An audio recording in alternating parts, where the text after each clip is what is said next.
Hello, everyone. Welcome to the Saturday Free School live stream. The Saturday Free School is a free school for philosophy and black liberation, and we usually meet at the Church of the Advocate in North Philadelphia. And today we're going to have a very special free school because we are going to remember the revolutionary thinker James Baldwin. Tomorrow is his 96th birthday, and James Baldwin, along with W.E.B. Du Bois and Martin Luther King Jr. and many others, but Baldwin specifically has been a very important thinker for the thinking and practice of the Saturday Free School. And he is someone who today is to some extent forgotten, but then also someone that the liberal establishment tries to claim as one of their own. They try to claim Baldwin as a liberal. They want to claim that he was a moderate, that on the question of race, he would essentially have been in agreement with the liberal politicians of our time. But that's not how that's we don't think that is the truth, and that's not how we view Baldwin. And we think that the best way to understand Baldwin is by reading him for himself, to hear his own words, to hear his or to read his own writings. And we're going to today talk about how Baldwin is a revolutionary thinker, and he is a thinker that comes out of the black struggle for freedom. But despite coming out of the black struggle for freedom in America, he's a thinker who we believe has importance for all of humanity. We believe he has importance, for example, for India, for China, for various places around the world. And today we're going to have several presentations that people will make on some of these issues, on why Baldwin is a revolutionary, how we view Baldwin as important for India, how we view Baldwin as important for China, how we view Baldwin as important for the concept of the unity of Pan Asia and Pan Africa. And so we are going to cover some of these things today, but also hear um, Baldwin's. We're going to hear an interview of Baldwin later, and we're also going to read out one of his poems, Staggerly Wonders.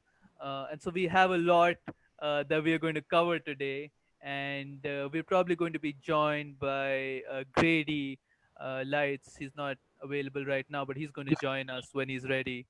And so I'm just going to begin by first asking Dr. Year saw Montero. India and What was that? Oh, I'm sorry. So we're first going to start with. I'm going to begin by asking Dr. Anthony Montero to talk about how Baldwin is a revolutionary thinker and how Baldwin is important for our times. Right. Thanks a lot, Raju, and good morning to everybody. Today we're going to listen to a conversation slash interview that Baldwin carried out with a conservative slash liberal white journalist named R.H. Darden. This interview took place on April 1st, 1968, only 3 days before Martin Luther King is assassinated. Many reasons I think this interview is important. First of all, in a certain sense, it has the quality of the debate which Baldwin conducted with William F. Buckley, another conservative at the Oxford Union in 1965, so 3 years prior to this. And a lot of things that happened in the Black movement between 1965 and 1968. Oh, hello, Grady. Hi, how are you? The alarm didn't go off. Good, that's okay. But so a lot of things that happened, and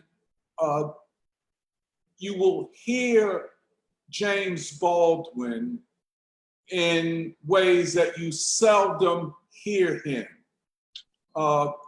He is full-throatedly waging an ideological struggle. In other words, he establishes firm boundaries in defense of the Black freedom movement.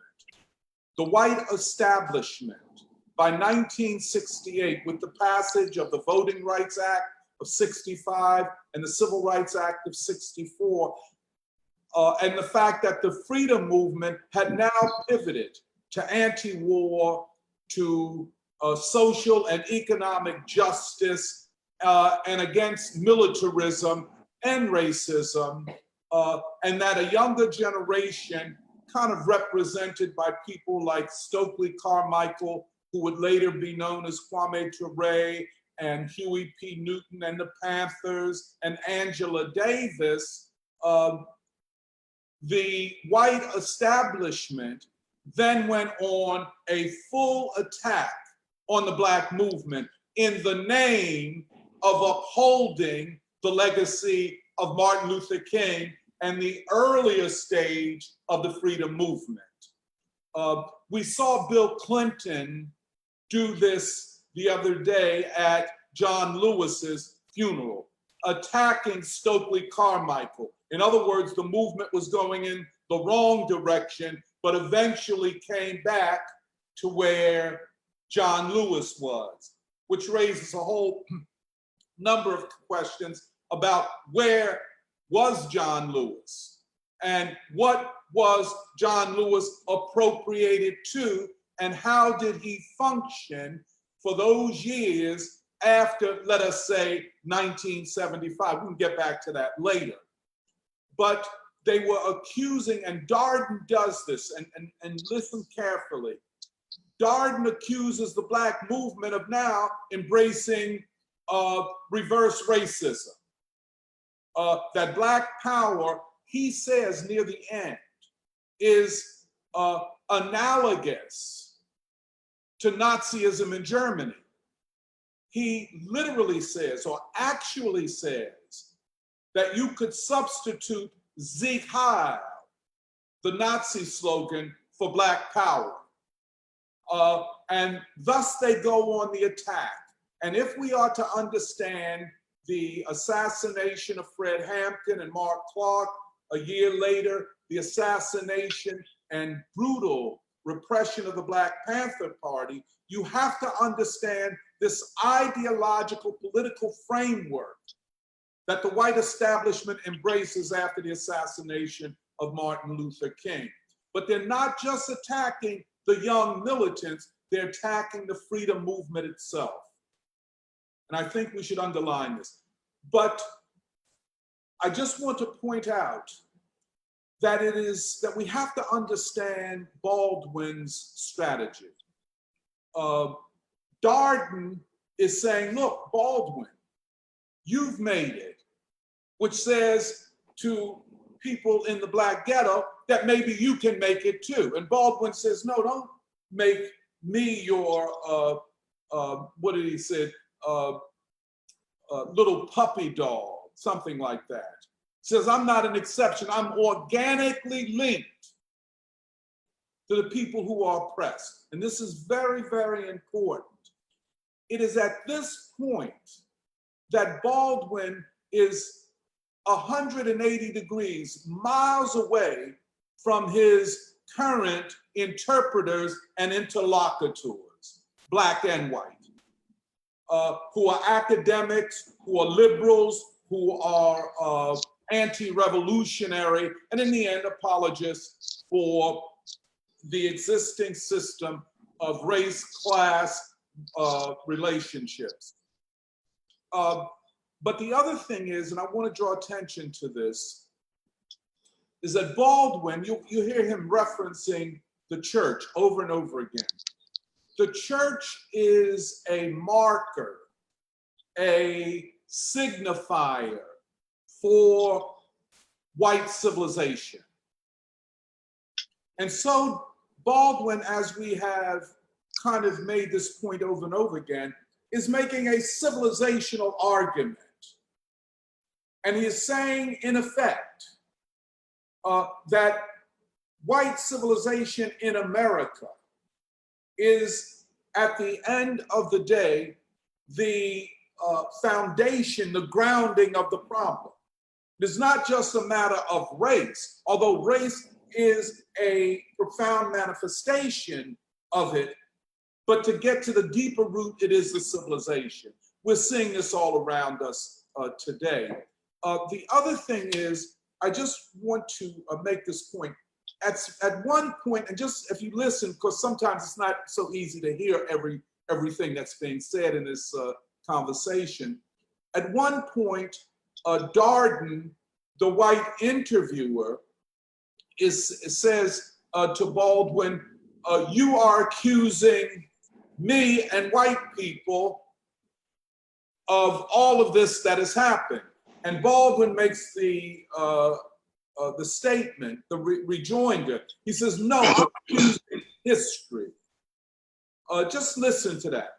And I think that what we see in Baldwin is, and it's all over Baldwin, no matter what you read, no matter what you hear him saying, is this sense of the tragic, the ambiguous, the ironic, and the historical in the sense of the human.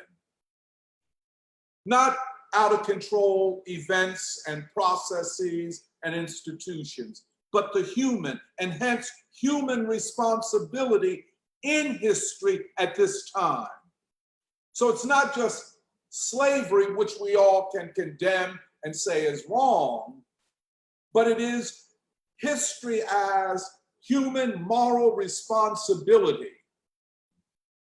in the moment of crisis. And I think that formulation resonates at this time, as this moment is called, the nation is reckoning with white supremacy. I would challenge that from a Baldwinian point of view. George Floyd was killed a couple days more than 2 months ago. And suddenly we see all of these symbolic changes in the nation. Is that the reckoning? Or is that delaying the reckoning by presenting a superficial and in fact not false transitions, changes, and the change that is necessary still awaits us. But I just want to end on this. It is very difficult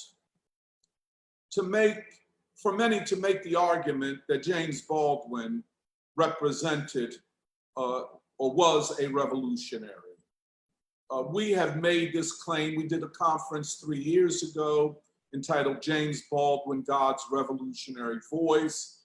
That conference was criticized by some who said, by saying he was God's revolutionary voice, you were disrespecting God and Christian. That was a hard one. And then the other side of it was that, well, Baldwin was never revolutionary.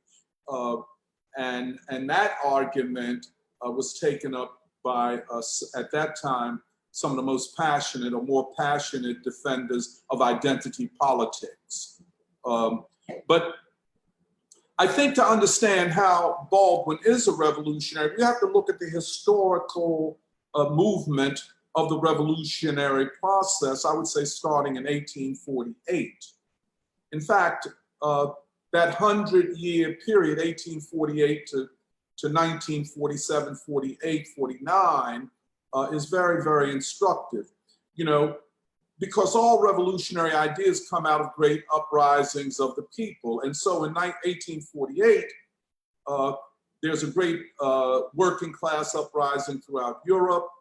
Karl Marx and his closest comrade, Frederick Engels, write the Communist Manifesto. 1848 had been fomenting for many years in Europe, ever since the French Revolution of 1789. and its defeat, especially the defeat of the more left-wing forces. And by the 1820s, the monarchy had been returned. And so you have all of this struggle going back and forth. And in 1848, Europe is on fire. Karl Marx and Frederick Engels proclaim in the Communist Manifesto that all history is ultimately the history of the class struggle. It's a very important observation. And then by 1867, Marx publishes the first volume of Das Kapital, where he tries to argue theoretically and from the standpoint of political economy and history that in fact the division of classes, the proletariat and the capitalist class, is what is animating and defining the moment in history in which we live, that the working class is exploited, that its exploitation is the driving force, will be the driving force for its ultimate overthrowing of capitalism. Marxist theory then gives rise to the formation of parties all over Europe that are based upon his theory or parts of his theory. They're known as social democratic parties. But then, by the beginning of the 20th century, social democracy had exhausted its revolutionary potentiality, leading to the rise of what will ultimately be called Bolshevism or Leninism. And thus, when a major historic crisis of world capitalism takes place with World War I, and thus the collapse of monarchies and czarist regimes, particularly in Russia, the working class, under the leadership of Lenin's ideas, which extends Marx, takes power. But then more crises erupt. The Great Depression and then World War II. And the European system is so damaged that it is questionable whether or not a new revolutionary upsurge can emerge from Europe. But the damaging of Europe opens up space for the anti-colonial struggle, and thus the revolutionary struggle for Indian independence, achieved in 1947, and then in 1949, the Chinese Revolution, where Asia joins Russia in this revolutionary remaking of the world. However, that was not the end of the story. And what I call a magnificent but incomplete edifice that is a revolutionary theory emerging out of 1848 and Marxism. This incomplete and magnificent edifice had, if it were to be synthesized, appended, and informing a new revolutionary upsurge, had to take into account the Indian anti-colonial struggle, the Chinese Revolution, the African independence movement, the Cuban Revolution, and the Black Freedom Movement, all of which were part of a common cloth of revolutionary transformation. However, all of which produced singular intellectuals and revolutionaries, and one of them is James Baldwin. James Baldwin emerges from a revolutionary moment at least as profound as 1848. I would argue even more profound because it embraced what Du Bois called the darker races. Baldwin, operating first from the standpoint of literature, his first mode of thinking about the world is through the novel. He writes these two great novels, Go Tell It on the Mountain, which is a kind of a memoir of his life in Harlem and growing up and the Black church, and the black proletariat. And then he writes this really extraordinary one called Giovanni's Room, which I don't think has yet received the type of attention that it deserves. But it is part of Baldwin's attempting to understand human solidarity, which can be defined as love, this overarching love, which joins human beings together as human beings with all their flaws and so on. And then, of course, by the early 60s, his manifesto, The Fire Next Time, where he literally predicts that either the nation comes to terms with this deep, not just social problem, but civilizational problem of race in a country that was built in the most profound sense upon slave labor.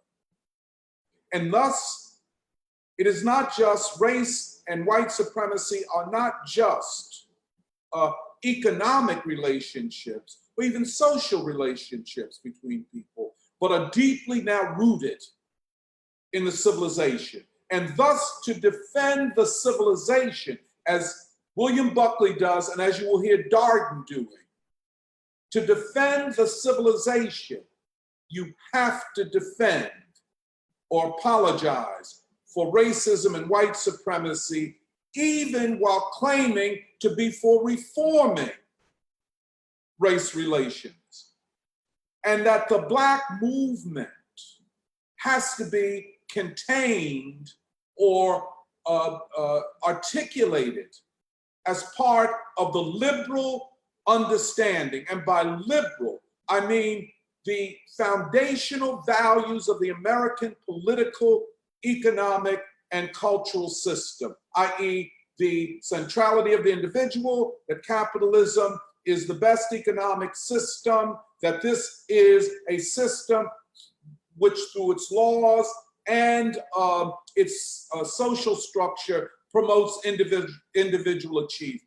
To the extent that it does not, those features, quote, bad features, going back to what they call America's original sin, slavery, can be reformed. There can be legal and cultural reforms, something like we're experiencing today. You know what I'm saying? Don't change the whole system, just reform it.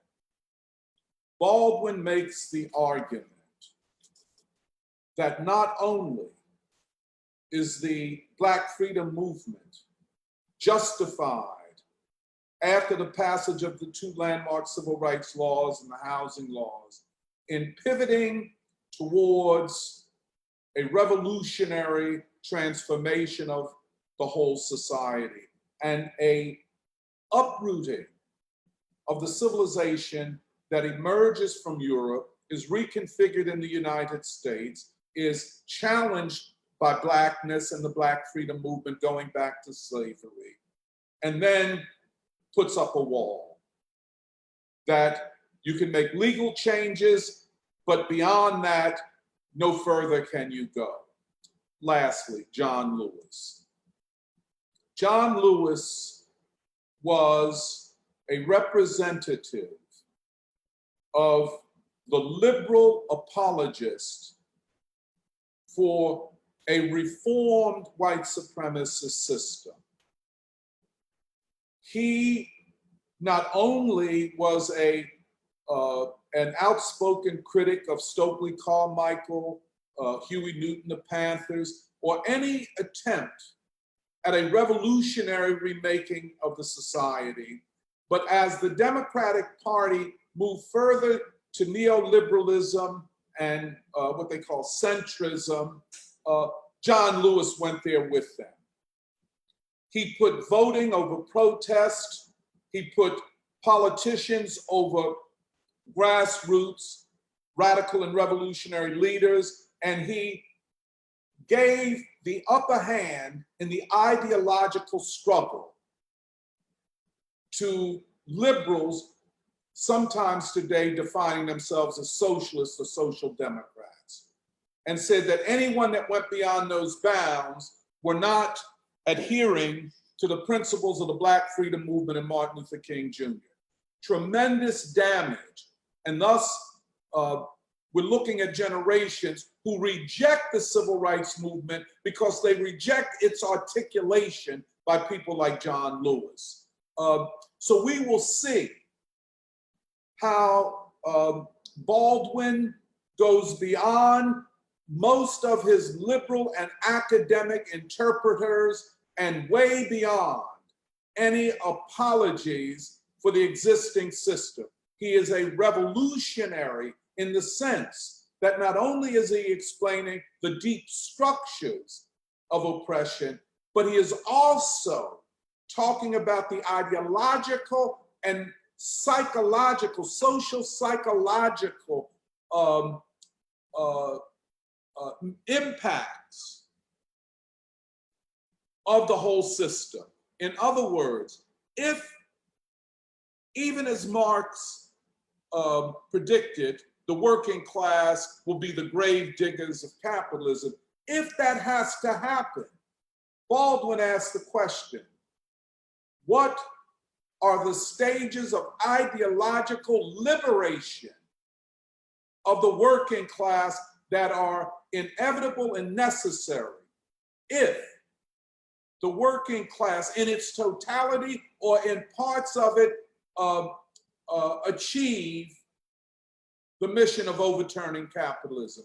And even if there's an overturning of capitalism, what is to guarantee that the civilizational foundations that underpin capitalism and white civilization will not reappear in different forms in a socialist or non-capitalist social system? So that's what I want to say. I think Baldwin anticipates a lot of the very profound questions that we must ask at this time.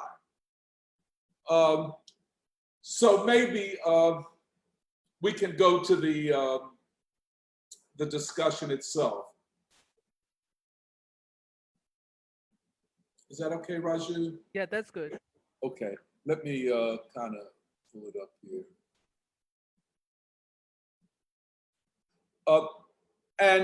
We're starting not at the beginning, but somewhere into the discussion.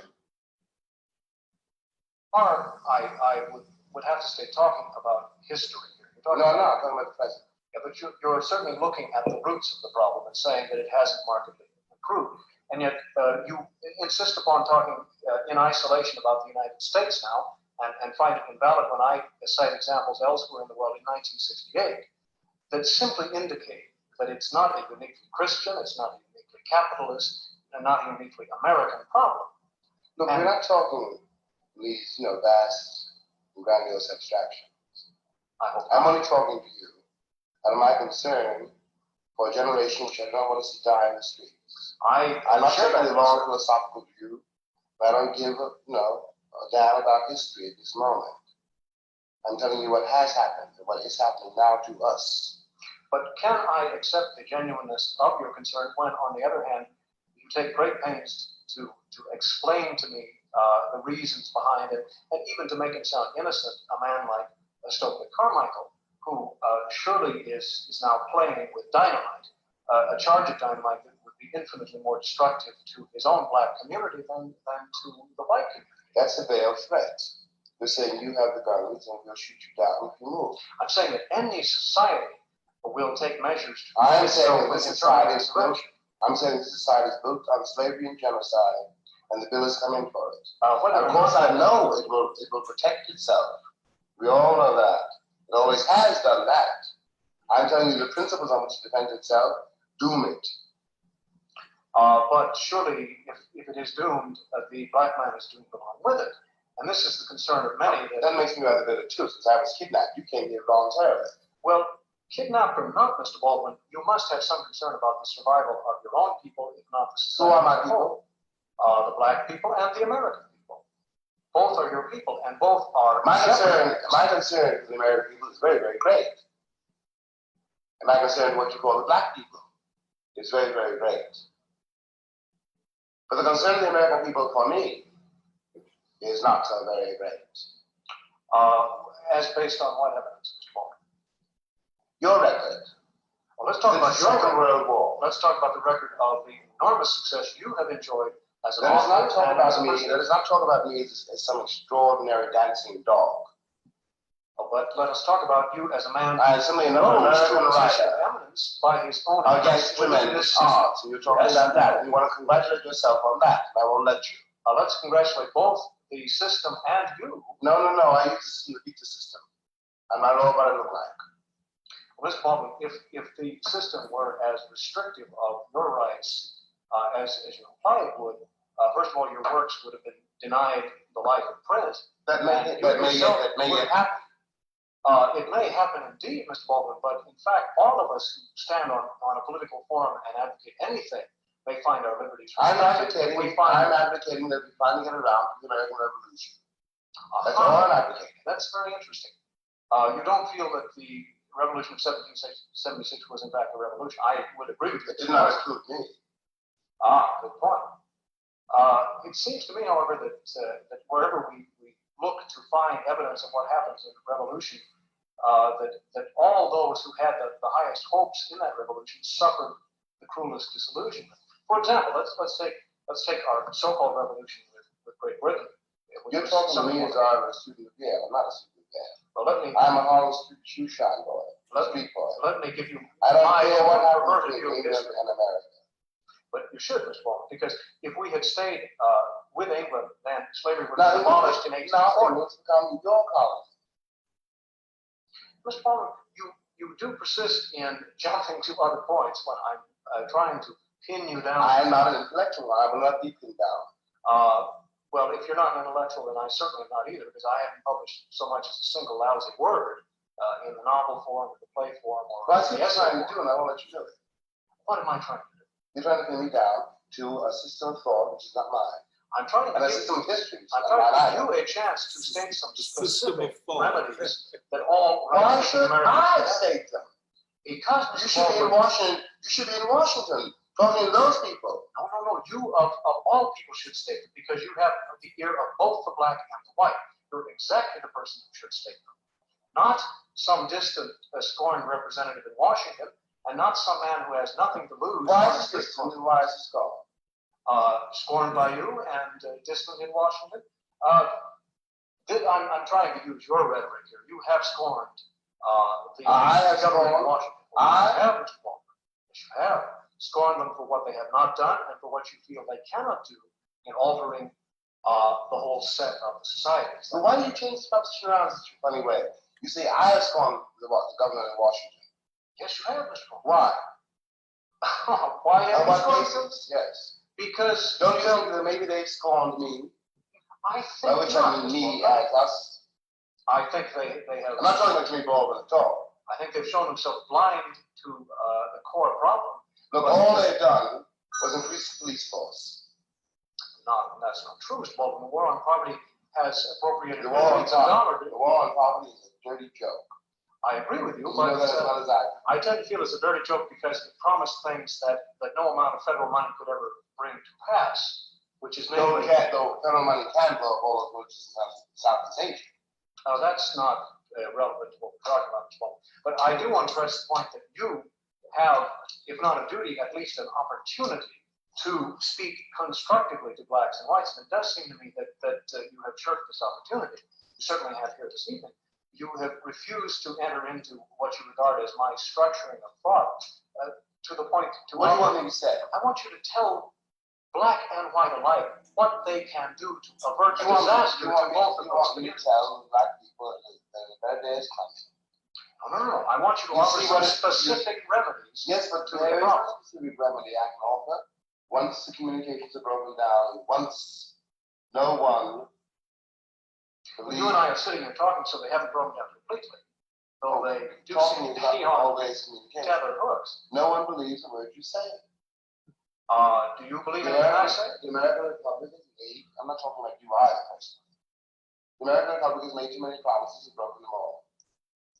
I Again, don't Mr. blame Baldwin, you come forth with a beautiful statement of indictment that really doesn't offer us Well, name- anything to work with here.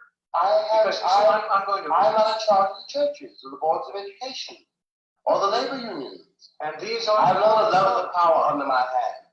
I can't give those cats a job. You think unemployment, the fact that the Negroes are excluded from some white churches, the fact that the labor unions, which I agree have been tenacious in keeping colors out, you think all of this is the totality of the problem? I think those are the elements we have to look at and deal with. But surely a more immediate concern is keeping alive. Wouldn't you agree? You don't understand that to be a Negro in this country is to be acquainted very early with the notion of your own death. And very, very soon. You think, very soon. You think this is why, surely not a majority, but many have embraced this almost suicidal philosophy of burning the house down with themselves? Let me finish my sentence. Finish your sentence. Very, very soon you have nothing to lose. They cannot beat you any harder than they have. At this point, I asked Mr. Baldwin, do you condone the abuse heaped on the Uncle Toms, the bourgeois Negroes who are seemingly making it in a white society? The bourgeois Negroes are not making it, and their children will tell you so. Well, it's the children of those Negroes who started the citizens. That's very interesting. But again, because we don't have a simple. And making what, anyway? The whole thing is fraud. Is it indeed? I can cite you industries right and left where Negroes hold prominent positions, respectable positions of genuine power, for which they are recompensed as well as their white colleagues, and for there's every promise of a brighter day for them. Admittedly, they are few and far between. This is the tragedy. But isn't part of the tragedy that preachers of hopelessness, such as yourself, now make it unfashionable? I'm not a preacher of hopelessness. I'm trying to tell you what's happening in your country to you. Yes, and I refute some of your reasoning and some of your analysis. Well, you check out your record. You check out the record. Look what's happened to your cities. Well, just a minute now. It's happened to my cities, and not because of anything and your children. Speaking of simply my children dying on the needle, nobody cared. When you discover, junkies, white rich junkies in Westchester, then you get upset for the first time. Look, I'm talking about the spirit of this country. What this country has to do if it's going to survive. What it has to do is accept the fact that I'm here and I came to stay. I'm not a stranger. I'm not an oddity. I'm flesh of your flesh and bone of your bone. And if I go under, you go under. Yes, I accept say that this because metaphysical I go under. But I persist in asking now if you are not, in fact, generalizing from some specifics to say that the whole society, the whole of white society, specifically the churches, are responsible for this, but then ignoring the fact that those who feel perhaps as you feel, as violently as you feel, or even more violently, are in the minority within the black community. I'm violent. I'm not violent. I'm vehement. You're vehement, Mr. Baldwin. But those who are vehement cannot be shown by any head count to be a majority of the black community. And therefore, how can you say that all blacks are, in the last analysis, as admitted, satisfied with our position? I'm saying that there must surely be a gray area. You mean there's a regular truth in the American myth about little black Samba? No, you mean that I like picking cotton? I don't say that for a moment. You mean I like sitting in Harlem with the rats? I do say that you mean that I deserve it? That your disenchantment, which apparently is not to be allayed by your own specific success, is not the disenchantment of all blacks. Let me try to point out something to you. In the first place, you don't know the road I've walked to be where you think I am. You've written very eloquently of it. I know that much of it. Yes, I know something else about it, which is that was not read. And you don't know. I know I can do this or that. Get a taxi, get a suite. I know I'm James Baldwin. I know all that.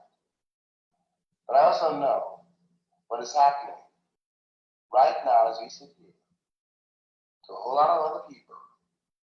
And no cop's going to ask him what's his name. He's got no recourse if he goes to jail. All around me. You're asking me to substitute for the truth of my life the myth of the American success. And I'm telling you that I would die before I do that. I know what I'm asking you, Mr. Baldwin. I'm asking you to say, I, James Baldwin, of exceptional mind and exceptional tenacity, have achieved something. And I am addressing myself to others within my community who have also that exceptional mind and exceptional tenacity. I'm asking you, not for a moment, what community? The black community at large. Why does America have a black community? Every nation has an ethnic community that is a black story. I didn't ask you that. Well, that is fine, Mr. Baldwin. That's just the way human society organizes itself. Well, then you tell me about that. Yes, we must, but we must do it in such a way to preserve the lives of all of us. And you have the guns. You have the Sherman titles. We don't have all. You have the cops. Now, that's not true, Mr. Baldwin. There are many black cops as well, though you will. I'm sure you scorn them. I'm not being naive. I'm looking around me. And why is it that you automatically assume that the police are there to protect only the whites? A poll, which I'm sure you will scorn, taken in Harlem, the chief criticism against the cops in Harlem was that there weren't enough of them. That black citizens in the main did not feel safe on the streets of Harlem and wanted more police protection. In this sense, were they not reaching out to the police force? Did they say against whom? I presume against criminal elements in their own community. Who else would be up there at night? And my lesson of thought, their sisters and their brothers, their daughters. Well, apparently they're embittered against these people to an extent that they want more police. You know why they're embittered? You get robbed in Harlem. My brother, other brother, one of my brothers, robbed about 7 times. The police haven't come to find out who robbed you. The police are not there to protect you. The police are there to protect the businesses owned there by other people, to protect white property in Harlem. That is the role of the police, and to keep you in your place.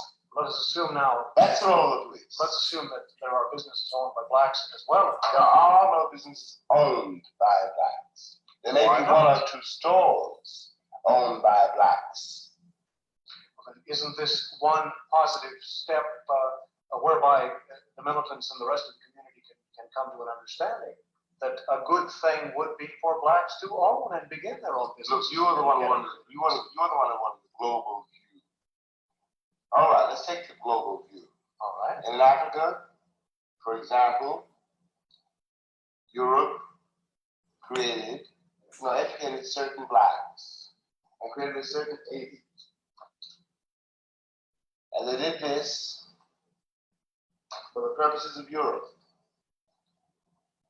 They were not, these blacks, this elite, was not created to liberate, let us say, Senegal or Sierra Leone, any part of Africa. This elite was created to serve Europe. And it does, it still does. It's one of the great African problems. And now, if you see the global view, Europe still owns Africa. There are black cats still going down those mines in Johannesburg, digging up those mines, which they don't sell. Yeah, but South Africa is independent of Europe. I beg your pardon. If that is so, why is not England broken with that? Well, they have trade relations, but they're not governed. You're proving my point. Why are the British blockading the ports of Rhodesia? Are they? That's what I hear. Check it out. You think this is just a publicity stunt to... When Sékou Touré broke off from France, from that Commonwealth, the French moved out with every carpet and carpet tack, every light bulb, everything. If they could have killed him, they would have done so. Now, if England did not do that to Ian Smith, you must ask yourself why. Don't ask me. Well, let's take an example here. You have mentioned Sékou Touré. France, at the time that you were in Paris, owned colonies and presumably was exploiting the black throughout the world. Did you find this reflected in your acceptance in Parisian society? I am not an Algerian. I do not belong to France. But the point I'm trying to make I is have a green passport. that a country which was doing the kind of exploiting, if one can assume it was exploitation that you complain of, What do you mean? What do you mean? nevertheless One accepted can you assume. and treated. I'm saying, Mr. Baldwin, that it doesn't matter if there has been colonization. It doesn't matter if Europe is based more or less on a capitalist system. This has nothing to do with why you or the black community is or is not accepted by a white community.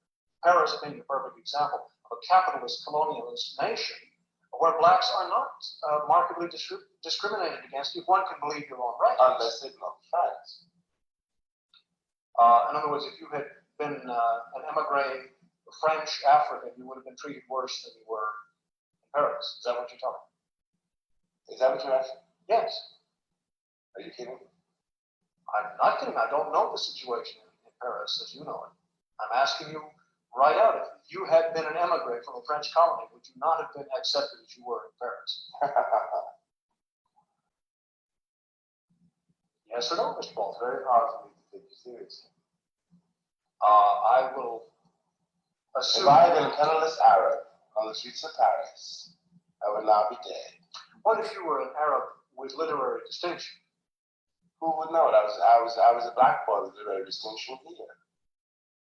That's why I went to Paris. But there are black African colonies. Why do you think I went to Paris in the first place? Tell us why you went to Paris. To get away from here. Okay. To live. To find out whether or not I could write. Not to be told by others who I was and what I could do. Malcolm X, you got Malcolm X because the teacher told him he couldn't be a lawyer. He should become a carpenter instead. Do something a colored person can do.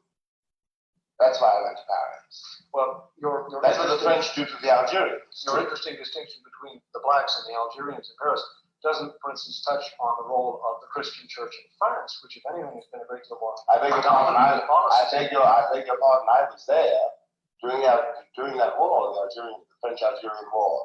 And one of the great crises was the idea of having a Muslim in the government of a Catholic country. But again, Mr. Baldwin, why is it? I made myself clear. No, you haven't. Why is it that a Catholic country, a Christian country like France, does not treat its black minority as a supposedly Christian country the United States does? If one of the root problems is the church. I don't understand. Did you feel the we're not talking about me. prejudice? We're not talking about me as an absolutely invisible American black waif. I'm talking about the black population of France, which is admittedly small, but we're getting bigger. Okay, fine. But again, why don't you see evidences of this Christian conspiracy against the blacks, such as they are in France? That is your word, conspiracy. I didn't say that. Yes, but you did accuse the Christian church in this country of being one of the root causes of the race problem. I accuse them of not being Christian. That's very different. No, I'd suggest you didn't, Mr. Baldwin. But if, in fact, that's what your meaning is, I'm glad you made that distinction. I didn't use the word conspiracy. Now, it was my distinction earlier that men were not acting in a Christian fashion, but in fact, I said I'm judging us in the light of our professions. Didn't I? Yes, I did. In that light. I did, but I'm not sure it was in reference to that. It was that. Well, maybe you'd like to clarify your point now. In what sense is Christianity or the Christian church involved in the plight of the black man in America? It taught us how to despise ourselves. Would you expand on that? Because God is white. Let's assume for a moment that the doctrine was that God was neither black nor white. That is not the doctrine. Spirit. That is not the doctrine. That is not what was taught. Well, I'm going back to the Bible here. Well, think of the mortification of the flesh and consider this principle. First of all, that I assume that doctrine is an evil doctrine. Why should the flesh be mortified? What does this have to do with the race problem? I'm the flesh in America which has to be mortified. Well, this is a problem that hits the whites as well as black. Paul. Yeah, but I know it, you don't. Analysis. I know it, and you don't. In other words, for some reason, mortification of flesh was applied only to the black man. I am your guilty conscience. That's why I have to come in the back door. You know what you did to me. You're afraid I might do that to you. That's why everyone gets upset about black power. Instead of going out in the streets and doing something about white power. You think I want to rape you the way you raped me. But I don't. But you think so. And that's the root of the problem here. In the course of my taped interview, I asked Mr. Baldwin if, by his frequent references to rape, he was supporting the psychologist's explanation that white racism springs from some fear of the Negro's supposed supersexual potency. Yes, but then don't talk me about psychotherapy. You're the one that brought up this business of guilt association, and you have I written in said fact about that you're afraid that I will do to you what you know you've done to me. yes, but you have written elsewhere, Mr. Baldwin, about the black man as a kind of phallic symbol to the white and all the rest of it. This all borders on what you commonly understand by psychology. I'm not worried about my wife in psychology. My wife would like to dance with you all night long, and I won't be at all upset. But you get uptight if my wife dances with you. You've told Let's tell the truth. May I just summarize my own point of misunderstanding? Isn't that so? I get uptight if my wife Dances with me. you specifically, James Baldwin, or No, you, some stranger? Any black cat or any stranger, I think, would No. I am not a stranger. Well, let me say this. That's why you get uptight. If I and my wife, whom I don't have, were frequenting a nightclub, where I didn't say tariff that. was rather stiff, I mean, you and I. and they admitted blacks, I would assume anybody in there could A, afford Now, it, what and gives B, you the right for them was not to? uptown and What swinging. gives you the right in your country for them not to admit blacks? It's probably a question of can they afford to get in? No, it is not that question. You know that very well. Well, I don't know that at all, Mr. Baldwin. I don't know it. I wouldn't dance experience any on place. Sunset I Strip. wouldn't dance any place that didn't admit I you. don't know it from experience. I wouldn't dance any place that they wouldn't admit you. But there are places, Mr. Baldwin, that you go that they won't admit me. Black Congress, Black Power rallies, they won't admit me. There are parts of town in which Did you hear what I said? feel unsafe to walk. Did you hear what I They said? will not admit me after This whole hours. country's unsafe, and you know it. Mr. Baldwin, you persist in going back to accusations which may I'm not not be well founded. anything. I'm telling you what has happened.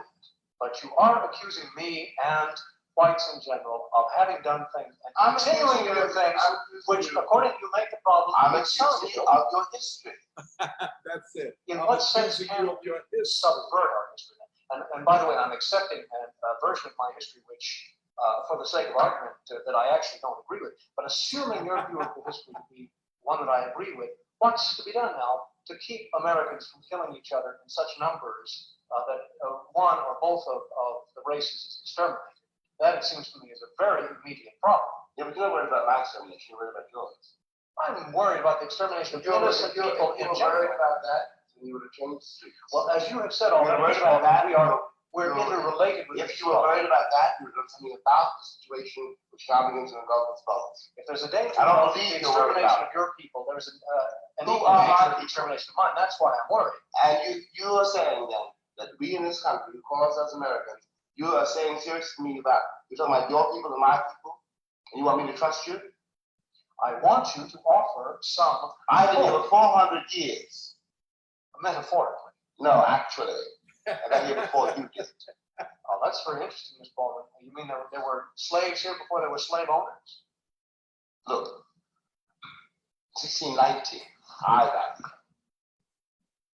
Well, Europe got here in 1840. this is really playing with. No, I'm not playing, Baldwin. I'm not playing. I'm not playing. Well, wait a minute now. You got here in what was it? 1640? 1619, Jamestown. That's very interesting. There were no whites here to lord it over the slaves at that time? There were a bunch of refugees here then. Well, how do you know I'm not related to those refugees? You call it the Mayflower. Yeah, but the slave trade continued a good deal after that time. I know that. It's quite possible. You're missing my point. What? You said your people and my people. I'm telling you that we're the same people. Matter of fact, I'm saying from old to you Virginia stock. that until, yes, I know you're from old Virginia Not stock. Puritan stocks, and this is why I It doesn't make any difference, don't does talk it? about Mayflower.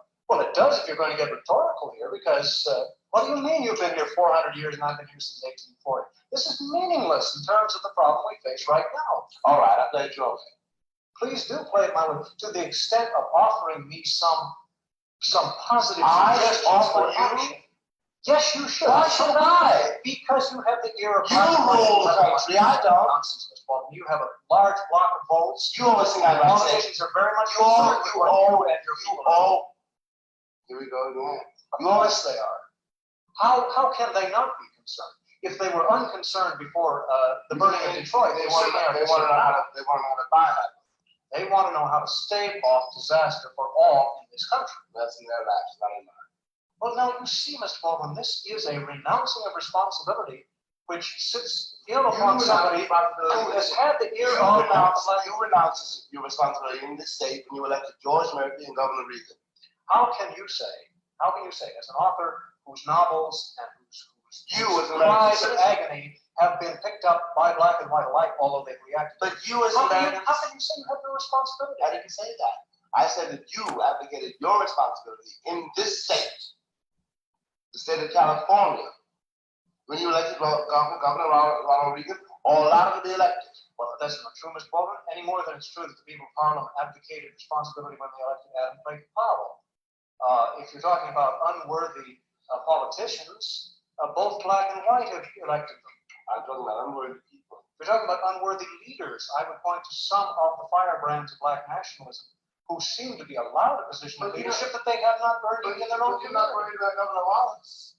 I am certainly worried about Governor Wallace. I'm sorry to see him a candidate. I think he can do only damage to the race relations in this country. I think the kind of storm you will stir up will make the solution twice as hard. Talk to each other because as long as you move those terms, there's no way of talking. Would you say to me that I should deny Governor Wallace the right to run on the basis of his convictions, be they honest or otherwise? He's fulfilled all the qualifications to get on the ballot here. Legally, he has every right to run. Just as you have a right to run, Ms. Baldwin, if you fulfill the qualifications to get on the ballot. When I Julian Bond. Julian Bond was duly elected, and by the way, is now serving within the Georgia legislature. He was given a bad time, but I would point out to you that he was given a bad time through certain legal mechanisms that allowed his fellow colleagues not to seat him if they didn't want him seated. They since changed their mind, and he's in there. It does not seem to me that you have a right to lose faith in democracy. It is surely. I've never seen it. Ms. Baldwin, you have seen it. You have seen people campaigning. You have seen people voting. You have seen people promising. You've seen people vainly and effusively trying to please their constituents. You call that democracy? What do you call democracy? I assume you call democracy complete social equality, but then I think we're talking about two different things. You're talking about a social system. I'm talking about a political system. But it seems to me, and you divorced it. I think I don't divorce the two at all. In fact, I'm rather concerned with the fact that democracy is now being interpreted socially by people who don't understand society. But that's another point. It seems to me that a genuine Johnson does understand society. I think he badly misunderstands it. I think he's greedy. I think how does politically opportunistic. How does democracy produce him? The democracy produced him because the democracy says whether or not people are qualified, they nevertheless have qualified. How do you get to be a candidate? I'm not familiar with that many details from his history, but I assume I'm not talking about his. Started off I'm not talking about his in the boondocks. I'm not talking about his history. You're talking about bad politicians. How do they get? No, I'm not talking about that. I'm talking about no. Now you're assuming, Mr. Baldwin, that democracy always is infallible and that it always produces good leaders. Quite the opposite. It usually produces very bad ones. But I'm saying that, like it or not, it is probably the system in which the black man has more hope, or should have more hope, than one of white. Then why is the black man also? I think in part, Mr. Baldwin, because men such as yourself, who have every evidence of success, I'm a little bit past forward. You can't blame it on me. Let's say now that I am, which I of course am not, and I can't really pretend to be. Let's say that I am a black man in a ghetto situation. I look at you, James Baldwin. I look at James Baldwin and I say, even he is embittered. Even he has lost hope. Even he has said the system has got to be changed so completely. The political democracy isn't any hope. Capitalism has to go. The Christians are out to keep me in my place, and all the rest of it. Of course, I'm going to be embittered, and of course, I'm going to do desperate things, which may, in fact, serve only to destroy me and my society along with me. This is that. I beg your pardon. Which society? The society which embraces black and white together, which you Where is that? I don't know, Mr. Baldwin, but it's in your writings because you've spoken about the interdwelling of the two races. But it's not in the country. Psychologically. But it's not in the country. It is in the country. Where? Right here in Sweden. But right here in Hills Beverly Hotel. Hills. Because I am the only Negro in the hotel. Mr. Baldwin, I wasn't aware that there was a law saying that all Negroes except James Baldwin must stay away from the Beverly Hills Hotel. Well, there is. What law is that, Mr. Baldwin? It's not written. No, it's not written, Mr. Baldwin, because it's an expensive hotel, and because I imagine most Negroes can't afford to stay here. Why do you Furthermore, imagine that business doesn't too often bring them up this way. But I would be very surprised indeed if this hotel had any kind of unwritten Oh, code. I'm not accusing the hotel. Well, I'm accusing the real estate boards. now there you have a good point, Mr. Baldwin. I cannot deny de facto segregation in housing. It's a very real law. It means you can't help it. It just happened. It's an act of God. No, I think we can help it, Mr. Baldwin. But if you are saying, in effect, that integration is I'm not still talking the about answer. I'm not talking about integration. I told you precisely what I meant before. Well, say it You again. cannot possibly prove that you're white. This is not a white country. I'm the product of a rapist. My grandmother, my great grandmother. Everyone in Senegal knows I'm not black anymore. I told you before, you're not European anymore. And so you are saying, I'm saying that either it's your people and my people, or it's our people. We got together here. yes, Ms. Baldwin, now we're back to this. But then if I say, all right, Ms. Baldwin, our people need our help and need our constructive ideas, then you will tell me that it's up to me, that it's up to white society, and it's up to. Well, you own General Motors, you own the churches. I don't own the churches. I'm not a member of a church. I own no stock in General Motors. Will you please not do this rhetorical trick? Well, You know very well. You're speaking You here know for the very whole well. I'm not population. talking about you. I'm talking about myself. I'm Star Randy. I'm talking to you as a white Christian American. Well, every time you use rhetoric, then I'll ask you not to use it either. Because your individual experience is not that of the black community. My individual experience is not that of the white community. We are exceptions, both of us, to the norm. But we are exceptions to the norm, proving the fact that such exceptions can exist. I don't buy that. You don't buy that? No, this is a Nazi Germany. Very interesting analogy. You see other analogies between Nazi Germany and some of the rallies that you must have attended. For Sikh Heil, substitute black power. For a white supremacy, substitute black supremacy. Doesn't this begin to I'm not going to fall into your trap. Well, you're. Well, that's it's only a couple more minutes and people can go to it and look at. But I think that's what Darden was ultimately getting at, that the black movement had become the equivalent of the Nazi movement in Germany, that black power was the equivalent of Sieg Heil or Hail Hitler, and so on. So I think we heard Baldwin in a way that we seldom do. It was, if one understands it accurately, a sharp ideological engagement, and it was he, James Baldwin, taking on the liberal assumption that once the civil rights bills had been passed, 64, 65, and the Housing Act, that any attempt to continue the movement was in fact a movement that would take blacks from democracy to black nationalism and fascism. And those assumptions are still with us. So I'll just stop there.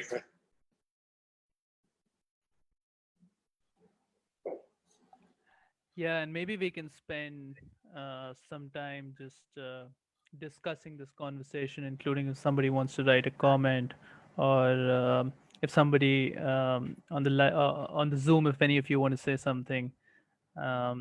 And maybe I can just begin that I do think it's that one of the things that really struck out to me, and that's something that when he says I'm not accusing you, I'm accusing history, And you or are I'm accusing, yeah, you're, and that is sort of a point of contention, I feel. I don't even know if contention is the right word, but they're not, that he is unwilling to accept um, the idea that history shapes the individual, and he is unwilling to accept that as an individual, he and the system of thought that he holds is not his own, just of his own volition, that it comes out of a much broader historical reality. And in a sense, I think it's yeah, I found that, when Baldwin says that I won't, you're trying to tie me down to a system of thought, I found that to be very significant, because that is the way that I think, and I think sometimes people try to tie Baldwin down to a system of thought where he doesn't belong.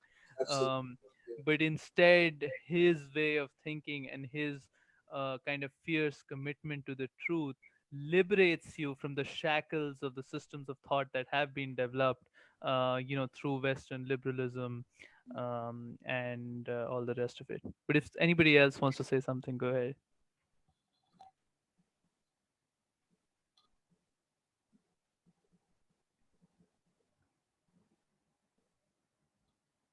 Yeah, unless Yeah, go somebody ahead. else wants to say, and this is the point of demarcation. If you want to understand Baldwin completely, you have to understand that point that you made. You know, I'm accusing you of your history. It is not you, the individual. The liberal argument always defaults to the individual, and Baldwin is saying more. But in the liberal school of history and of human relationships, there is no sense of the tragic, and that's why Baldwin says, I mean, if we black folk go down, then you go down too. That's that bone of the bone and flesh of the flesh. Uh, but then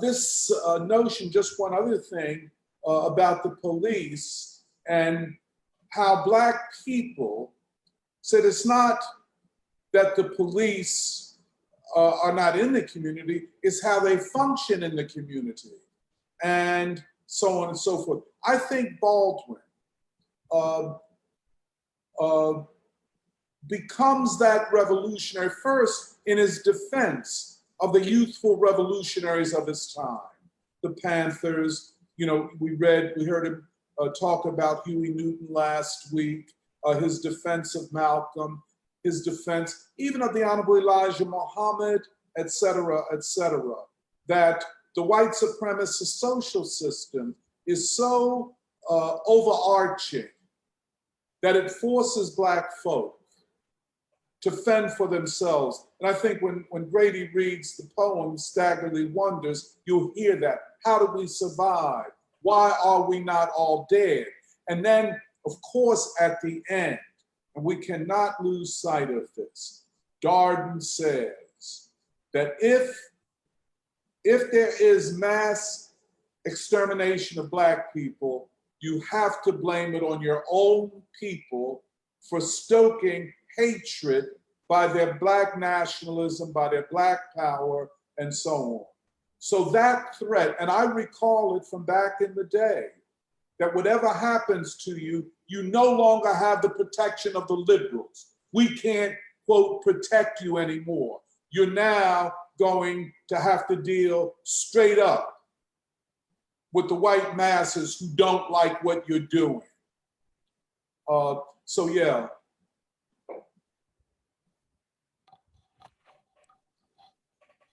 I was also just gonna say, I thought it was a really important point you made earlier, Doc, about how people who are appropriating Baldwin are apologists for the same system of white supremacy. Everything, and I think we're seeing that like this part of Baldwin is not being shown because this is the part that fundamentally gets to the contradictions of this country. And that's what he was saying, and that's what They're doing everything they can to turn him, to appropriate him and turn him into something that he absolutely was not. I was just going to say, this really reminded me of the Paul Robeson HUAC testimony. Yeah, I mean, just that same unwillingness to allow himself to be used against his own people and to support the system.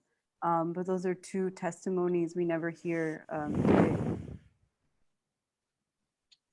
Yeah, I also like Doc, or what you highlighted in the flesh of the flesh thing. Yeah. And I like because it's interesting how they are these two, Baldwin and Darden are starting from two very different places.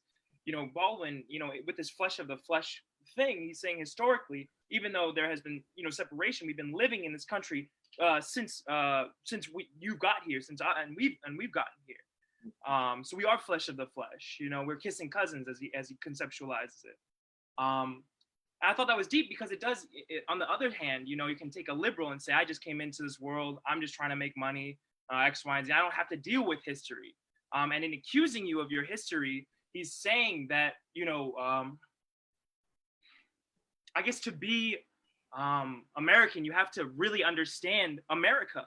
You're not in. He's saying, you liberal, you're not an American. You're not dealing with your life as it actually is, or reality as it actually is, but you're dealing with life in its fantasy, in its lie, as he conceptualizes the lie of white supremacy.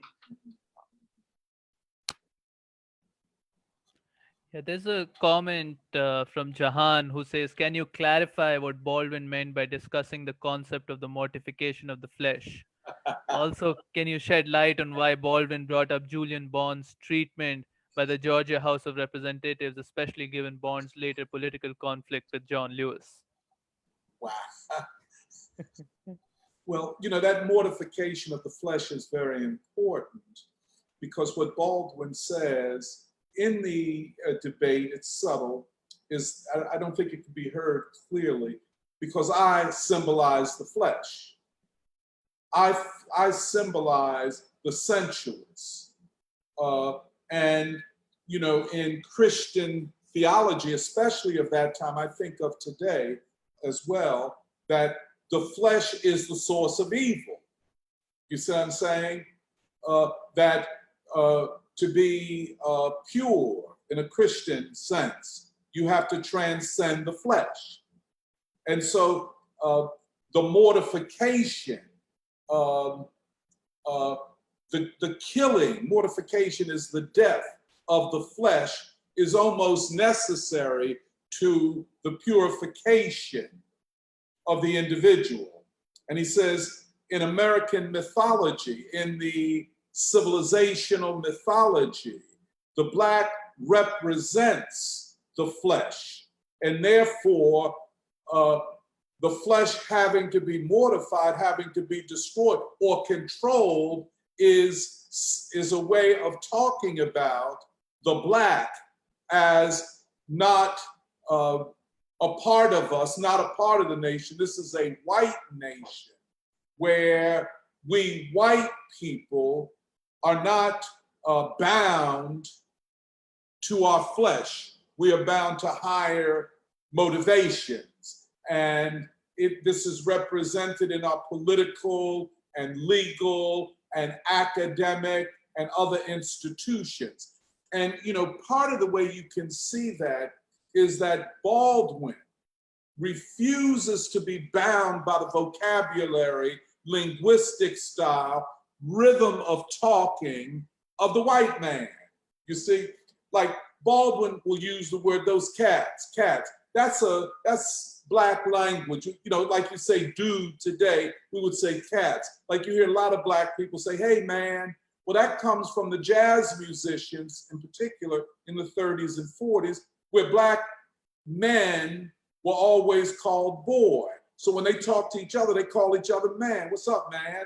So Baldwin will not permit himself to be attacked as something special. In fact, he attacks the white society, the white civilization, from the standpoint of the Black proletariat. This is his significance. It's hardly understood. Is it just Baldwin trying to be down? No, it is the language. It is the experience of growing up as he did, and he never abandons that. Academic discourse today mortifies the flesh. It really does.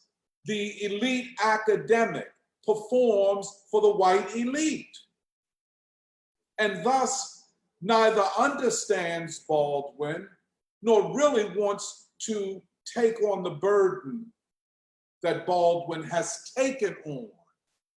And remember, Baldwin says, he says, I will die before I allow you to separate me from my people.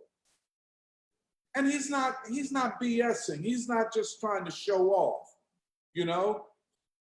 Just on, you know, Jahan asked about Julian Bond and John Lewis. That is a very, very important moment in understanding John Lewis. And we have to be perfectly honest. John Lewis allowed himself to symbolize everything that wasn't Huey Newton, that wasn't Stokely Carmichael, that wasn't Angela Davis, that in fact wasn't even Jesse Jackson when he ran for president. Lewis's political career violates everything that he stood for in his youth. And that's why Bill Clinton was telling the truth, although we didn't need to hear it from him, that when the Black Power movement arose, John Lewis stood against it.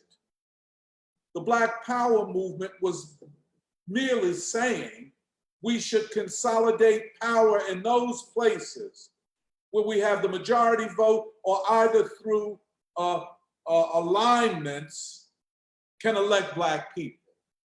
We're saying, you know, now it identified with Pan-Africanism, the African independence movement, the Palestinian struggle. It challenged the empire at its core, as well as being in favor of, not just against the war in Vietnam, but supporting the Vietnamese national liberation movement. Now, in 1984, I think it was, or 86, a congressional district, see, after the Voting Rights Act was passed, it was not just enough to say you got the right to vote, especially in the former Confederate states, but congressional districts were set up that gave the possibility of Black people being elected in that. So the 5th congressional district in Georgia was one of those districts, 60% Black and 40% white. Now Julian Bond had been elected to the Georgia State Senate, but he was refused his seat, to be seated, because he opposed the war in Vietnam. So Bond carries this label of radical, of a Black power advocate, of somebody that the establishment, be it the racist establishment in Georgia or the more liberal racist establishment that ran the Democratic Party, they could not deal with Julian Bond. So in this election, the way the vote turned out, and by the way, all of the Atlanta establishment, the liberal establishment of Georgia, the liberal, quote unquote, supported John Lewis. But in the vote tally, Julian Bond got the majority. In fact, a significant part more of the Black vote than John Lewis did. So if, let's say it was a 70% or 75% Black district, just based on the Black vote, Julian Bond would have won. However, the white vote, which included a lot of suburban whites who had left Atlanta after the civil rights movement and moved to nearby suburbs, they gave John Lewis about 80% of their votes, which meant that John Lewis was elected not by the Black majority so much as by a minority of the Black vote and an overwhelming majority of the white vote. And this was quite telling. And I would say from that point, and the next 35 years or so, Lewis operates as a misleader, as one of those people who is pretty much owned by the white establishment and creates confusion among the Black masses, saying to them, give up the struggle, give up protest, give up grassroots organization, give up the ideological struggle. And this is very, very important. At the height of the Black freedom movement, you all cannot imagine the richness of the debates, ideological debates coming from all kinds of sources.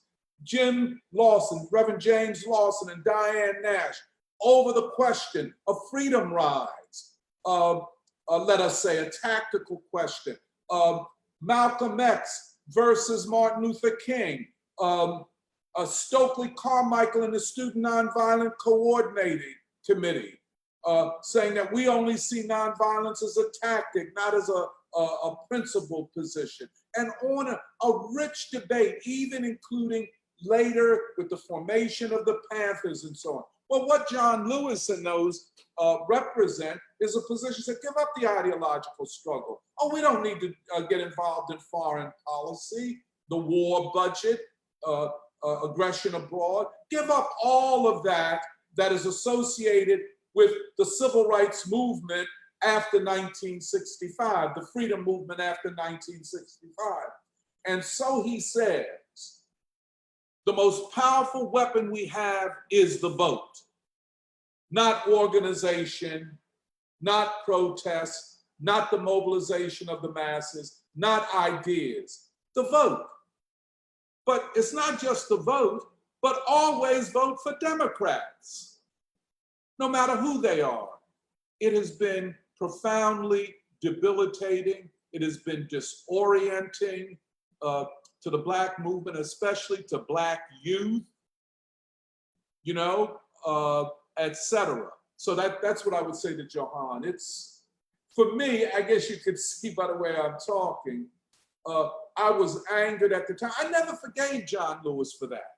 I never did. I never forgave the symbology of John Lewis and how he was comfortable with that. He's the good Negro, and everybody else that's not with him is a bad Negro. And so the rise of a Barack Obama, I mean, that has really damaged Black politics very, very badly. So yeah, that's the way I feel about it. Yeah, there's a comment by Amiri Banks who says, as a native Atlantan, I'm resonating strongly with this discourse around the defanging and co opting of justice via the black bourgeois elite, a minority, and the white liberals slash conservatives who found and still find Lewis more palatable as a figurehead. Yeah, and I would just say one thing to Amiri. This ideological conflict cannot be just explained by economical class positioning, because these ideas of just vote Democrat and so were infused and took over the leadership, Black leaders in the labor movement, even a lot of Black civic organizations. That's why, as we've always said, the ideological struggle is very important. And if it is undermined either by social media, by academia, by other means, we must do all that we can to inspire a rich an honest debate of ideas of what the future will be like, of how we should fight. And of course, it can get messy, it can get painful at times, but there's nothing more powerful than ideas whose time has come.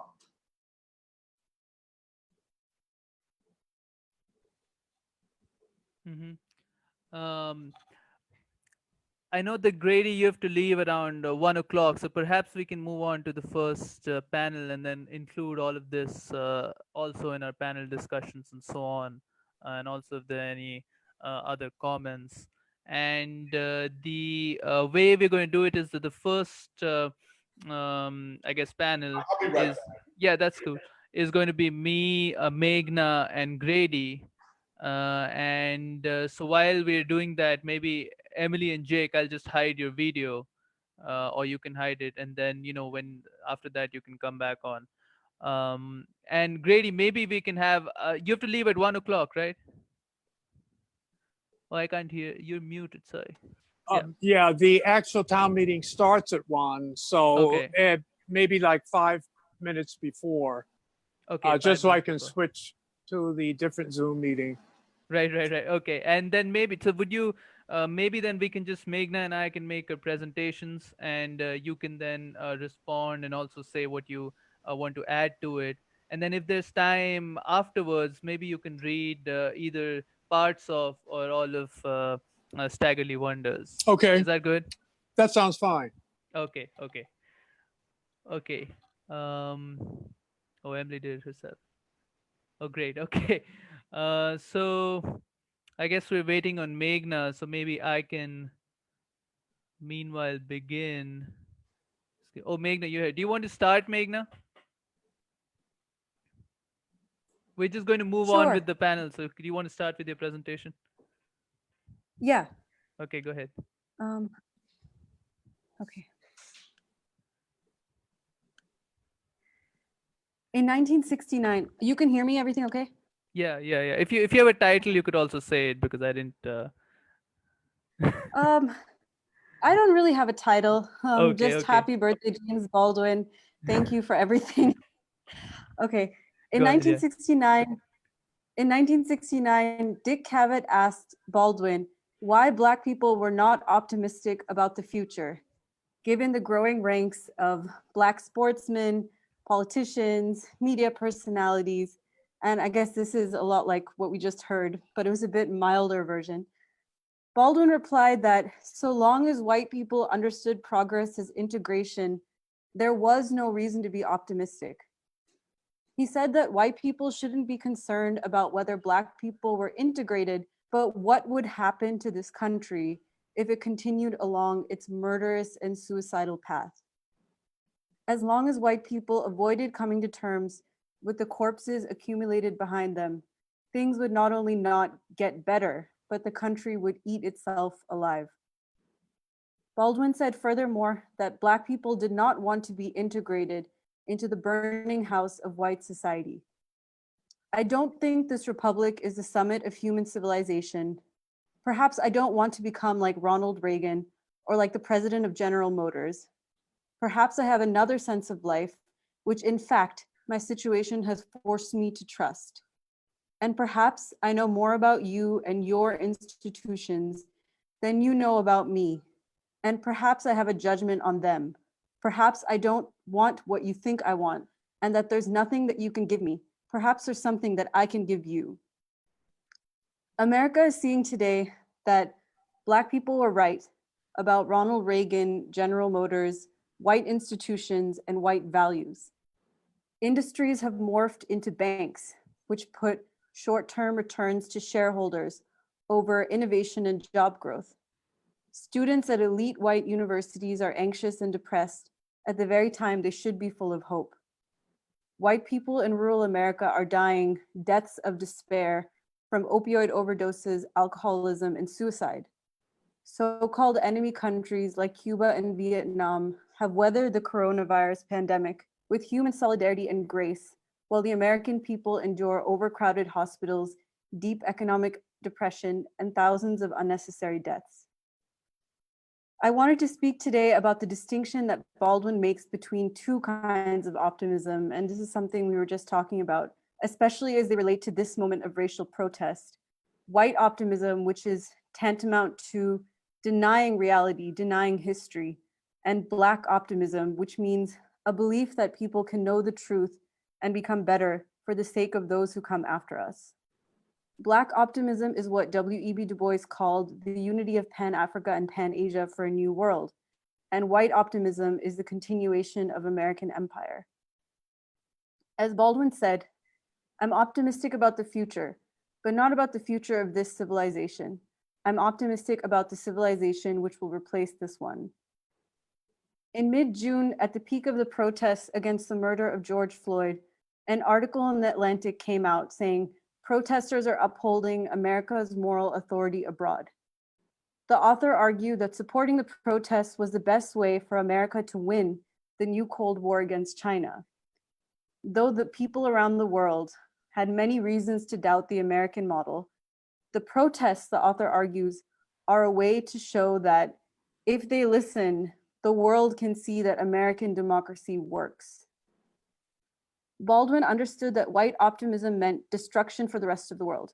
As Baldwin wrote in a letter to the Americans, no Black man in chains in his own country and watching the many deaths occurring around him every day believes for a moment that America cares anything at all about the freedom of Asia.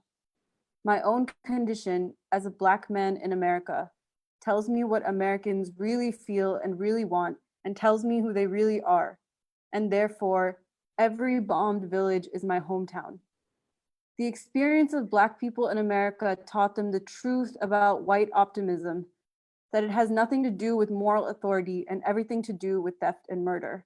It also taught them solidarity with the victims of this optimism. And as Baldwin so beautifully says, every bombed village is my hometown.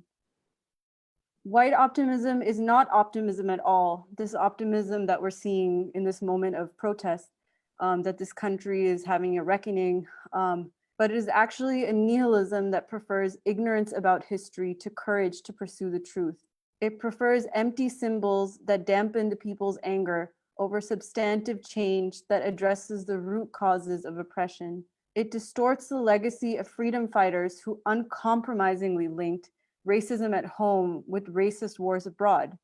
It is battleships named after civil rights heroes, Susan Rice as president, and gentrifiers saying Black Lives Matter. Baldwin did not want America to chase after moral authority that it never had. He wanted the American people to find redemption by grappling with their history and choosing a better way for the sake of their children. It would mean what Dr. King called a revolution of values. A true revolution of values will soon look uneasily on the glaring contrast of poverty and wealth. With righteous indignation, it will look across the seas and see individual capitalists of the West investing huge sums of money in Asia, Africa, and South America, only to take the profits out with no concern for the social betterment of the countries and say, this is not just. It will look at our alliance with the landed gentry of South America and say, this is not just. The Western arrogance of feeling that it has everything to teach others and nothing to learn from them is not just. A true revolution of values will lay hand on the world order and say of war, this way of settling differences is not just. This business of burning human beings with napalm, of filling our nation's homes with orphans and widows, of injecting poisonous drugs of hate into the veins of people normally humane, of sending men home from dark and bloody battlefields, physically handicapped and psychologically deranged, cannot be reconciled with wisdom, justice, and love. A nation that continues year after year to spend more money on military defense than on programs of social uplift is approaching spiritual death. King believed that for America to change, it must change its fundamental values and challenge itself to be better, not to score points in a Cold War or to prevent its corporations from burning, but to preserve its own soul. He challenged Americans to reject colonialism, neo-colonialism, arrogance, ignorance, and war, and he encouraged white America to join the rest of the world in standing for peace. W.E.B. Du Bois gave shape to this vision, the unity of Pan-Africa and Pan-Asia. He showed how darker people around the world shared civilizational values of truth and freedom and a common destiny. In his novel Dark Princess, he wrote about the love story of Matthew Towns, an African-American doctor, and Kautilya of Bodhpur, an Indian princess. Kautilya brought Matthew into the great cause of the darker nations, and Matthew opened Kautilya's eyes to the possibility that ability and talent and art is not entirely or even mainly among the reigning aristocrats of Asia and Europe, but buried among millions of men down in the great sodden masses of all men and even in Black Africa. The non-aligned movement championed the unity of Pan-Africa and Pan-Asia. Kwame Nkrumah, Joseph Tito, Gamal Abdel Nasser, and Jawaharlal Nehru believed that true freedom and equality in the world could only come as an end with the end of war and exploitation and the uplift of the poor from the legacy of colonialism. There was great cause to be optimistic, not about the white world order, but about its end and about the potential of human beings. I just wanted to end with a quote from Hugo Chavez from a speech that he gave when he visited India in 2005 and spoke at Jawaharlal Nehru University. In the speech, he applied the lessons of Nehru and Mahatma Gandhi to the struggles and victories of the Bolivarian Revolution. He explored and synthesized history with an optimism that comes from the struggles of the people for unity and dignity. When the Soviet Union fell, the intention was to impose the Washington Consensus on the world. The intention was to impose on the world the capitalist neoliberal model. The intention was to erase our roots, to end the legacy of Gandhi, Nehru, Bolivar. The intention was to end states and nations and sovereignty. It was said that we had reached the end of history. Just 15 years later, the mighty force of truth, the Satyagraha, has shown that all that was false. They cannot erase our past, they cannot erase our conscience, and they cannot erase our roots. They cannot impose the capitalist, neoliberal, and savage model on us. History is not only over, we are confronting the return of history. Gandhi is alive, Nehru is alive, Bolivar is alive, Martí is alive, Che Guevara is alive, and we can add Du Bois is alive, King is alive, Baldwin is alive. All of them are with us again. There is a true resurrection of the peoples of the world, so we must invoke them all today. That is the spirit that inundates us this afternoon, the spirit of unity, the spirit of the future, the spirit of truth. And so with great feeling, wanting to say many more things, regretting not having more time this afternoon, but telling you from today, I want to seal the commitment of unity among our peoples. This union of peoples is the only thing that will set us free so that this 21st century is a century of true freedom, the century of true equality. Let it not be the century of death, may it be the century of life. Yeah.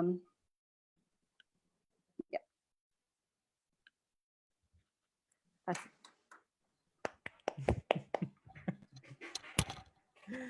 Thank you, Meghna.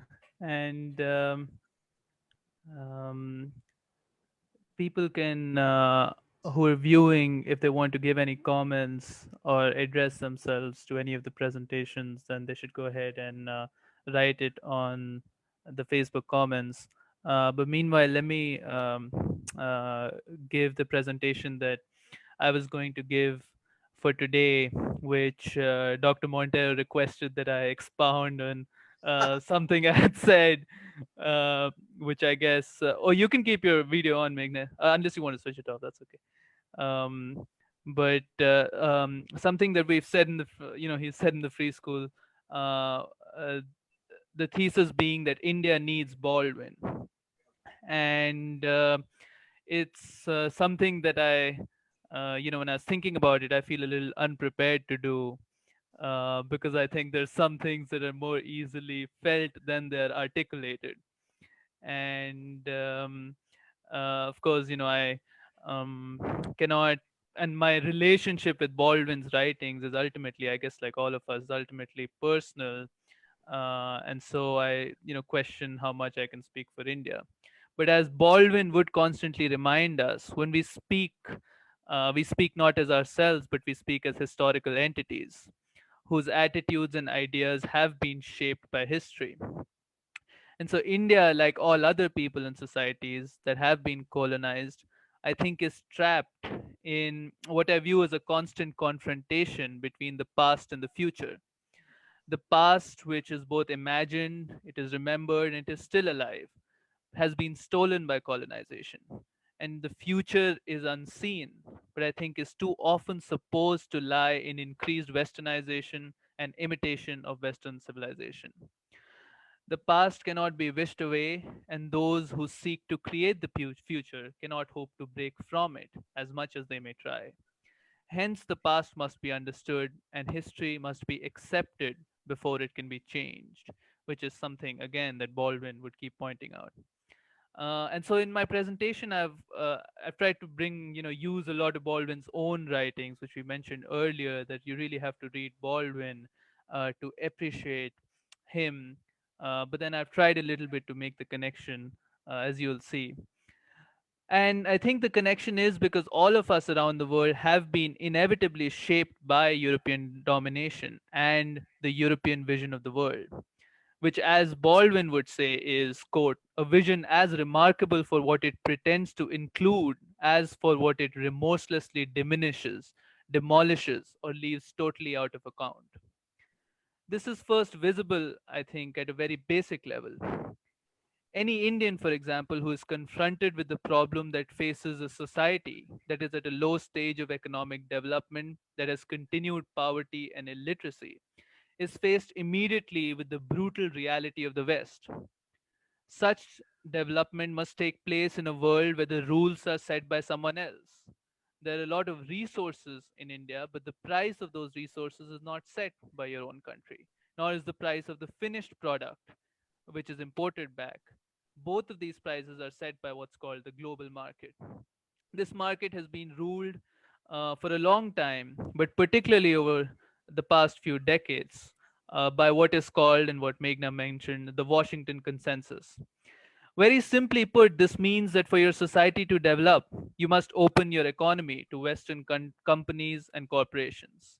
This is something that Baldwin was quite aware of, as he said, quote, the situation of the black American minority connects with the situation of the so called emerging or third world nations. These existed until only yesterday merely as a source of capital for the developed nations. The vital interests of the Western world were the riches extorted from the colonies. Without this worldwide plunder, there would have been no industrial revolution. No colonizing power voluntarily surrendered this arrangement, and independence, like integration, merely set in motion a complex legal and political machinery designed to camouflage and maintain the status quo. None of the quote emerging nations has arrived at economic autonomy, and this is not because they're incapable of self government or are unable to count. One hears, for example, of the failure of the difficulty of their export market, which is not surprising since this market is entirely controlled by the economic interests and arrangements of the West. On the import market, their situation is yet more precarious, since they can pay for these imports only in the Western currency that is being extracted from their flesh. End quote. The scale of domination over the world by Western companies has to be emphasized. It is difficult to believe the numbers unless one sees them. More than 50% of the market for everything around the world, especially in sectors like aircrafts, automobiles, computers, mobile phones, construction equipment, soft drinks, footwear, cigarettes, belongs to a handful, usually one or two, of Western companies. We live in the midst of a vast empire which is both immediately visible and surprisingly hidden. In India, for example, the Washington Consensus was implemented by Indians after the collapse of the Soviet Union. It has been pushed forth by economists trained in American and British universities who are fierce proponents of the free market. Some of them served as political leaders in the country. Others spent their time hopping between Columbia University and as advisors to the Indian government. As Baldwin put it, quote, this is why ultimately all attempts at dialogue between the subdued and the subduer, between those placed within history and those dispersed outside, break down. One may say, indeed, that until this hour, such a dialogue has scarcely been attempted. The subdued and the subduer do not speak the same language. For example, Dakar is a French city on the West African coast, and a representative from Dakar is not necessarily a man from Senegal. He is much more likely to be a spiritual citizen of France, in which even he cannot possibly convey the actual needs of his part of Africa or of Africa. And when such a dialogue truly erupts, it cannot avoid the root question of the possession of the land and the exploitation of the land's resources. At that point, the cultural pretensions of history are revealed as nothing less than a mask for power. And thus it happens in order to get rid of Shell, Texaco, Coca Cola, the Sixth Fleet, and the friendly American soldier, whose mission it is to protect these investments, one finally throws Balzac and Shakespeare and Faulkner and Camus out with them. Later, of course, one may welcome them back, but on one's own terms, and absolutely on one's own land. End quote.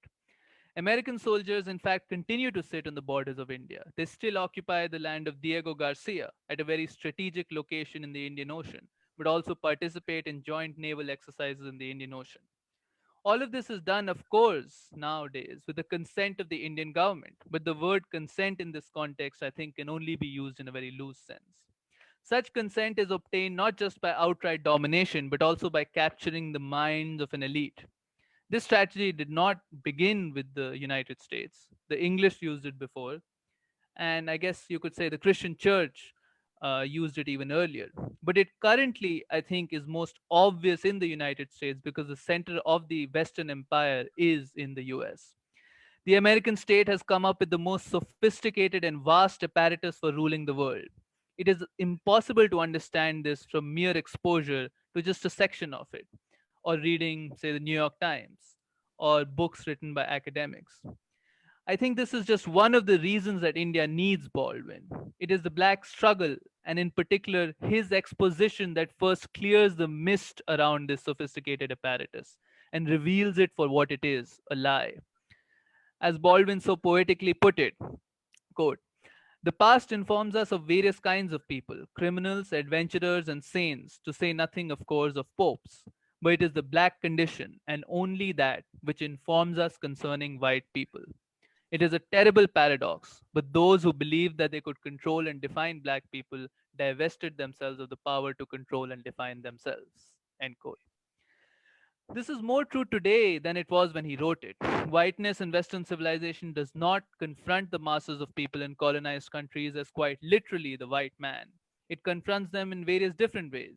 The movies that are made, the courses in universities, the laws that are passed. That is through a variety of complex legal mechanisms which hide the essence of who rules the world. I think I can safely say that every Indian who immigrates to the United States, for example, faces a phase that is quite bewildering. They try to cope with this society in various ways. Some retreat into their own community, others try very hard to fit in to white society. But that some succeed in doing so, I think, is of very little consequence and only reveals the distance they have to travel to be able to fit in. Baldwin offers remedy from this confusion. As he says, speaking of this country, quote, the moral erosion has made it quite impossible for those who think of themselves as white in the country to have any moral authority at all, privately or publicly. The multitudinous bulk of them sit stunned before their TV sets, swallowing garbage that they know to be garbage, and in a profound and unconscious effort to justify this torpor that disguises and profound and bitter panic, pay a vast amount of attention to athletics, even though they know that the football player is merely another aspect of the money making scheme. End quote. Many thinkers have spoken of the condition of the colonized. They have spoken to the particular identity produced by belonging, so to speak, in two worlds. Westerners have written about everything under the sun: India, China, Iran, or Africa. Many have tried to reclaim their identity, to shun the lies and falsehood of their history. But Baldwin is unique and special, for he turns the question around. I am not the problem, he says, you are the problem. He analyzes whiteness, the fetish of whiteness, and the harm that it has done to humanity. He says, quote, the real and unanswerable disaster of that history that calls itself white is that, first of all, in the world in which we live, there is no other history. History is a hymn to white people, and all of us others have been discovered by white people who may or may not, they suppose, permit us to enter history.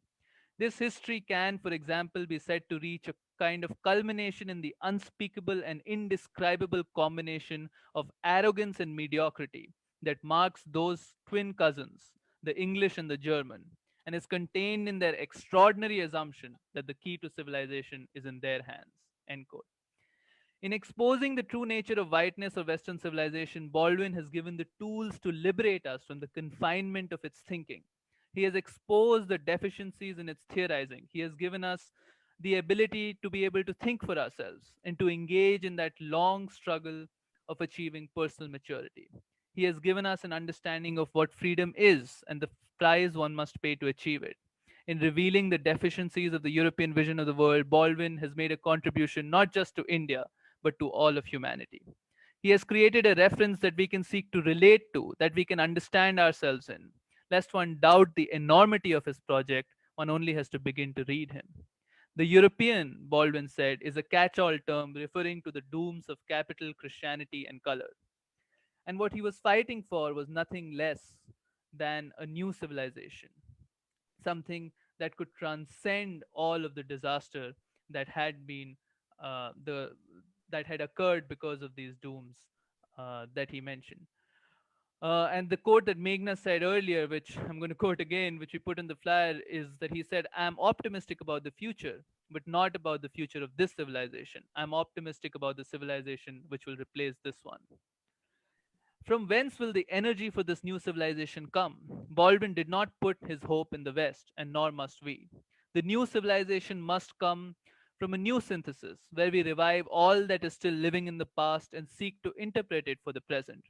In the process, we must also seek unity, principled unity, between India and Afro America, between India and Africa, really between the darker nations of the world. Here, I believe Baldwin is important to India in another way, because it is possible to find in his thinking the seeds of a philosophy for the present, which has very old roots and is possible to connect to India and I'm sure other places. India has a long tradition of thinkers who seek liberation from suffering. It has a long tradition of thinkers who recognize the fact of death and seek to search for the truth and in it the essence of reality. They recognize that this truth is not to be found in idols or in material possessions, which is why some of the key principles are non-violence, truth, or non-possession. Who can articulate these principles for our time better than Baldwin? When he says, quote, "It seems to me that one ought to rejoice in the fact of death, ought to decide indeed to earn one's death by confronting with passion the conundrum of life. But renewal becomes impossible if one supposes things to be constant that are not. Safety, for example, or money, or power. One clings then to chimeras by which one can only be betrayed, and the entire hope, the entire possibility of freedom disappears." End quote. I think it is possible to relate Baldwin's writings to many Indian philosophers of the past. As an example, let me just take the essential teachings of the Buddha, one of which are, quote, "There are those who do not realize that one day we must all die, but those who do realize this settle their quarrels." Or when Baldwin says, quote, "You think your pain and your heartbreak are unprecedented in the history of the world, but then you read." When a woman who had lost her 1 year old son asked the Buddha what she should do, he asked her to go find a household in which there had never been a death and get him a few grains from that household. Even though Baldwin was shaped by black Christianity, by the blues, and by the spirituals, he articulated a philosophy that I believe, in essence, is quite close to elements of Indian philosophy. This profound connection, which we observe also in Martin Luther King Jr., remains to be uncovered and understood. Baldwin believed, as King did, that each one of us is connected in a single garment of destiny, which is why he constantly upheld love as what binds us together. He said, quote, "One day, perhaps unimaginable generations hence, we will evolve into the knowledge that human beings are more important than real estate, and will permit this knowledge to become the ruling principle of our lives." End quote. Baldwin's existentialism, deeply rooted in history and struggle, his fierce passion for justice, and his deep belief in the connection which all human beings share, revive our past in a new way and become indispensable for our continuing struggle for a new society. James Baldwin is one of the greatest thinkers of the past century. He deserves to be celebrated not just in the United States but around the world. He achieved what all artists seek to achieve, to find in their particular struggle the basis of a universal message. India needs Baldwin and humanity needs Baldwin.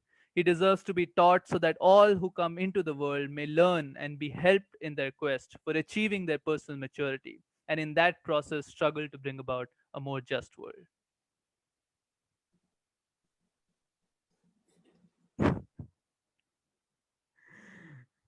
Okay, so now I'm just going to turn it over. Grady, if whatever you want to say, um, either by yourself or in response. You're on mute. You'll have to unmute Yeah, yourself. I Oh, yeah. was just doing it. Okay, I just wanted to thank all of the presenters. All of what we've shared is so fitting for the occasion that we've been brought together. First and foremost, we're brought together around a personality, a person. That's first and foremost primary, and it is to the person of Baldwin that I'd like to engage and use that connection and engagement with him to respond to two aspects of what all of the panelists have addressed. Those two aspects are grandiosity and granularity. Grandiosity in the sense in which Baldwin deploys ideologies with a capital I as an overarching integration of ideas about action and action about ideas. So ideology is actually bigger than philosophy, and it is itself inherently dialectical in the way that I just described. But Baldwin, I realize, is very aware, but at the same time wary of ideologies. What I just said is highly arguable, okay? And I expect Doc to say something about that. What is compelling about Baldwin is his granularity and how in that mode, he's able to talk about the huge ideas that all the panelists have talked about, the huge sweep of history. These topics are part of his own thought and his expression. As a novelist, he is able to move from the grandiose to the granular. That's what novelists accomplish. That's what writers do. He becomes more than just a historical figure that's trapped in a category. He's able to break out of that, and with every utterance, every word from his writing, he's able to emerge as the idiosyncratic, irreducible individual that he is. It is that aspect of Baldwin that we see in the interview, and I think it is in that aspect of him that we see his spirituality. That is where his power is. That's where his intelligence is sourced in his spirituality, and it is the resourcefulness of it. Doc recalled the glory days of the civil rights movement when the likes of Diane Nash and Lawson, the intensity and the expansiveness of that debate, where everybody was talking about everything and people were facing each other. And that day has now passed, but it is operating in, I think, a somewhat different way, which I don't have time to go into at this point. But what I'm getting to, and the point I want to make, is that the transformation in society, the transformation in the world, the transformation in people, I think is going to be propagated one conversation at a time. And I think that the efficacy and impact of James Baldwin's oeuvre proves that, because I'm going back to the point that I made earlier. As per being a writer, he is able to individualize every encounter that a person has with his thought, his life, his being, and his value. That's what reading and literature and literacy is about. In the interview with Darden, notice what was happening. Darden took the preponderance of James Baldwin, the elements of his life, his being, his creative expression, and so on and so forth, and was using it and deploying it for his own purposes. He took him and classified him and grouped him as an historical entity and was trying to deploy him in defense of whiteness.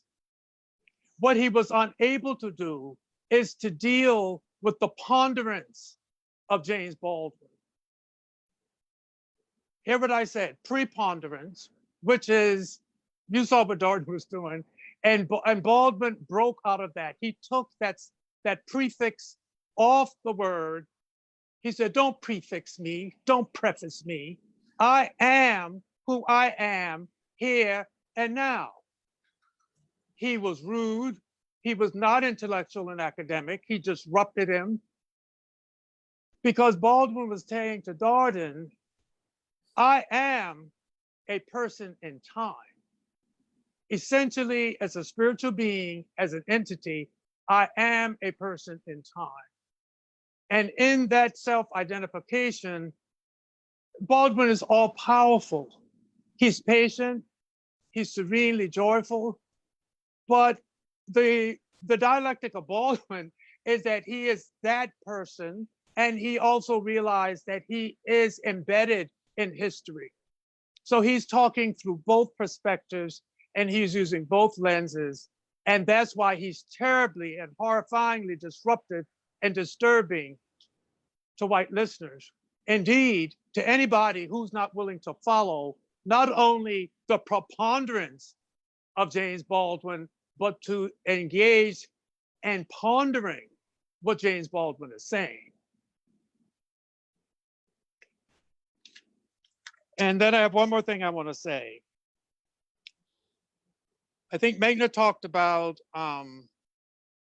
the revolution of values. I mean, if you look at, and again, going between these two aspects of the granular and the grandiose, because what I'm positing is that there is a discrete, what the French call tête-à-tête, which is a meeting of minds where people get together one-on-one and deal with the ponderance of the moment that we're in. And if you always revert to the grandiose vision of yourself, and that involves an historicalization of your being and your presence, you're going to be impatient because history is impatient. It's restless. It's just an endless sequence of presence moving progressively forward and forward and forward, and it's exhausting. It's just not where it is. But if you are rooted in time and that perspective, you can stop the world, you can slow things down, but yet be embedded in the world. And I think when that is one context and frame for thinking about yourself in the world and your being in the world, which is what I'm offering, is how Baldwin situates himself, you realize that the revolution of values is inextricably intertwined with the evolution of the person. I have to now cite Gandhi. Be the change that you want to see in the world. I am tempted to read a stanza or part of a stanza from Staggerly Wonders. I don't want to steal my own thunder and preempt the order of the service. And this is a service, by the way. But if you'll allow me, I went to bed with Staggerly Wonders last night. And so you have to excuse me because I also woke up with them, and I was in part late because the alarm didn't go off, because I think what I got in this excerpt from Staggerly put me into a deep sleep, which is not an unconsciousness, but a deeper consciousness which I would have to venture to say is from there that I just spoke to you.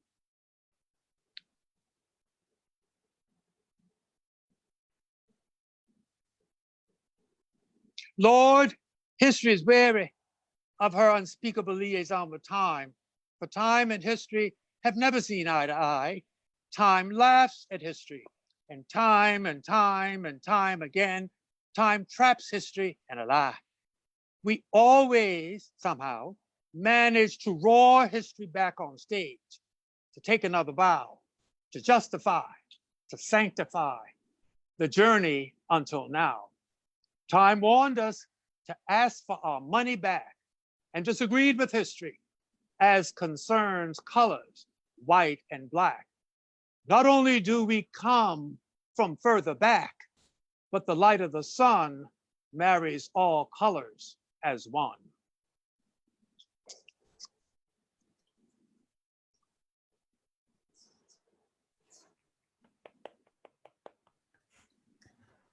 Thank you, Grady. You're welcome.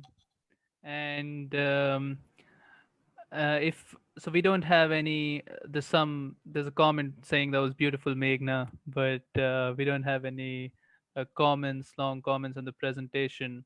So, Doc, if you want to say something, um, go ahead. Otherwise, oh, go on. Says I'm completely humbled by the brilliance of these presentations, all of which have their uniquenesses.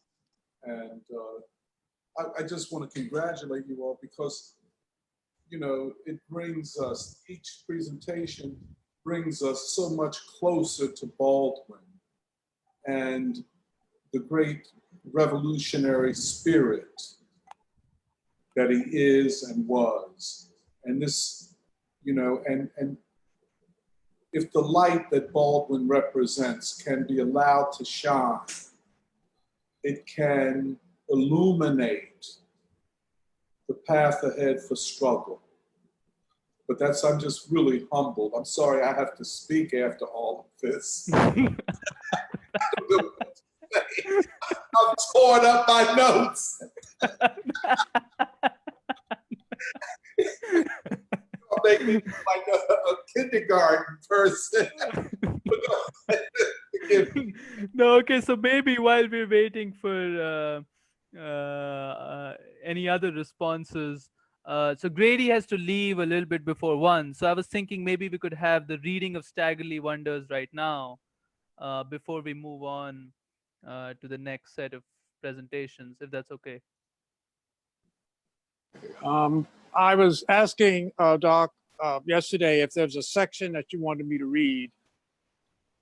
His voice comes to me when I read this at a fairly fast clip.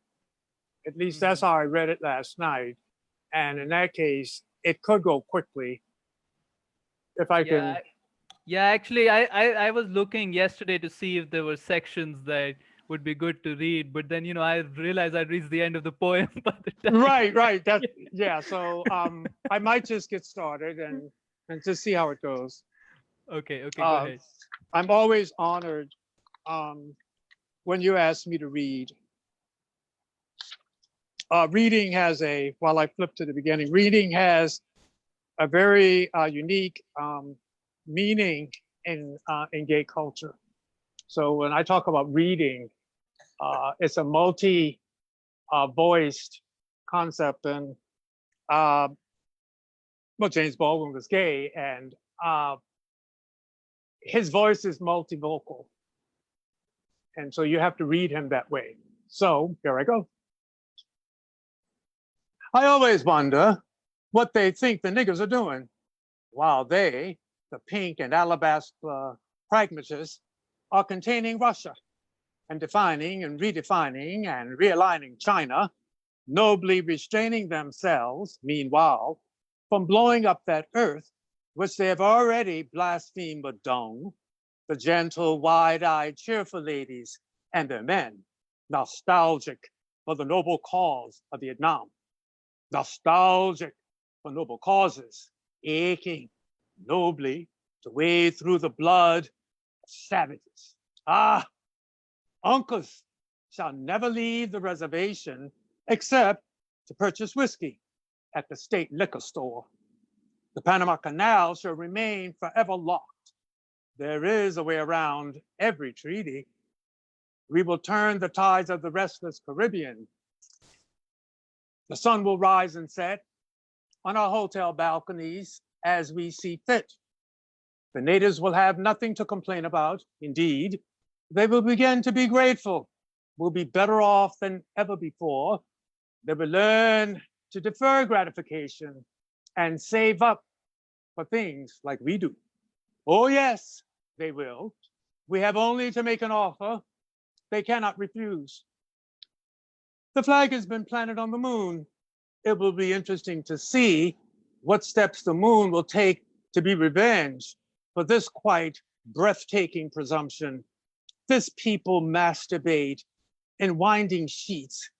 They have hacked their children to pieces. They have never honored a single treaty made with anyone, anywhere. The walls of their cities are as foul as their children. No wonder their children come at them with knives. Mad Charlie Man's son was one of their children, had got his shit together by the time he left kindergarten. And as for Patty, heiress of all the ages, she had the greatest vacation of any heiress anywhere.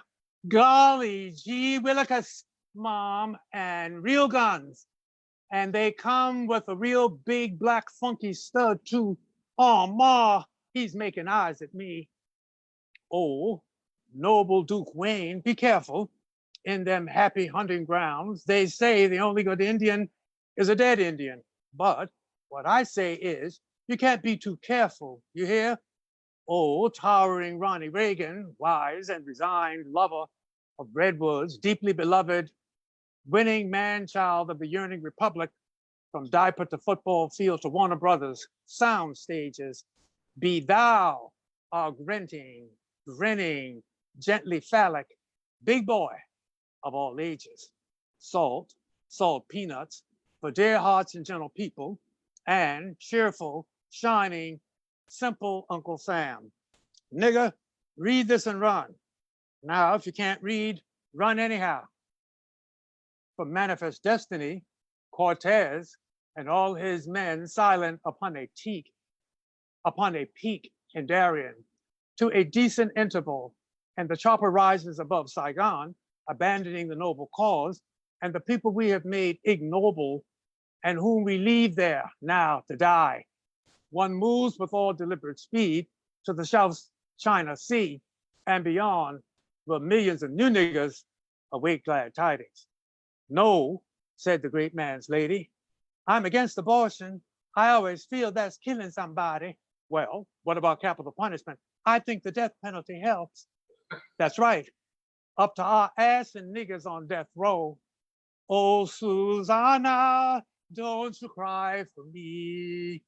Well, I guess what the niggers are supposed to be doing is putting themselves in the path of that old sweet chariot and have it swing down and carry us home.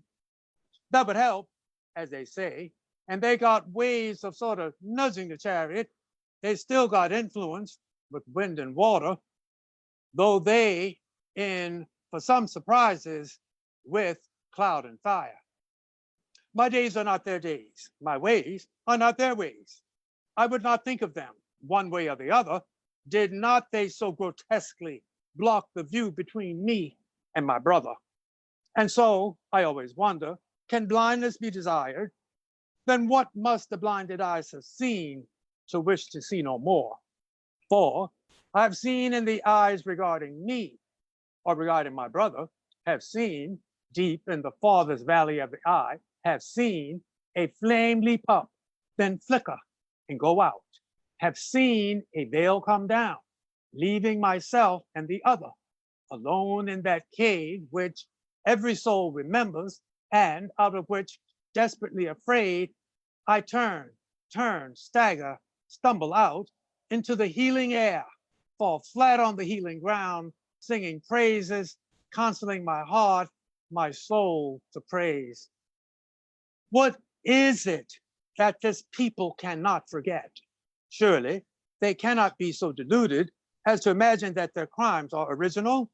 There's nothing in the least original about the fiery tongs and to the eyeballs, the sex torn from the socket, the infant ripped from the womb, the brains dashed out against rock. Nothing original about Judas or Peter or you or me, nothing. We are liars and cowards all, or nearly all the time, for we also ride the lightning, answer the thunder, penetrate whirlwinds, curl up on the floor of the sun, and pick our teeth with thunderbolts. Then, perhaps they imagine that their crimes are not crimes. Perhaps. Perhaps that is why they cannot repent, why there is no possibility of repentance. Manifest destiny is a hymn to madness, feeding on itself, ending, when it ends, in madness. The action is blindness and pain, pain bringing a torpor so deep that every act is willed, is desperately forced, is willed to be a blow. The hand becomes a fist, the prick becomes a club, the womb a dangerous swamp, the hope and fear of love. It's acid in the marrow of the bone. No, their fire is not quenched, nor can they be the oil feeding the flames, being the unadmitted terror of the wrath of God. Yes, but let us put it another way, less theological, though theology has absolutely nothing to do with what I'm trying to say. But the moment God is mentioned, theology is summoned to buttress or demolish belief, an exercise which renders belief irrelevant and adds to the despair of Fifth Avenue on any afternoon, the people moving homeless through the city, praying to find sanctuary before the sky, and the towers come tumbling down before the earth opens, as it does in Superman. They know that no one will appear to turn back time. They know it, just as they know that the earth has opened before and will open again, just as they know that their empire is falling, is doomed. Nothing can hold it up. Nothing. We're not talking about belief. I wonder how they think the niggas made it, make it. How come the niggas are still here? But then again, I don't think they dare to think of that. No, I'm fairly certain they don't think of that at all. Lord, I watched the alabaster lady of the house with Beulah. Beulah, about 60, built 4 square, biceps like Muhammad Ali. She at the stove, fixing biscuits, scrambling eggs and bacon, fixing coffee, pouring juice. And the lady of the house, she say, she don't know how she get along without Beulah. And Beulah just silently grunts, I reckon you don't, and keeps on keeping on. And the lady of the house, she's just like one of the family. And Beulah turns, gives me a look, sucks her teeth and rolls her eyes in the direction of the lady's back and keeps on keeping on. While they are containing Russia and entering into the quicksand of China and patronizing Africa and calculating the Caribbean plunder and the South China Sea booty, the niggas are aware that no one has discussed anything at all with the niggas. Well, niggas don't own nothing. Got no flag, even our names, our hand-me-downs. And you don't change that by calling yourself X. Sometimes that just makes it worse, like obliterating the path that leads back to whence you came and to where you can begin. And anyway, none of this changes the reality, which is, for example, that I do not want my son to die in Guantanamo or anywhere else for that matter, serving the stars and stripes. I've seen some stars. I got some stripes. Neither, incidentally, has anyone discussed the bomb with the niggas. The incoherent feeling is the less the nigger knows about the bomb, the better. The lady of the house smiles nervously in your direction as though she had just been overheard discussing family or sexual secrets and changes the subject to education or full employment or the welfare rolls. The smile saying, don't be dismayed. We know how you feel. You can trust us. Yeah, I would like to believe you, but we're not talking about belief. The sons of greed, the heirs of plunder, are approaching the end of their journey. It is amazing that they approach without wonder, as though they have themselves become that scorched and blasphemed earth the stricken buffalo, the slaughtered tribe, the endless virgin, blood-soaked plain, the famine, the silence, the children's eyes, murder masquerading as salvation, seducing every democratic eye, the mouths of truth and anguish choked with cotton, rape delirious with the fragrance of magnolia, the hacking of the fruit of their loins to pieces. Hey, tar baby sons and nephews, the high yellow nieces, and Tom's black prick hacked off to rustle in the crinoline, to hang heaviest of heirlooms between the pink and alabaster breast of the great man's lady, or worked into the sash at the waist of the high yellow Creole bitch or niece, a chunk of shining brown black satin, staring like the single eye of God. Creation yearns to recreate a time when we were able to recognize a crime. Alas, my stricken kinsman, party's over. There's never been any white people anywhere. The trick was accomplished with mirrors. Look, where is your image now? Where your inheritance? Oh, what rock stands? On what rock stands this pride? Oh, I counsel you, leave history alone. She's exhausted, sitting, staring into her dressing room mirror and wondering what rabbit now to pull out of what hat, and seriously considering retirement, even though she knows her public dare not let her go. She must change. Yes, history must change. A slow, syncopated, relentless music begins suggesting her re-entry, transformed, virginal as she was, in the beginning, untouched, as the word was spoken before the rape which debased her, to be the whore of multitudes, or, as one might say, before she became the star, whose name above our title carries the show, making history the patsy, responsible for every flub line, for every miscue, responsible for the life and death of all bright illusions and dark delusions. Lord, history's weary of her unspeakable liaison with time, for time and history have never seen eye to eye. Time laughs at history, and time again, time traps history in a lie. But we always somehow manage to roar history back on stage, to take another bow, to justify, to sanctify, to journey until now. Time warned us to ask for our money back and disagreed with history as concerns colors, white and black. Not only do we come from further back, but the light of the sun marries all colors as one. Kinsman, I've seen you betray your savior. It is you who call him savior so many times, and I've spoken to him about you behind your back.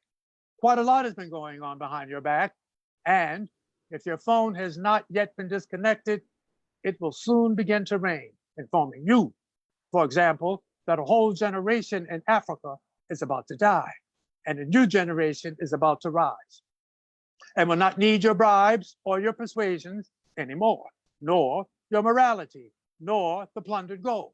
Ah, kinsman, if I could make you see, the crime is not what you have done to me. It is you who are blind. You bow down with change. You whose children mock you and seek another master. You who cannot look man or woman or child in the eye, whose sleep is blank with terror, for whom love died long ago, somewhere between the airport and the safe deposit box, the buying and selling of rising or falling stocks. You who miss Zanzibar and Madagascar and Kilimanjaro and lions and tigers and elephants and zebras, flying fish and crocodiles and alligators and leopards, and crashing waterfalls and endless rivers, flowers fresher than Eden, silence sweeter than the grace of God, passionate every turning, throbbing in the bush, thicker, oh, than honey in the hive, dripping, dripping, opening, welcoming, aching from toe to bottom to spine, sweet heaven on the line to last forever. Yes, but now rejoicing ends, man. A price remains to pay. Your innocence costs too much. We can't carry you on our books or our backs any longer, baby. Find another Eden, another apple tree, somewhere, if you can, and find some other natives somewhere else to listen to you bellow till you come. just like a man, but we don't need you. Are sick of being a fantasy to feed you and of being the principal accomplice to your crime. For it is your crime now, the cross to which you cling, your alpha and omega for everything. Well, others have told you, your clown's grown weary. The puppet master is bored, speechless with this monotonous disaster, and is long gone, does not belong to you, any more than my woman or my child ever belonged to you. During this long travail, our ancestors spoke to us, and we listened, and we tried to make you hear life in our song. But now, it matters not at all to me whether you know what I'm talking about or not. I know why we are not blinded by your brightness, are able to see you who cannot see us. I know why we are still here. Godspeed. The niggas are calculating from day to day, life everlasting, and wish you well, but decline to imitate the son of the morning and rule in hell.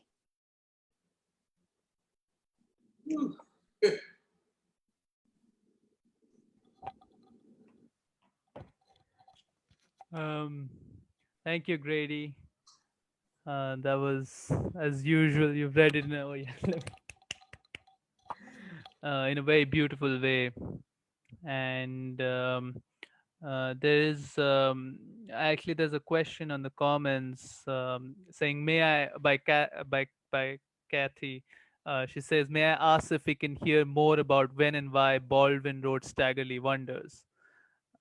This is the first time I'm hearing Baldwin's poetry. Um, and I know that the book of poems was published, I think, in 1983 first. I don't actually know when he wrote this poem. I think Staggerly is an African American folk hero. And I think it's very significant that he wrote it as he did, saying Staggerly Wonders. Um, in a sense, it's something that we were discussing earlier, Doc, about the difference, and in the Darden conversation that came out, that Baldwin's always his attachment to his own people, and in particular to the black proletariat. And in this poem also, he is, I guess, from that standpoint, examining the society and what it is. And it is one of the fiercest indictments of the society that I have read. But yeah, if someone else wanted to say something on the poem or on this question. I think it's significant that the story of Stagger Lee involves a crap game that goes awry, and the one of the players is shot. So there's some obvious allusions to fate in time, and there is a false accusation that the dices were loaded, and so Stagger Lee killed Jimmy, the other person. So it's a poem about injustice and fate in the game of justice and life and a host of other things. So I think that might shed some interesting light on some of the connections he's making between the story and life in the world, America, and so forth.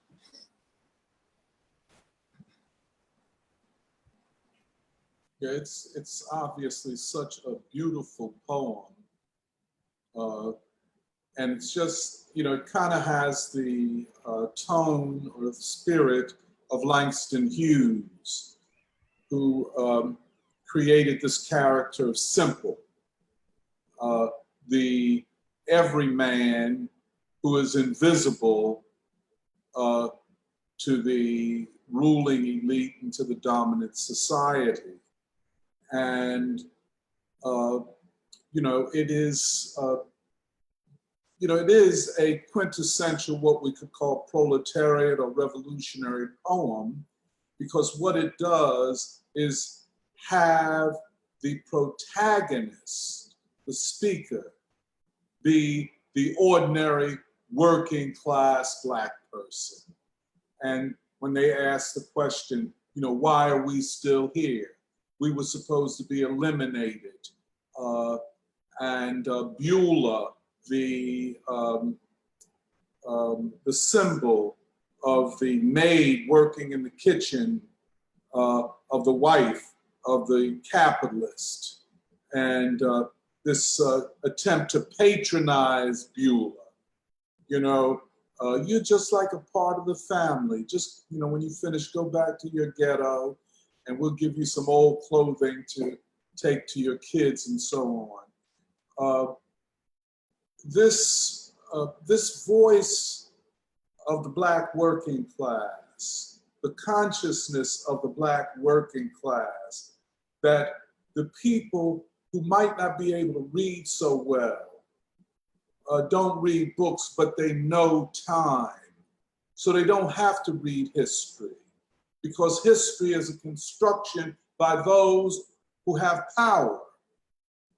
But I know time, and I know, and the working class, the Black proletariat knows, this is what Baldwin kind of ends on, they know that the white world's time is up, and that a new epoch is about to be born.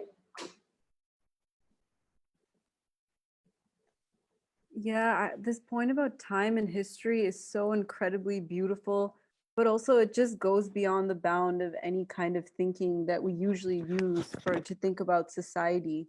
And it just reminded me of something I think Gandhi said, that for the people, history is just a record of wars.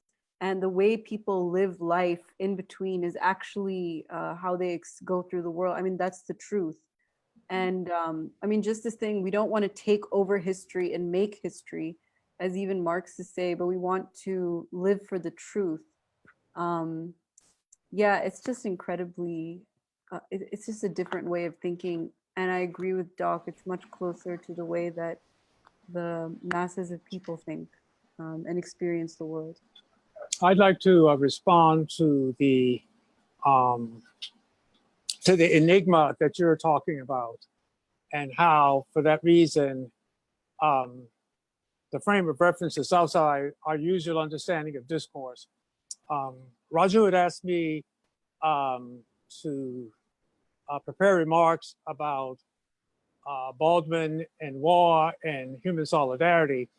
I had written to Doc and Raju and Yvonne, and I told them about how I was referencing, not by name or by text, Baldwin in the discussions I was having with Black and white Quakers at the annual session of Philadelphia Quakers.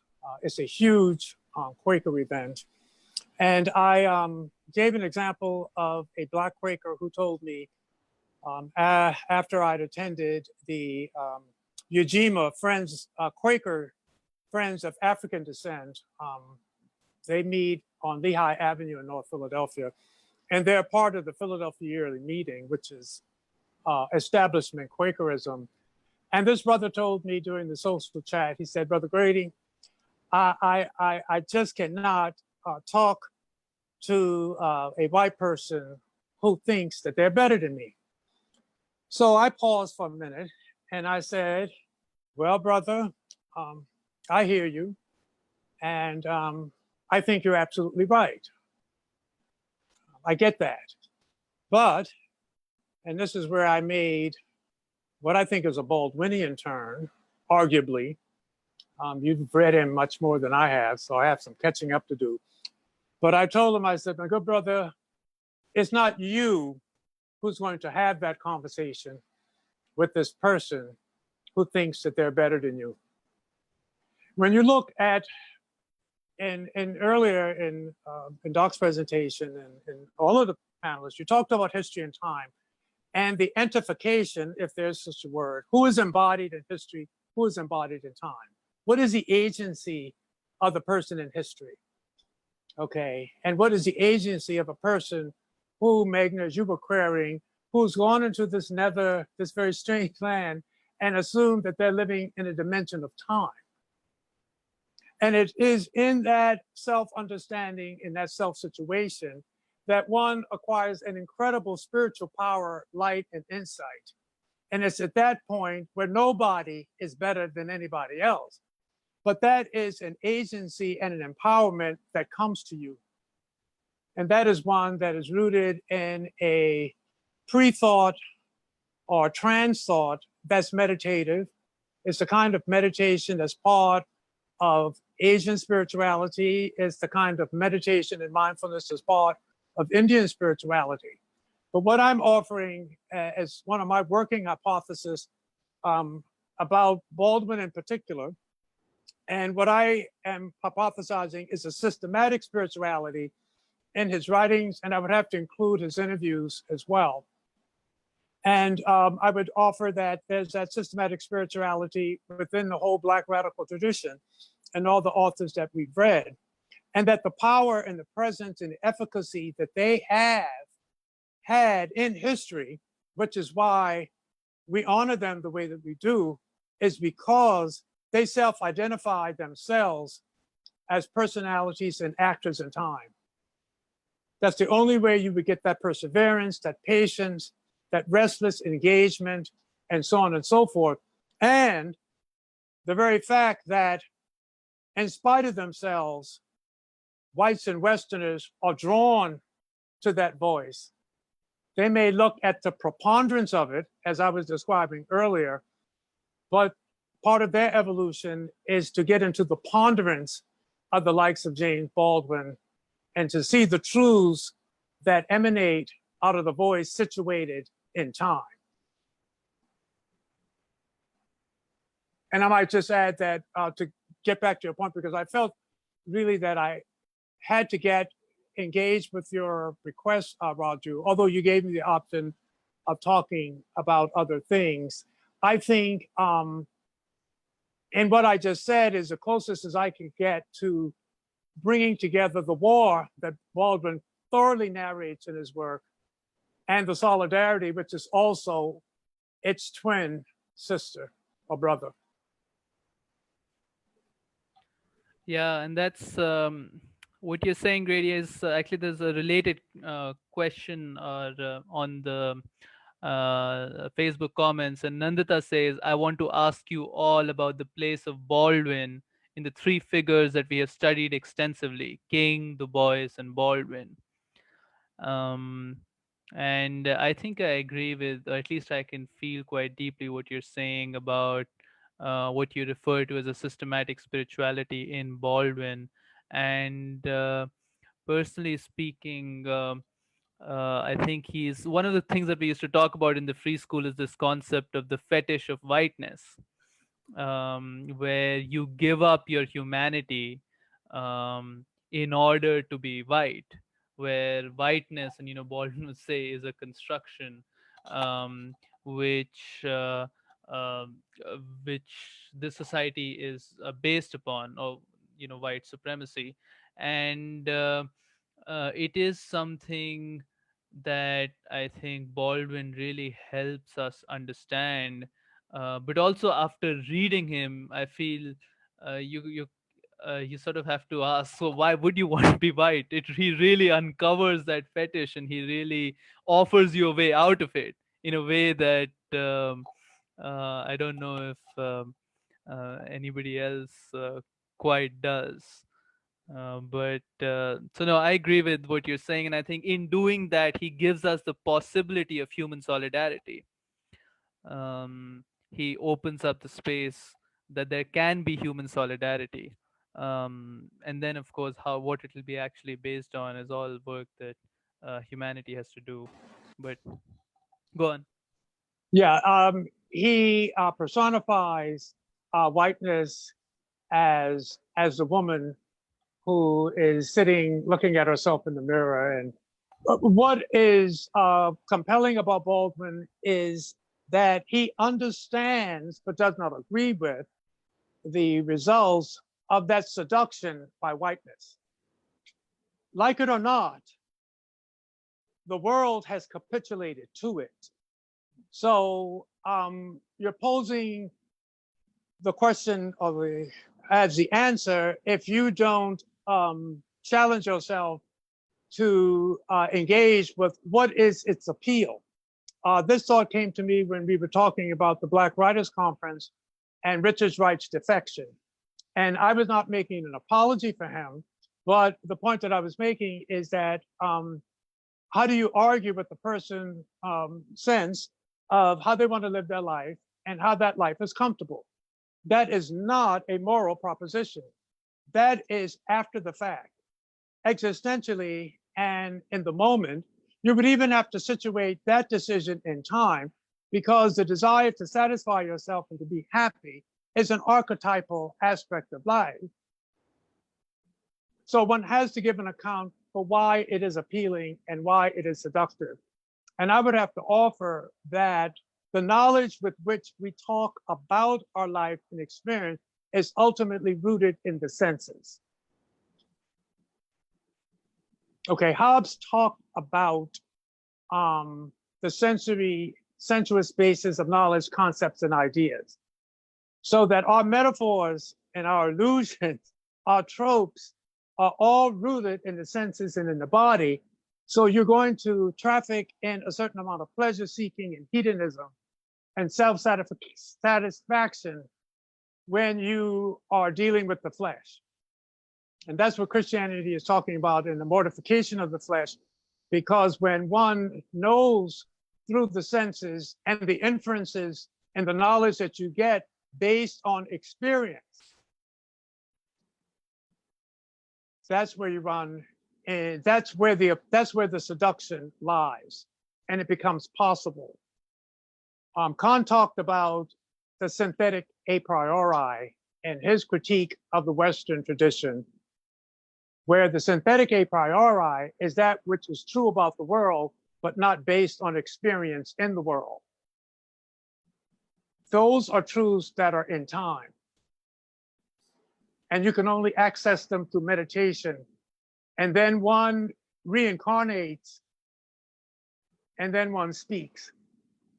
But the more that you are turned off, when the poodles get let out, when you look at the stutter steps and the stumblings of the bourgeois, the mainstream, whites, the elites, the whole cohort of people who profit from the privilege and the fetishism of whiteness, when I look at their stumbling and their stuttering, what I'm looking at is that that revolution in values that comes through the evolution of persons. And when people are rooted in history and they are not reverting to the meditativeness and the mindfulness that comes in time, it's going to look like the poodle's coming out. It's going to look like gentrification. That's as good as it gets for them, and that's as close as they can come. But I would dare say, if Baldwin were alive today and he was responding to our critique of their joining the Black Lives Matter movement, he would have some very interesting things to say to them and about them. I think Nanditha's question is a very important one, because she's asking why these three as prominent, not exclusively these three, but why so important to us. And I think, I think Baldwin, among many other things, is a philosopher of morality, and he is saying, I mean, this is what is so, how would you put it, so deeply penetrating, it touches you. How can you be moral or make a moral decision about anything and hide behind a lie? He is saying that the whole white world is predicated upon a lie by defining itself as white. And therefore, everything that proceeds after that is perverted. is permissible. If I am white, then it is permissible for me to enslave, for me to bomb, for me to kill, etc. There are no limits. So he is asserting the moral choice. It's whiteness and that trajectory, or humanity and that trajectory. And that is where King, we are all wrapped in a single garment of destiny. The concept of love in King and Baldwin is a concept of human solidarity. If I love you, I cannot do certain things to harm you. You know, it's just that simple.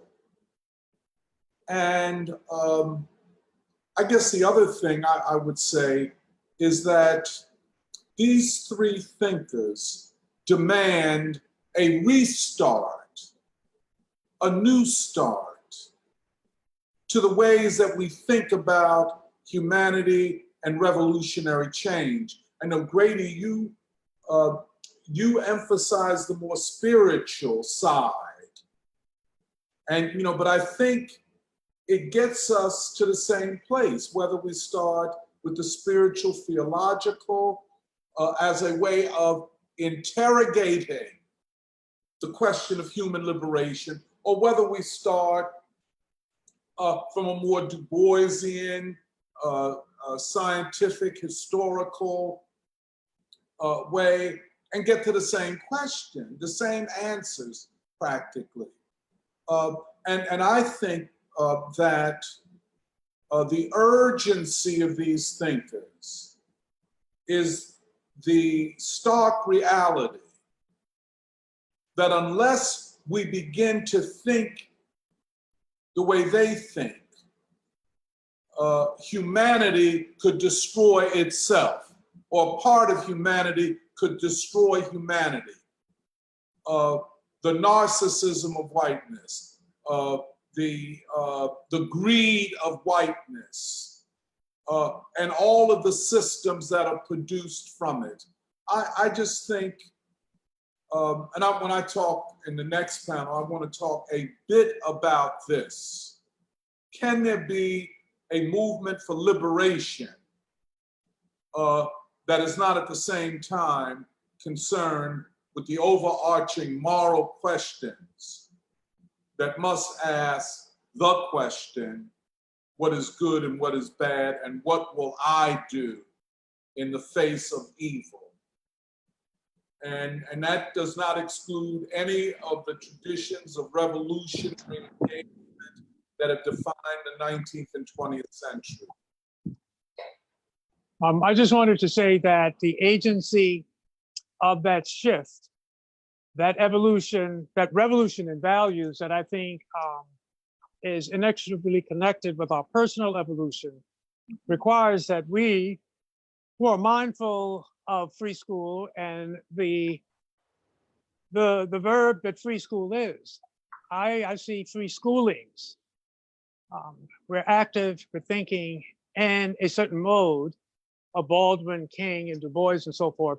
To get to my point, I have a Zoom account now, and I'm going to hold structured, unstructured conversations in which I bring Black and white people that I know to talk to each other. The point being that people need a witness of the embodiment of time and history and the eternal moral and ethical truths and values that are discernible there. All traditions of spirituality, Asian, Indian, all of them reference that access to that level of truth and truthing. And when you cross the lines that whiteness and privilege have constructed in their identity and in the society that they've made, and I started doing this when I was 14 years old, you bring a spiritual presence and a power when you are connected with truth and love in that eternal realm that is palpable. I have seen and known its effects.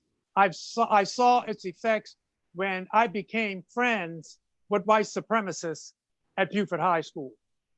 When you befriend a white person in the South, that is a genuine friendship because you both entail all the risks that privilege put up as a bulwark against the deconstruction of privilege. When they gave that up and are called a nigger lover, and when I gave it up and I was called an Uncle Tom, when I came out in Philadelphia, my black gay friend said, "Oh, Grady likes whites." So what I'm saying is there's to get to my point about the mortification of the flesh, which was a point on which we opened earlier, that flesh is mortified in the presence of some of the most resistant, racist, privileged white people. When you can stand in their presence, like I told the brother, the black Quaker who said that he could not talk to a white supremacist, when you are able to talk with them and let that love out you don't do it, you let it come from them. You are a witness to them of a mortification of your flesh because your flesh would not let you talk to the person in the first place. So what I'm doing with my Zoom account is I'm going to structure, unstructure engagements between blacks and whites so that I can disclose some of what I've been sharing with you. And as I set these up, I will invite you to join some of them.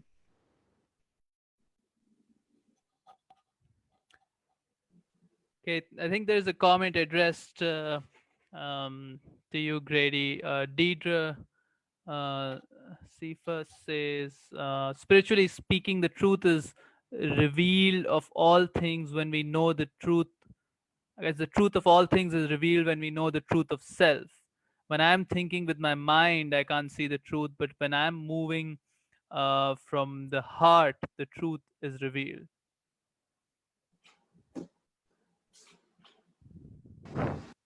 That's a poem.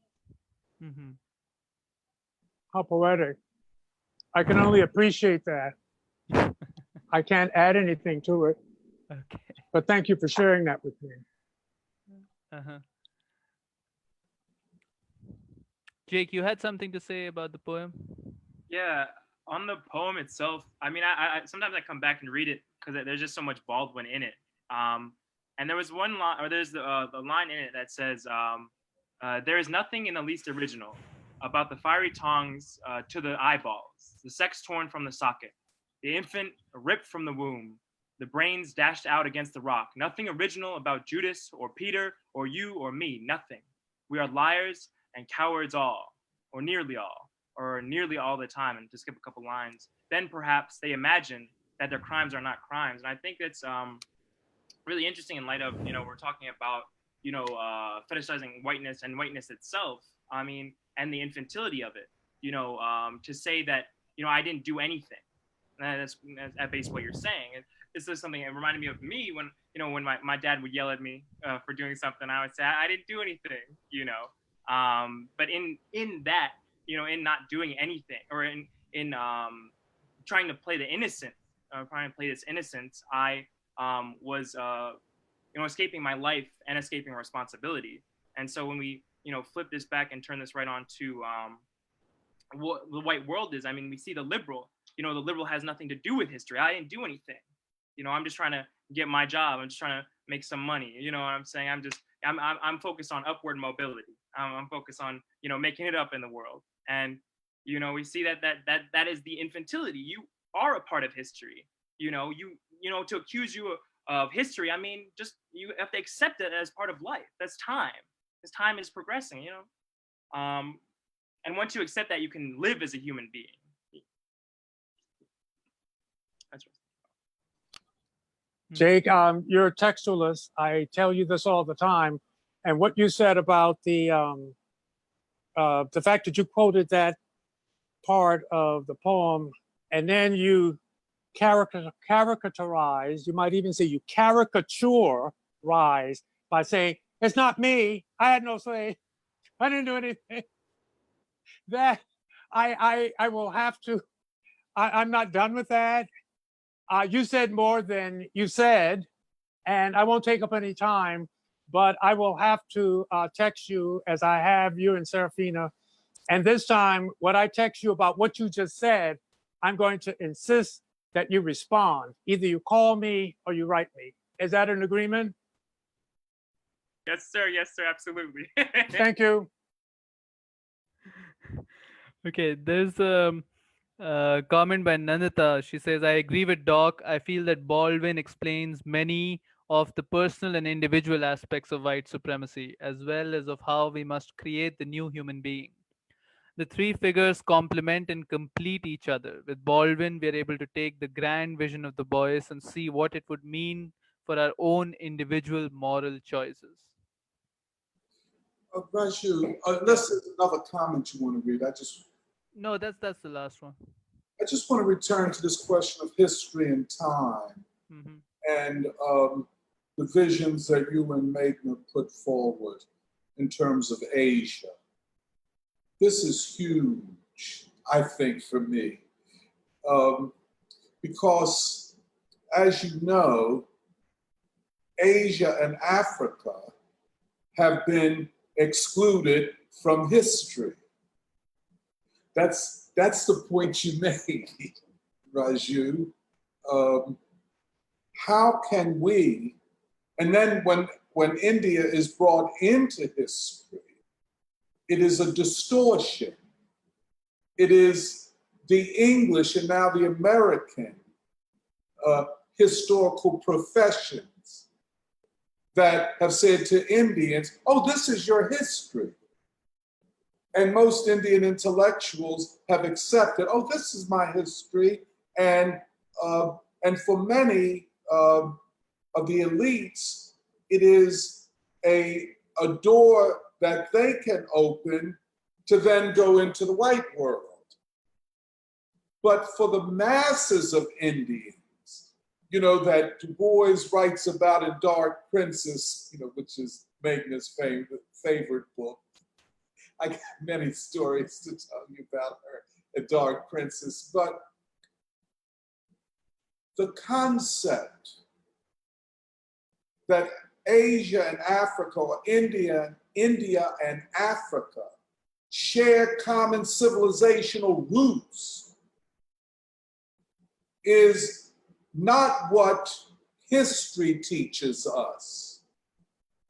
It is what experience and the encounters of the peoples of these two civilizations learn in their encounters, their intersubjectivities. You know what I'm saying? And hence, when Baldwin talks about time, he is talking about the consciousness of those who have been excluded from history. And thus, you know, when you all talk about a new imagination, a new imaginary, a new vision, it is to attack or to transgress history and that narrative. And I'll just end on this. I mean, we have seen what the undermining of the people, how the people, the masses, the staggerlees, the simples, the ordinary working class person, what... Oh, bye, Grady. Bye-bye, Grady. Go on, Doc. Yeah. What happens, what history and academics and intellectuals, how they erase time and thus erase the ordinary person. And I would say to Nanditha, you know, one of the things, you know, that we work so hard to do in the free school is to get closer to that staggerlee, that ordinary person, and to hear them. I think this is the great task of the intellectual, of the artist, of the freedom fighter in this period. I hope to talk about that when I get to my little chance. But yeah, I think these are huge moral questions that history cannot answer. that history makes us, not when I put quotes, but that history makes us deaf to and blind to. We need another way, another approach to getting at what is necessary to understand the great moral choices, the great choices that we all have to make if we want to call ourselves revolutionaries and agents of change. And it is a great moral commitment above most other things. No, I just want to say the other thing I love about putting time before history is centering the moral choice, because there are so many historians that just, they don't know how to interpret history because they've made a completely different moral choice. And when you were talking about India's relationship with Africa, I was just thinking about, I think someone told me how Indians in South Africa, everywhere else in South Africa, they still call themselves Indians. But in South Africa, where they participated in the struggle, they call themselves as African. And I just think, I just think this thing about time completely changes the way we understand. It's like, it's the commitment that comes first, then the intellectual work. Without that commitment, it's just, it's the same thing over and over again. It's just repeating itself. But to actually change things, you have to go to time. Yeah.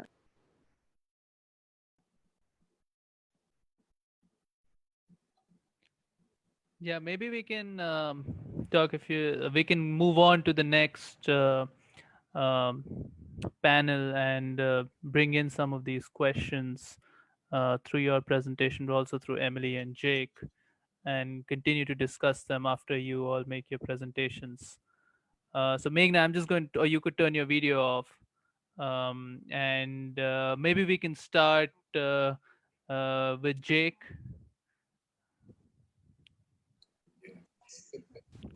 Yeah. So thank you. Thank you so much. My presentation is going to be on Baldwin and Black youth. And before I get started, I'd like to, thank, of course, the Saturday Free School, Dr. Montero, Doc, for, putting this together. And I think it's, I, of course, like to thank all the people that are tuning in on their, I was going to say smart TVs, but laptops, tablets, smartphones, all of that are just watching. And I think it's really deep that we're celebrating Baldwin's life. In Baldwin's life, Baldwin, he bore witness to the lie of white supremacy and what America can be. And in doing so, he showed us a great many things. He showed us how to be honorable. He showed us how to be courageous and selfless. He showed us how to connect our personal histories, our personal beings, to kind of take Grady's beings, or our humanity, to the society and our historical context, and using that as a means to change this historical context that we're living in. And he finally showed us a newness of humanity through taking responsibility for this country, for taking responsibility for our lives, for the lives that we lead, and for that, I think it's deep that we're celebrating James Baldwin, because we're corroborating what it is that he gave us. He corroborated our stories, and so now by celebrating him, we're corroborating his. And so thank you so much for everyone who's coming out. And so to kind of with this question of Baldwin and Black youth, my mind first went to a couple different places, but the first place my mind went to, I was at a kind of a gathering, a party, if you will, a small sort of event my friend was having at Halloween last October. And, I'm a man of politics, so I end up talking about politics from time to time. And, we're trying to get this, we were trying at the time, me and my sister, me and Serafina, we're trying to get this friend to come to the reading group. And at some point, I forget when in the conversation, at some point he had asked me, do you think revolution is possible? And this is a Black man about a year older than me, lived in Philadelphia his whole life. And he asked me, do you think it's possible? And I did something between hesitate and pause, in between that hesitation and pause, because I don't like to drop the whole thing on people as I'm trying to bring them in. I kind of try to ease them into the ideas. But, responding out of that hesitation and pause, I told him yes, in that sort of hesitant mode. And in retrospect, I would add, an emphatic yes. An emphatic yes, the revolution can happen. And I would add that it must happen.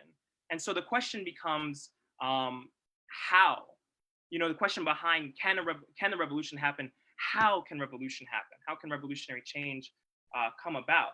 And so on that note, I'd like to read 3 quotes. Two of which, are James Baldwin. I sometimes refer to him as Reverend James Baldwin, and one of which from W.B. Du Bois. Excuse me. Goodness. So the first quote comes out of The Fire Next Time, his letter to his nephew. And it's interesting, in his letter to his nephew, he had said in a different speech that this was a letter to his nephew, but it was also a letter to the youth, to you school children that are listening to me, James Baldwin. And so he says in a paragraph, he says to his nephew, well, you were born, here you came, something like 15 years ago, and though your father and mother and grandmother, looking about the streets through which they were carrying you, staring at the walls into which they brought you, had every reason to be heavy-hearted, yet they were not. For here you were, Big James, named for me. You were a big baby, I was not. Here you were, to be loved, baby, hard, at once, and forever, to strengthen you against the loveless world. Remember that. I know how black it looks today for you. It looked bad that day too. Yes, we were trembling. We have not stopped trembling yet. But if we had not loved each other, none of us would have survived. And now you must survive because we love you, and for the sake of your children and your children's children. There's something incredible about that paragraph, but I'll say what struck me when I read it. I was like, your children's children. That reminds me of something Du Bois had said. Now, in his an essay collection called Dark Water, he has an essay entitled "The Immortal Child," and in the first paragraph of this essay, he says, "If a man die, shall he live again? We do not know, but this we do know, that our children's children live forever and grow and develop toward perfection as they are trained. All human problems, then, center in the immortal child, and his education is the problem of problems." And I think there's an interesting dialogue, that happens between Baldwin and Du Bois. You must live, little nephew, because of the sake of your children's children, and your children's children's their teaching and education and their living is the question of question, the problem of problem, and I like to rephrase as question of questions. And it's interesting because I think Baldwin adds to what Du Bois is saying. He says, here you were, to be loved, baby, hard, at once, and forever, to strengthen you against the loveless world. And I think it's incredibly deep, especially in reference to my dear friend's question. But I'll read that third quote because it ties into how I'm going about thinking about Baldwin and Black youth. So in his Down at the Cross, the second part of The Fire Next Time, he says, kind of toward the end, I have great respect, for that unsung army of Black men and women who trudged down back lanes and entered back doors saying yes sir and no ma'am in order to acquire a new roof for the schoolhouse, new books, a new chemistry lab, more beds for the dormitories, more dormitories, They did not like saying yes sir and no ma'am, but the country was in no hurry to educate Negroes. These Black men and women knew that the job had to be done, and they put their pride in their pockets in order to do it. And so out of the question of the Black youth, who are they? In no way are they and we'll circle that and return to that because it's a very rich point that Baldwin is making. But out of who is the Black youth? My mind flew into 100 million directions because in no way do they make a homogenous group, and I don't think we can ask that of them. And And I think and of Black people, they don't. There's not necessarily a homogeny, and I think that lends or that lack of homogeny lends itself to a deep personal, both authority and humanity. There's an individual, there's a specific person in which you are dealing with, and they have rich ideas, and that comes out with this lack of homogeny. Though they are bound together, and we'll get there as well. But I won't have time. I don't know if I didn't give myself enough time to really, I don't have enough time in this presentation to go through all the groups. I'd love to, because I've seen so many and known so many. But the group that I'd like to focus, or the group of people that I'd like to focus on, hang out at Broad and Erie. So when me and my sister, we go down to Saturday Free School, we go downtown, we go to West Philly. We take the 23 from Germantown, because we live up there. We take the 23 down Germantown Avenue, passing by, Sister Muhammad's on one side of the street, and we have the NAACP on the other side of the street, which I love. Going down, we find ourselves getting off at Broad and Erie. Broad and Erie is the market, or the Broad Street line. And Broad and Erie, I think, is a very special place because of what's happening. There's a great many people that are there, like poor and working Black people. We see SEPTA bus drivers and homeless Black people. We see Southeast Asians that are selling, smoothies. We see Chinese people owning like poppy stores. They call it the corner store. We see, Indians owning, a Metro PCS, cell phone stores. I walked by this one African immigrant who sells designer clothes. His name is Wagi. I consider him a deep personal friend because he's always like, keep pushing, baby, keep pushing. Don't ever stop trying, It's just that, and he's a story in and of himself, I think. And sitting alongside him is this African-American older man, maybe in his 50s, by the name of Kenny. And I want to circle Kenny and come back to him, especially in light of the quote of those men and women who said yes sir and no ma'am to buy those new dormitories and those chemistry labs.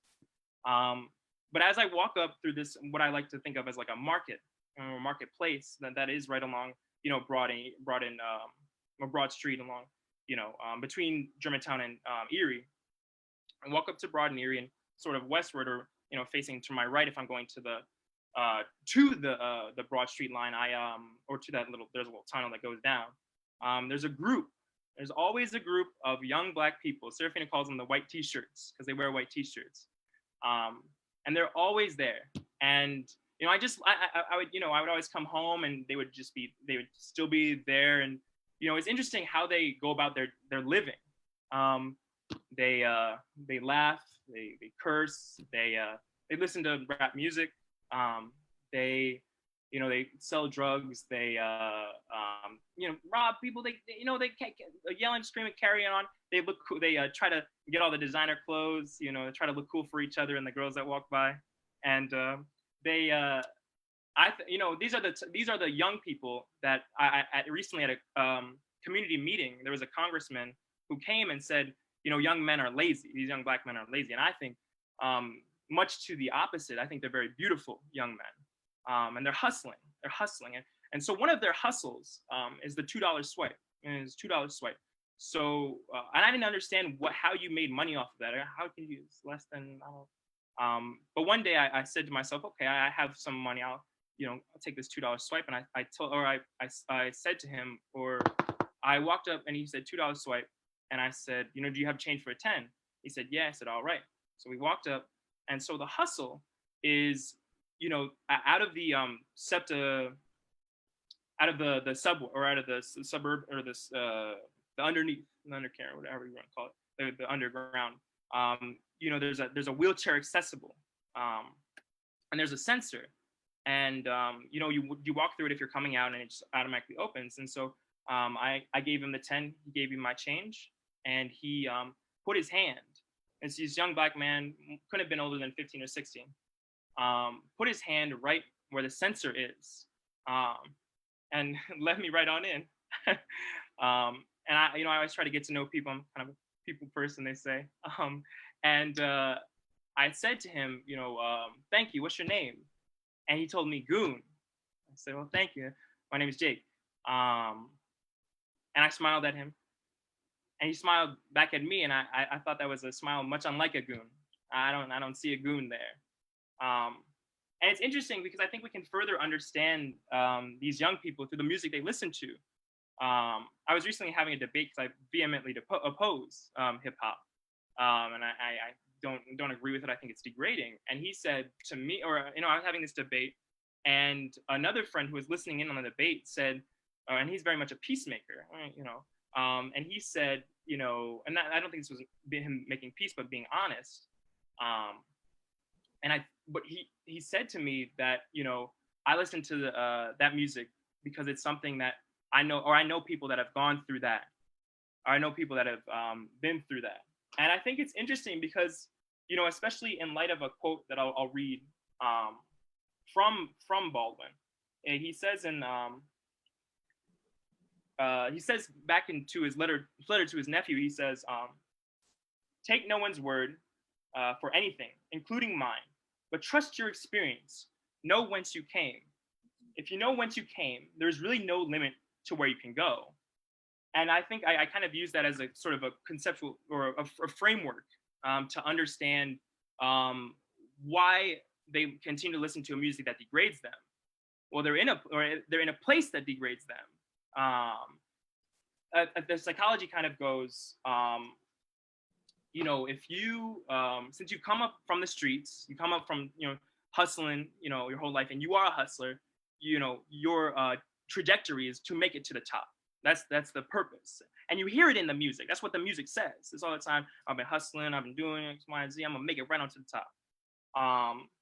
But to this, I ask, is this something that we as young Black people, can we afford that going to the top, to a top that perpetuates the degradation that you hear in the music and that you see in the streets? Can we afford to do that? Or is there a better choice that we can make?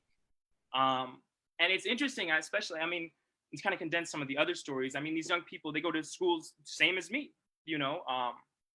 and they learn a history that is very much taught, removed from them. And they don't see their face in history at all. And they don't, they're left feeling lost and confused. And they're not taught how to think for themselves. Baldwin in his talk to a teacher says, the purpose of an education is to develop a conscience, to think. And then once you're thinking, you're at odds with the society. But once you're thinking, you've achieved your own identity. I think these people, young people, young Black people, if they come out of the killing fields, that is the educational system of Pennsylvania and of America, they find themselves, college is going to be better. College is going to be the Eden with beautiful flowers and bushes and the apples and bananas and all the sweets I can attain. And then they find themselves with their face right in their faces with a shotgun or a gun to their face. They find themselves fighting for their lives in colleges. They're crushed by debt. Their universities are gentrifying the cities. The ideologies, the ideas of these universities are totally meant to submerge whatever humanity that you have. I know a friend who's coming out of that same, and he had kind of a different situation, but he's coming out of that same, same set of like same people of Broad and Erie. He lives on Coulter Street, or he used to live on Coulter Street. Very willful person. And he went to college. They have the freshman 15 or freshman. He put on weight. Because there's a deep depression. You don't interact because you're trying to be an engineer, and there's nothing to. There's no reason for you to really give yourself to anything there at college. And he left. He left, and he was saddled with a ridiculous amount of money. And so him having no choice takes himself right off to the military. And in the military, he's under threat of death. and I mean this seriously. He's a janitor. And in this place where he's a janitor, there's a toxic gas that he could that could kill him, you know, if it isn't turned off properly. And to this, to both of these points, this point of an education that doesn't help us achieve an identity, and a collegiate education that submerges our humanity and destroys our communities. I ask, can we afford this once again, or is there a greater choice that we can make? And so I returned back to, you know, older people. I turned back to a historical tradition. When I highlighted earlier with this man, Kenny, he said he all the time he talks to me, or whenever I see him, he's like, you know, I got to work this job because of my wife and my stepdaughter. They want me to buy them things and all this extra type, you know. But I think it's so rich and so deep. I actually, you know, of his sacrifice for his children, for his responsibilities. And I think it's deep also in light of a couple of old heads that, you know, live up the street from me. I stop by some, you know, I listen to them, they get their drinking, music, and, you know, just trying to relax, just trying to chill. And they tell me their whole life story. Always. I mean, they tell me, they give me as much of their life as they can. And they say, you know, they say to me, if I knew what I know that now, back then, I wouldn't do the same things. And I think what's implicit, the words that are unsaid, you know, in what they're saying is, I don't want you to do the same things that I did.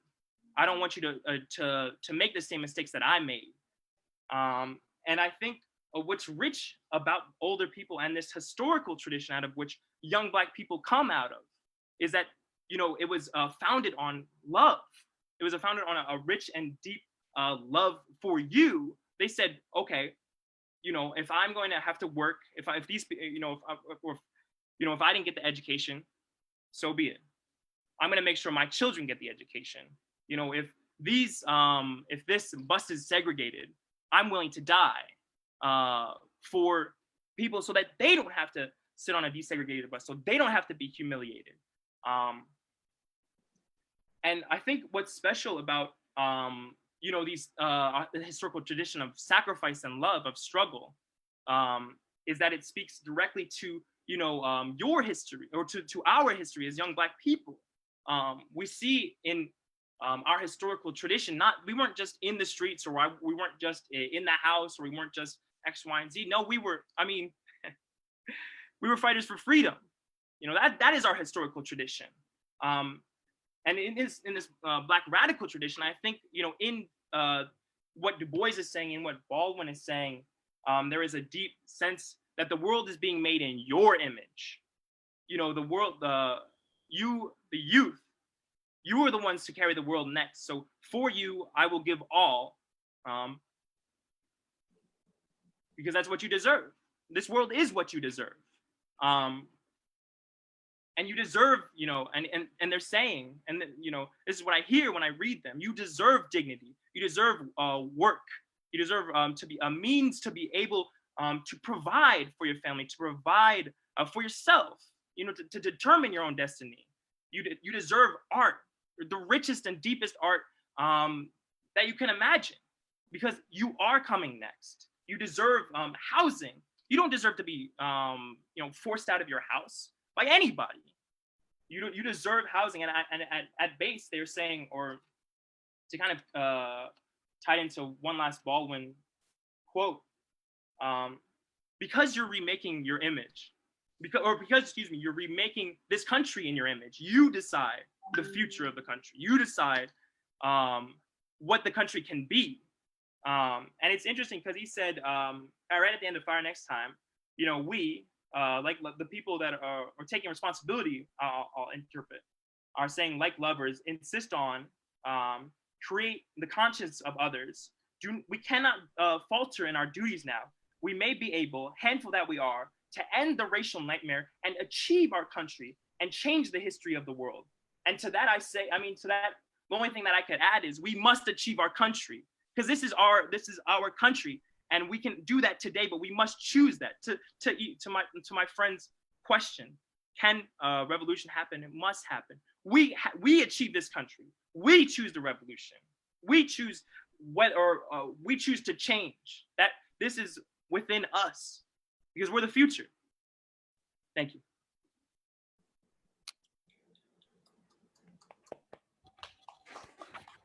Thank you, Jake. And I'll now ask Emily to say her piece. Actually, the first time I ever came to the free school and ever came to Philadelphia for the first time was the Baldwin celebration 3 years ago. And now I live in Philadelphia and it's for the free school. And so I think it's kind of funny how these things happen. I want to talk about Baldwin and how he sees individuals and what that has to say for Asian Americans who seem to be asking more than ever what their role is in this country. There is a significant way in which James Baldwin so clearly details the psychology of American society and of human beings. He knows our fears and insecurities, our shame and our motivations before we do. It's as if he knows our own selves and souls more than we do, and it is because he does. And he does this because he loves humanity so much that he understands his and the artist's responsibility as, quote, precisely to illuminate that darkness, blaze roads through that vast forest, so that we will not, in all our doing, lose sight of its purpose, which is, after all, to make the world a more human dwelling place, end quote. And I think this is why we need Baldwin today. He explains why Americans are trapped and do not know or love themselves or their own children, and why they exert violence on others to protect their own false, fragile identities. There is no better and necessary time amidst the chaos and great uncertainty of a clearly collapsing Western civilization to face who America is, who we think we are, and who we must be if we want to build a better world for our children. In his essay, Nothing Personal, Baldwin explains a crisis in identity that is distinctly American. He says it occurs when people live by lies, lies such as the invention of white supremacy, the inferiority of Black people, as well as the delusion of freedom and democracy in this country.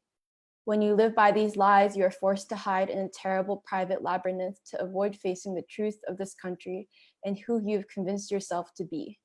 And for as long as you remain in that labyrinth, you will be afraid and ashamed of the truth and of yourself. Quote, nothing more sinister can happen in any society to any people. And when it happens, it means that the people are caught in a kind of vacuum between their present and their past. The romanticized, that is, the maligned past, and the denied and dishonored present. It is a crisis of identity. And I think this crisis of identity is clear and present today. I think young white people are rebelling against their parents and I'm sure of who they want to be, but they do believe that they don't want to be racist like their parents. Immigrants who have cut off their culture, the culture of their ancestors, are unsure of who they exactly are and will be in this country. And I think Asian Americans not only face this identity crisis, but have a particularly urgent task to grapple with it and figure out their identity as the East rises and the West collapses.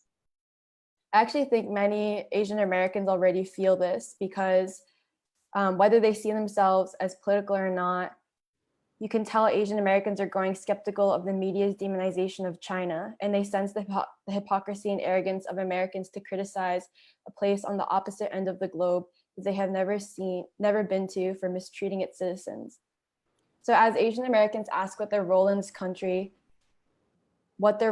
in this country and in the world, I think the key is something Baldwin says.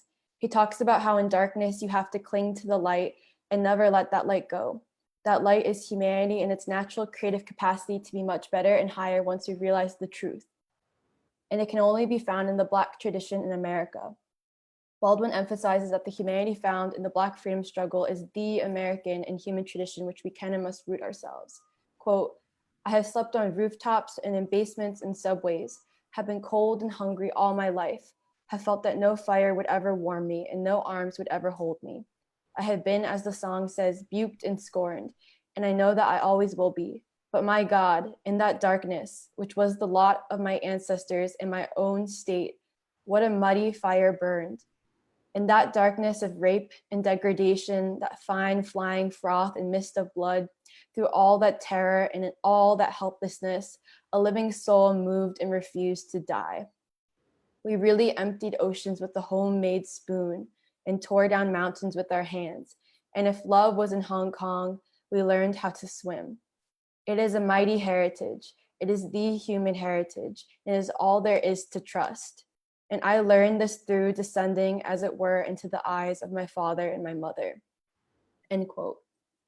In the face of tragedy and suffering that makes up life, Baldwin points to a faith and relentless spirit of overcoming that you can best see in Black America. It is in this tradition that you find a rare human substance which you cannot find in the empty shells of buildings and people in a city like New York City, which is regarded as the best of America. In an American society that has become so morally and spiritually degraded, where young people's souls slowly die and they lose hope before they fully realize their potential, it is in this mighty heritage where you can still find humanity's ability to reach higher and to love. Baldwin calls it our human heritage, one with wholeness and the only one that can move us forward.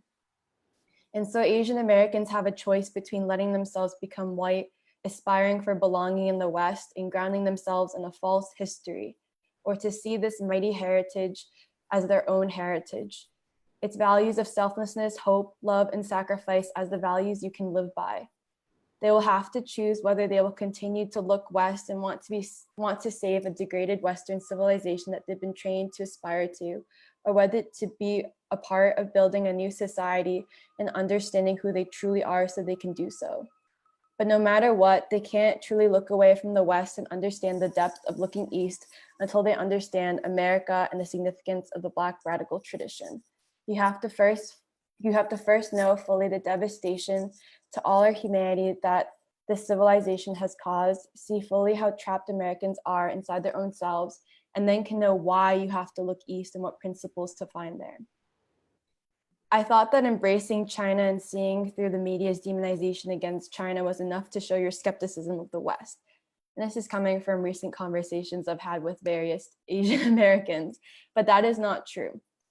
I think that before you can know China, you will have to first know what it means to be an American or question whether you know America. And I don't think you can completely know what it means to be Chinese or know China unless you know America as defined by the Black freedom struggle. Like Baldwin says, ultimately the crisis and task is to close the gap between who you invent for yourself, what he calls a provisional self, and who you truly are, which Baldwin calls the undiscoverable self, which will always have the power to blow the provisional self to bits.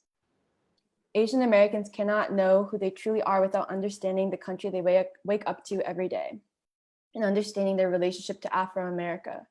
Can you see that in Black America you can find a human tradition with the creative potential to free ourselves from lies and false, terrible markers of success? Do you see this mighty heritage as your own, which has the power to free yourself and move you to become a larger human being in service to the world?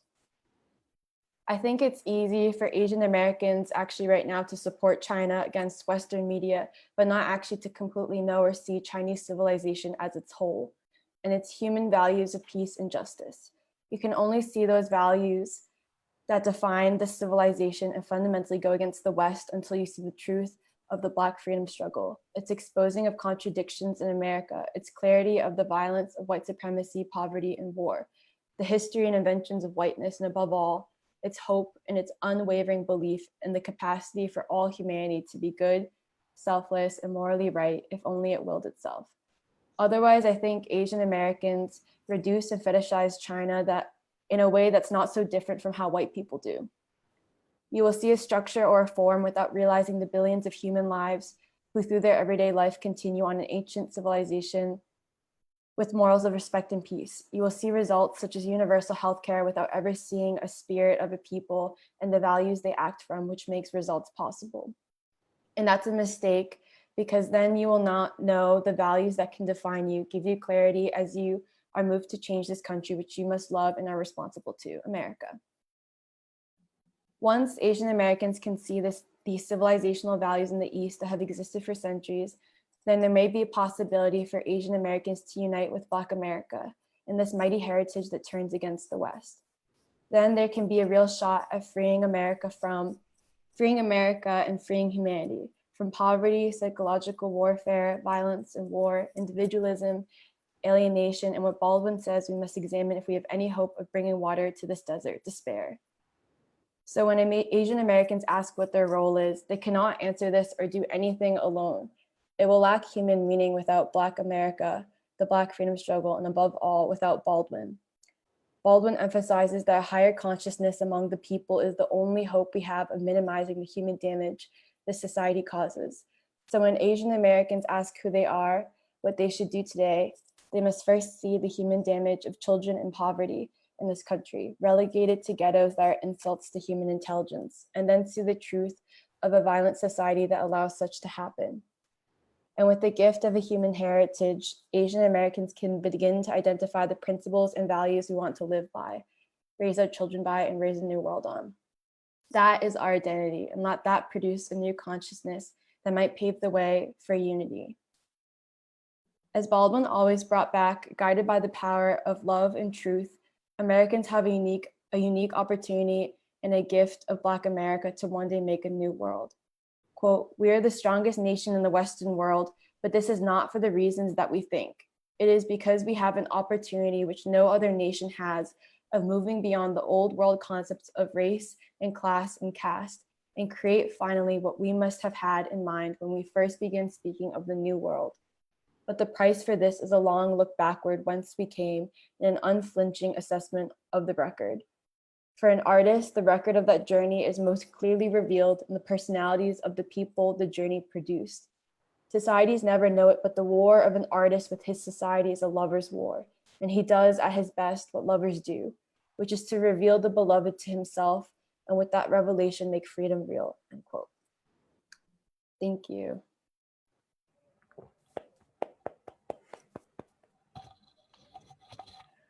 Okay, so finally, I'll ask Dr. Montero to give his. Thank you, Raju, and thank you for my colleagues on this panel. Really, I've learned a great deal today, and I think people listening to this cannot help but be impressed with the type of preparation and knowledge that has been presented. I would just like to be brief. I've talked so much today, and forgive me. But I want to talk about the Black freedom movement, where it is, and what its prospects are in this second decade of the 21st century. And I'd like to do that by talking about the funeral of Congressman John Lewis, a courageous participant in the Black freedom movement in his youth. And I'd like to talk about the funeral by talking about Reverend James Lawson, who we in the Free School and in Philadelphia got to know when he came here last October in the celebration of the year of Gandhi. And in listening to his eulogizing of John Lewis, it was like when he was here speaking at the Church of the Advocate, and even when he was at my house, we were exploring all of these ideological questions. And James Lawson was Congressman John Lewis's mentor and teacher, as was Diane Nash and Bernard Lafayette and a whole number of other people who he galvanized. And in a lot of ways, Nashville, Tennessee, out of which sprung the Freedom Rides and other campaigns, was the second beginning of what we call the Civil Rights of Black Freedom movement after Montgomery. But what we learn from their practice is, one, the importance of the local organizer who is rooted in a community and who becomes a kind of an organizer of organizers. And that's what James Lawson was. He was an organizer and a teacher of other organizers. And that small group in Nashville, where he was teaching the principles of the Indian anti-colonial struggle. He had just been in India for several years studying Satyagraha and Ahimsa and the anti-colonial struggle, but also teaching the history of Black people and of Black resistance. So this local organizing, which we took for granted back in that time, it was assumed that to be a freedom fighter, you had to be situated in a community. You must know the people of that community. They must know you and trust you. And of course, it was these campaigns that issued from local initiatives that made the freedom movement what it was. But what Lawson did in his eulogizing of John Lewis was to establish that, one, history books and the writing of history got not only the Black freedom movement wrong, but it got John Lewis wrong. And he openly states that. He states that John Lewis was made an icon as though he invented himself, when in fact John Lewis came out of a collective of courageous people, and he was a part of them. And to the extent that he was a part of them, he was great. And even though Reverend Lawson didn't say this, when John Lewis is separated from the people in that organic sense, he ceases to be who he was and becomes something very different. Baldwin takes that very practice and applies it to his intellectual life. Baldwin makes it clear that he could not be Baldwin, he could not be the celebrated writer unless he remained anchored to his people. He was not a self-made, quote, man, as they say. He was a product of a people's resistance. What I take from all of this, from Lawson's eulogy and from James Baldwin, is that if the Black freedom movement is to once again become what it must be and what it was, it must be a movement where its leadership are selflessly anchored to the ordinary people. As we say in the Free School, building off of Du Bois, to the Black proletariat, which includes not only those who work, but those who are unemployed, their children, their grandchildren, and their families. I think the moral question confronting Black thinkers, Black intellectuals, and Black activists is, what are you prepared to sacrifice to be a part of your people, to suffer with them, to experience what they experience, and to the extent that you can be, to be a voice on their behalf. Now we face a crisis where so many of Black intellectuals, at least those that we know about, have been appropriated by the ruling elite. They are university professors, they work for nonprofit organizations and NGOs, and as such, they are separated from their people and are more connected to the white elites and white ruling class than they are to Black people.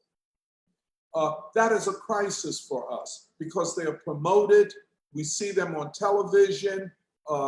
Their books are in bookstores and sold on Amazon and other places. But they speak in an apologetic way for the system that exists and do not speak in passionate ways for the poor and the dispossessed, for the working class and the proletariat. Just one last point and two last points. So many young Black intellectuals are under the ideological direction of what I would have to call the white left. They see the world through the prism of the white left. And in that sense, they have been taken over by identity politics, representational politics, intersectional politics. And as such, I would argue, they are leftists, Black leftists, unworthy of the Black liberation struggle. They do not have as their exemplars people such as a James Lawson or Diane Nash or the Black freedom movement. They have been seduced into the idea that to be revolutionary is to somehow position yourself in opposition to the great mass of Black people, their institutions, their organizations, their way of thinking, and their aspirations.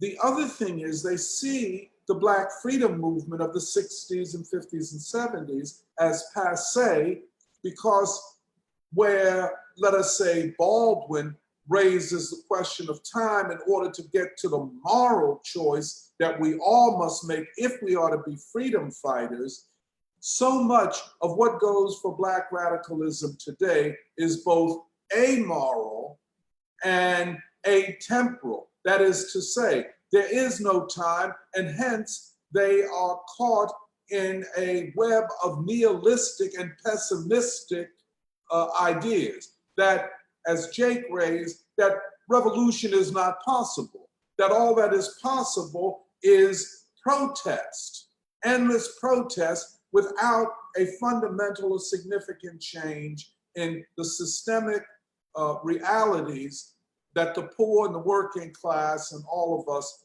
are caught up in at this time. So the optimism that Baldwin speaks about, an optimism in the people, a confidence in the people, in the darker races as Du Bois defined them, and an opposition to Western civilization, that is not understood. And so it is all about the West. It is all about giving color or Blackness to a project, a civilizational project, which in itself has been responsible for the oppression of humanity and a civilization that we must transcend. Finally, the white left and Baldwin. It is not a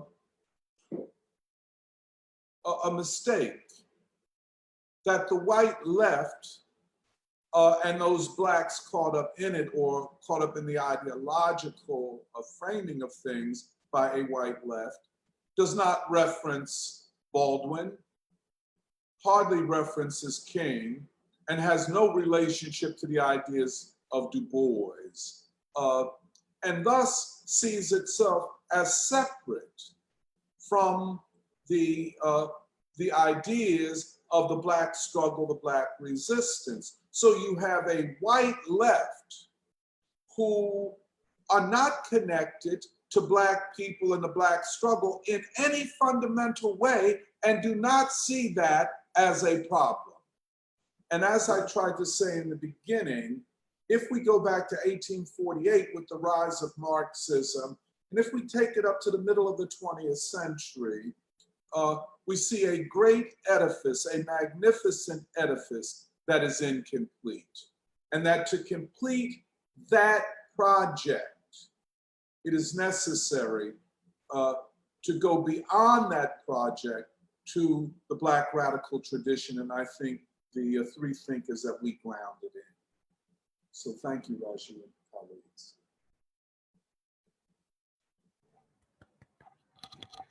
Thank you, Doc, for your presentation, and also Emily and Jake. And I mean, there's a lot that was in all three presentations. So I know I'm still thinking about many of the things that were said. Let me bring Meghna back on.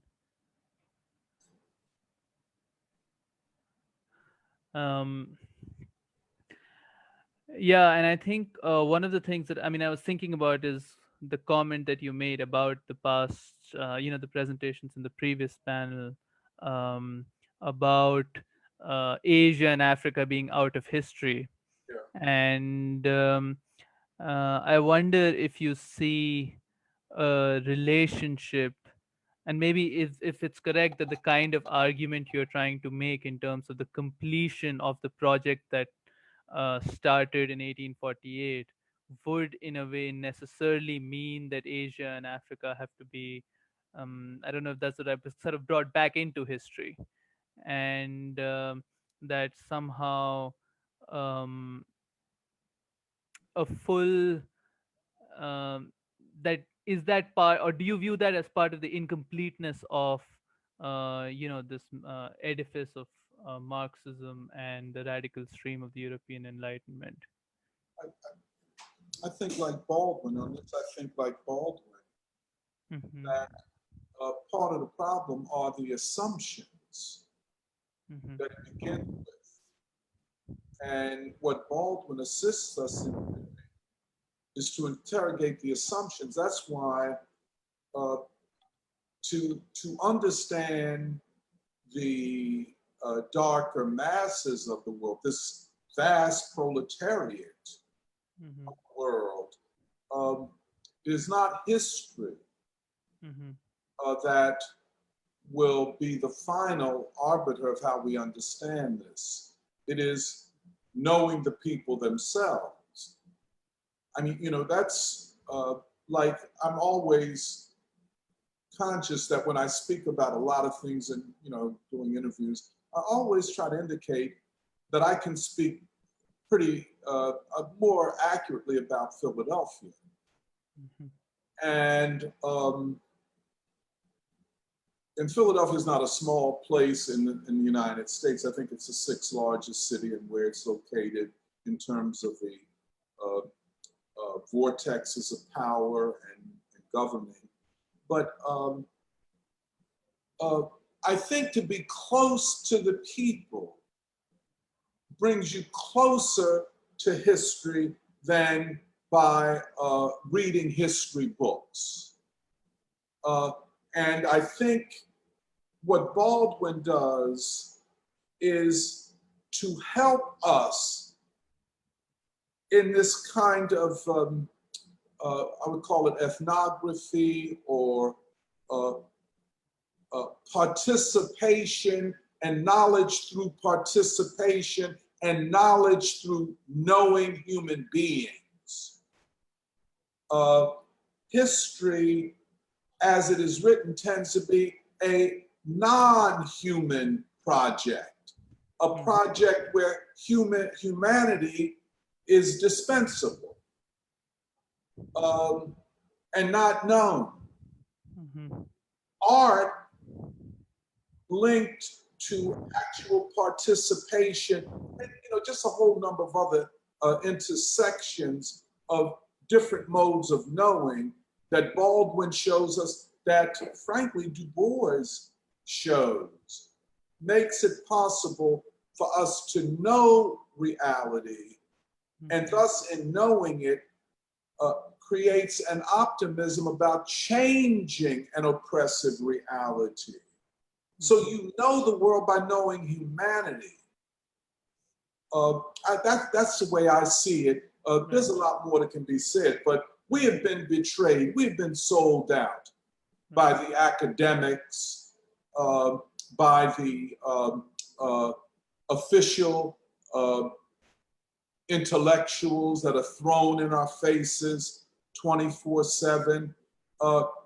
They don't help us. They're like, it's like a revolving parade of narcissists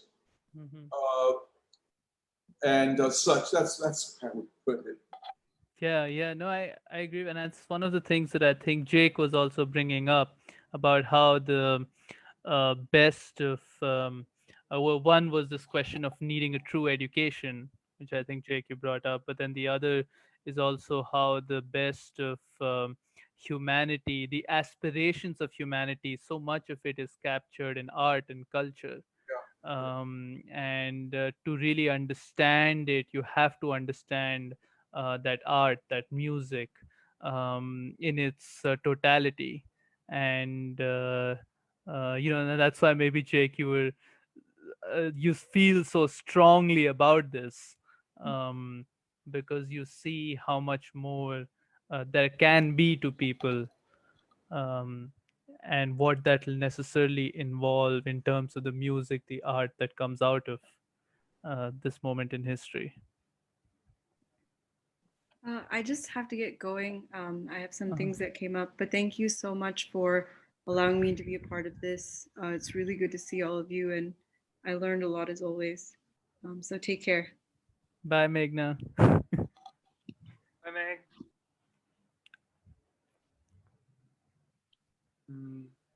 But yeah, no, I do feel strongly about it, about culture in their lives, and our because our I mean their problems are my problems. This is how if dealing with things altruistically, to take in King's Strength to Love, he talks about altruism.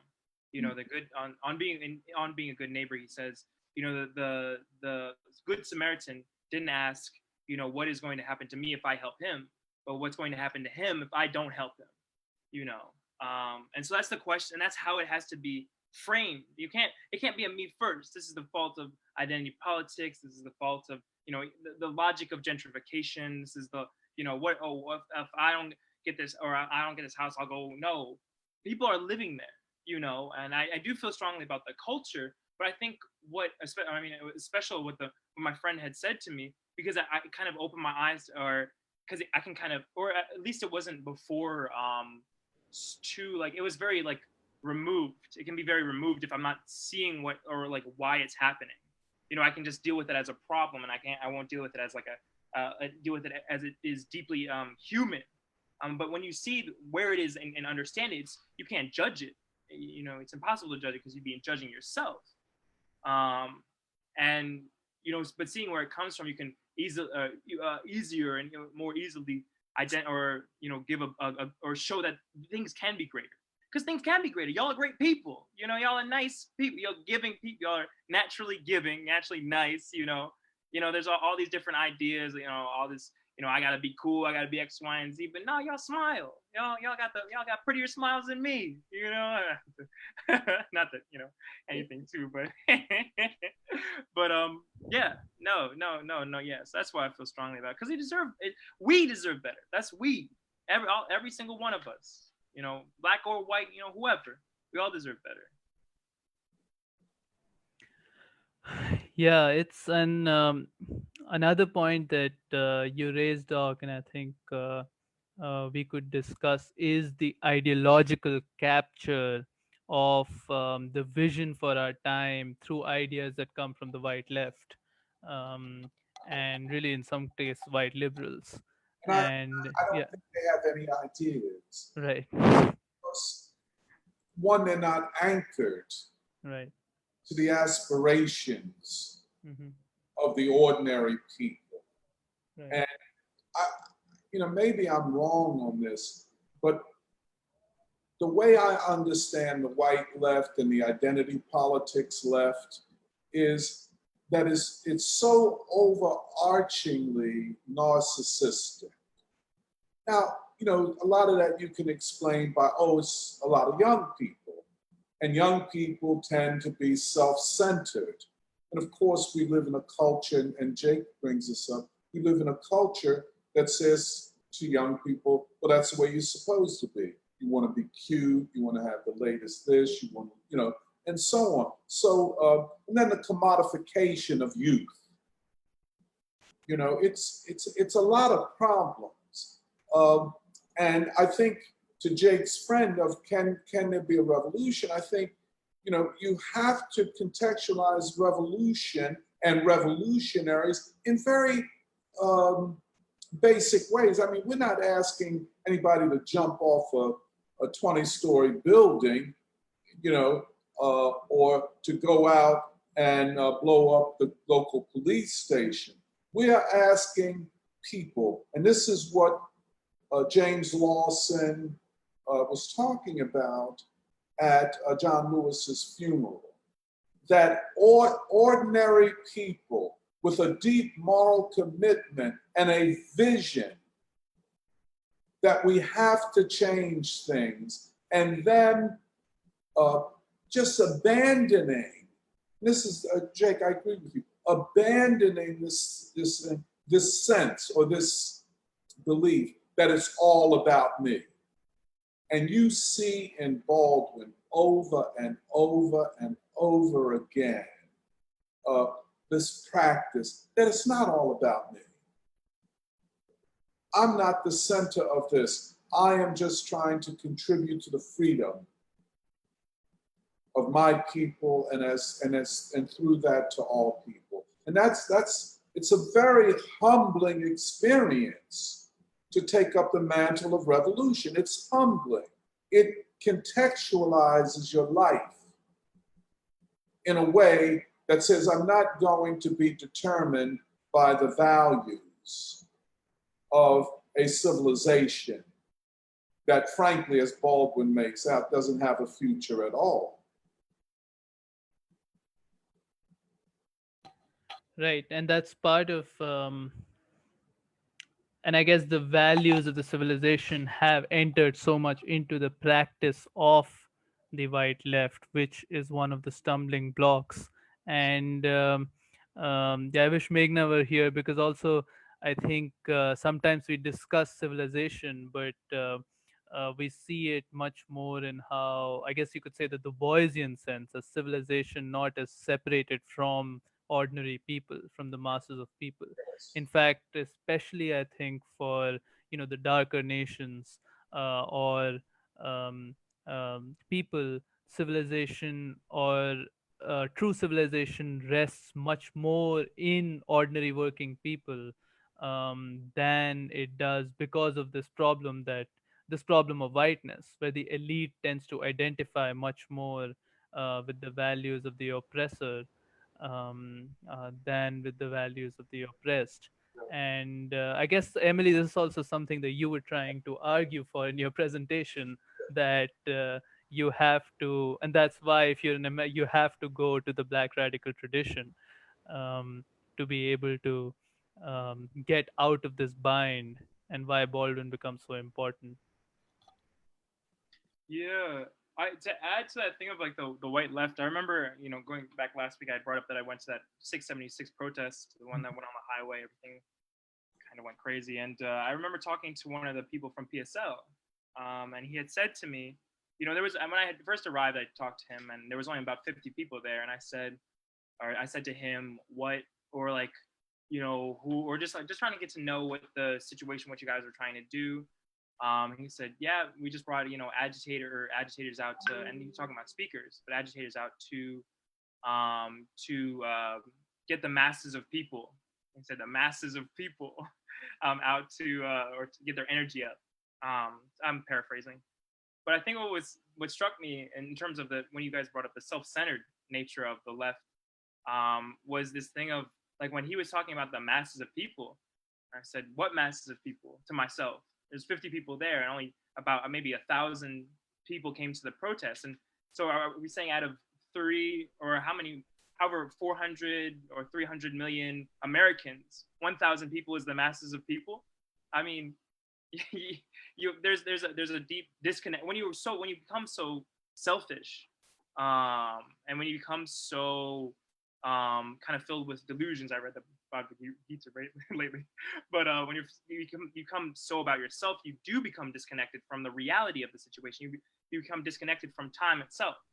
When Baldwin's talking about, or you can't, and this is why the facing yourself is so important, because you can face reality and facing yourself and facing what it is that you've become and taking responsibility for what it is you become.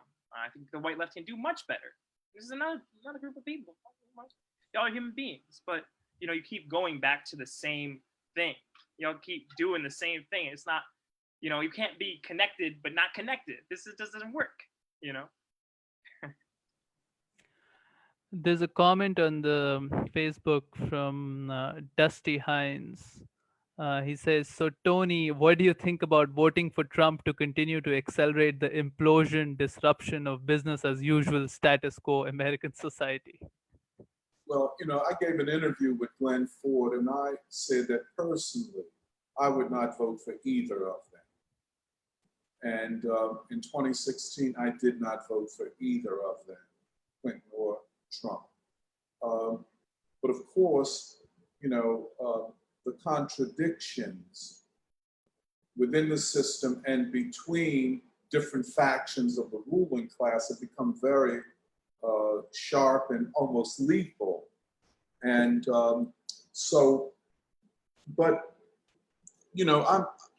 I'm like the free school. I think my work is among the people and the education of the people. And like we keep talking about, the light, that torch of truth that is Baldwin, that is King, that is Du Bois. If this is infused within the strivings, first of all, of the Black masses, if these truths, these visions can be infused in the day-to-day life world of a people who almost instinctively are at odds with the system, we will have achieved something, and that's the way I go about it. I know most Black people who vote will vote for Biden, and that's understandable. But then the question becomes, how many Black people are going to vote? And then there's something after the presidential election.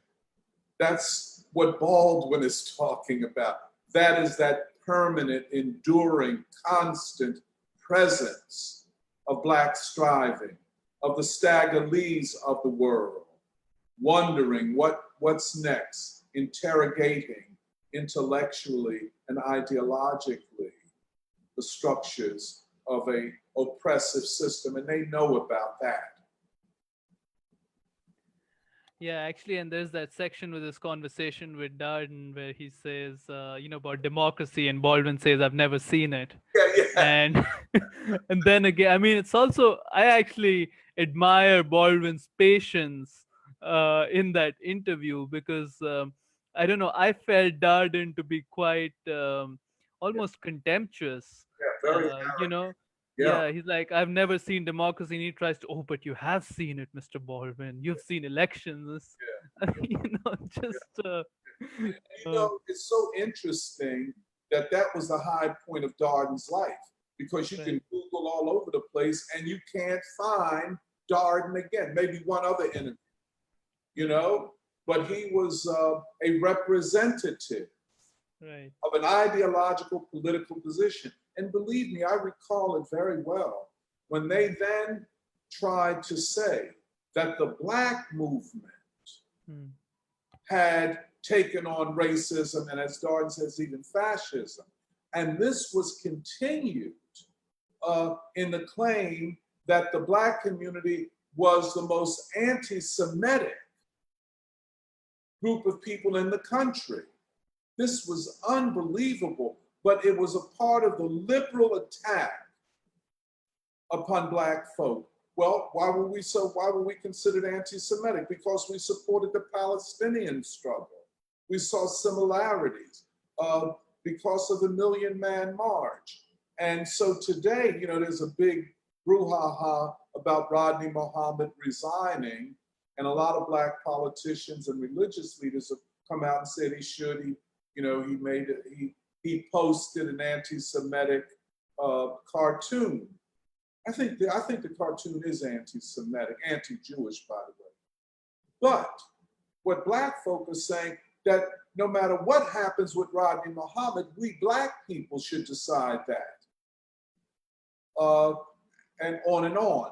But so we're at that time where we have, take, for the ordinary Black person, I understand, enough is enough. How much? And this goes back 50 years when they started this. That Black people are the reverse racists, that what we need are Black spokesmen and Black leaders who are like John Lewis. And if they don't come organically from the Black community, we will invent them by creating these so-called intellectuals and scholars.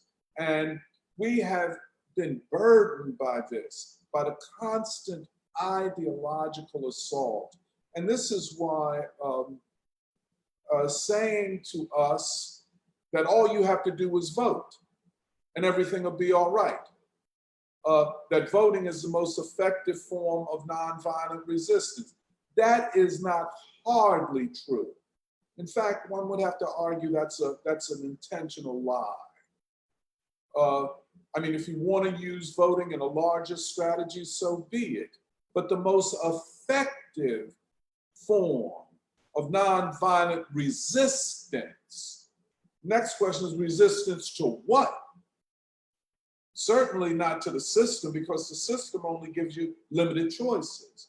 But nonviolent resistance to poverty and war and injustice and gentrification is a whole nother question. And that is organizing. That is the education of the people. That is the long game, not the short game. That is breaking with the likes of a Joe Biden. How can you believe what he's saying when you've seen over these years what he has done? He has no problem appealing to racist tropes. He's done it even in 2020. And you're talking about a war maker, a militarist. They don't get any more militaristic than Joe Biden. And now they want to tell us, well, he's running on the most progressive platform that any Democrat has ever run on, et cetera, et cetera, et cetera. I'm not impressed.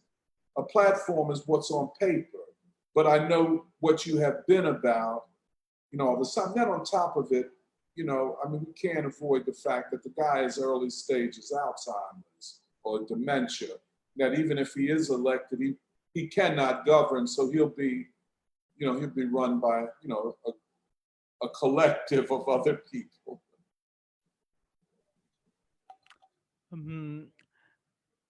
There's a comment by Amiri Banks who says, there's a reason so many people who are suffering do not find intellectual discussions of identity politics to be particularly fulfilling, reliable, or liberating. And he adds, whenever Baldwin in his later years would be asked to interrogate society through the lens of, quote, gay rights and the LGBTQ movement, he would always return to the concepts of love and self love and knowing who you are. He would always resist the attempts to include or use him for these purposes. Yeah, no, it's no question. There's no question. And I would say that LGBTQ people should spend more time studying Baldwin.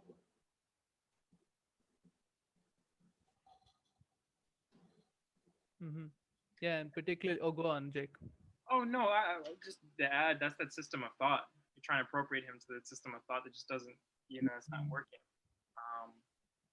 Yeah, they could get a lot out of, studying Baldwin, but it's easy for them to take it and take it left, or take one line and say, okay, or there's that kind of common, quote that they have of, not everything that can be or changed is faced, or whatever, face your whatever, and they can just use quotes. They can kind of use quotes, but not really study Baldwin, but take this one thing and then say, oh, or this is for at the intersection. This is they love the intersection Yeah. because the intersection assumes difference and it's based on whiteness. You know, That's the key. That's the key. And Baldwin transgresses the white assumptions relative to anything, the civilizational assumptions. And, it's just, and so, Baldwin is not a real icon in the current LGBTQ movement, you know. In fact, I would say that they don't like Baldwin as a thinker because he gets to something that the LGBTQ movement does not want to get to, and that is the civilizational critique. Because I think LGBTQ operates within the framework not only of liberalism, American and white liberalism, but within the framework of a Western and white civilization as it is manifested. So you don't get an anti-war positioning out of the LGBTQ movement. You really barely get an anti-racist one. I'm not a racist, that's what they would say. And they would say that almost in a transactional way. And if I'm wrong, the LGBTQ people can let me know. But they say that if you want me to be anti-white supremacist, then you have to be trans, you have to be against anti-transgender, anti-gay, anti-lesbian, as though they are equivalent.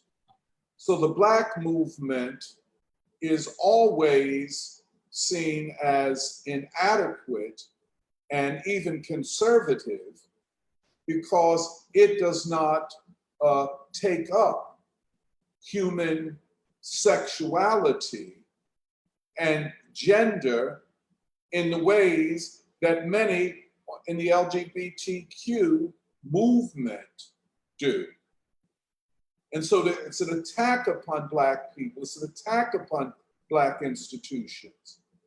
But as Baldwin points out, and Emily, I really appreciate you saying this, that it is this Black movement, this Black history, this heritage that can give us an anchor, be one Asian, be one Indian, be one whoever. It anchors, it gives a philosophical, theoretical, moral framing of things out of which we can see a practice. Everybody doesn't have, you don't have to run down the street, with posters every day. People work, people are trying to make ends meet. But one can be a revolutionary. One can transform oneself into a revolutionary, by which I mean one whose values and practice on a day-to-day basis are directed towards the undermining of an unjust system in all of its manifestations. And that's all it takes. An ordinary person whose beliefs predispose them to do extraordinary things.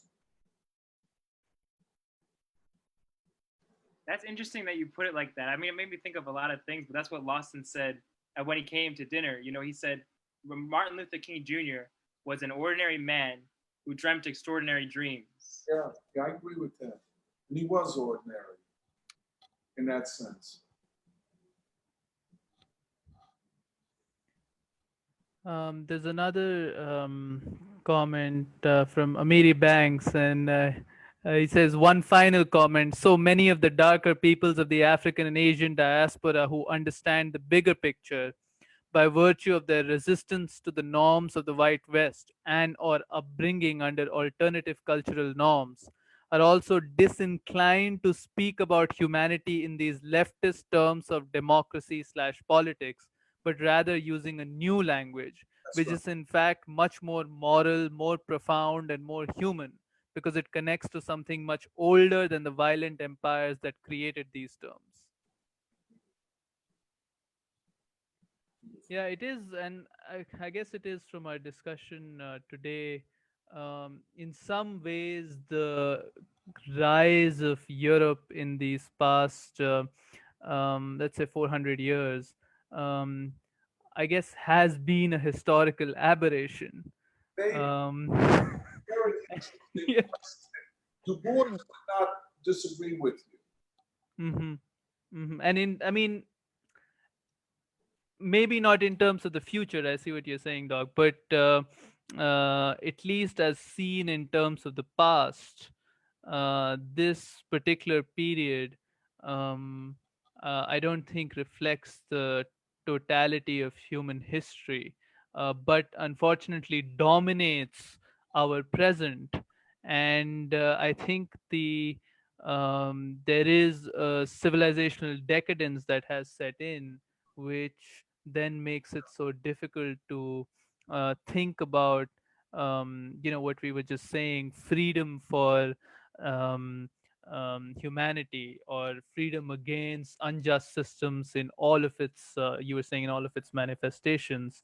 And which goes back to the argument you were making, and I think is the argument for why we need Baldwin today, that as much as the radical section of the European Enlightenment can give us, I think one of the things is that actually, I think to some extent in its practice, it became much more applied, and maybe you can correct me on this, Doc, in the darker nations than in, and of course, including Russia as something that straddles Asia and Europe.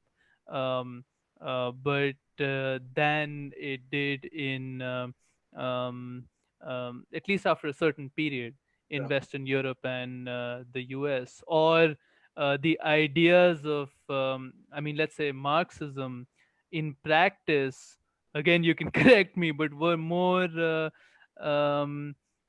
influential, or in practice, you see them more in someone like Huey P. Newton.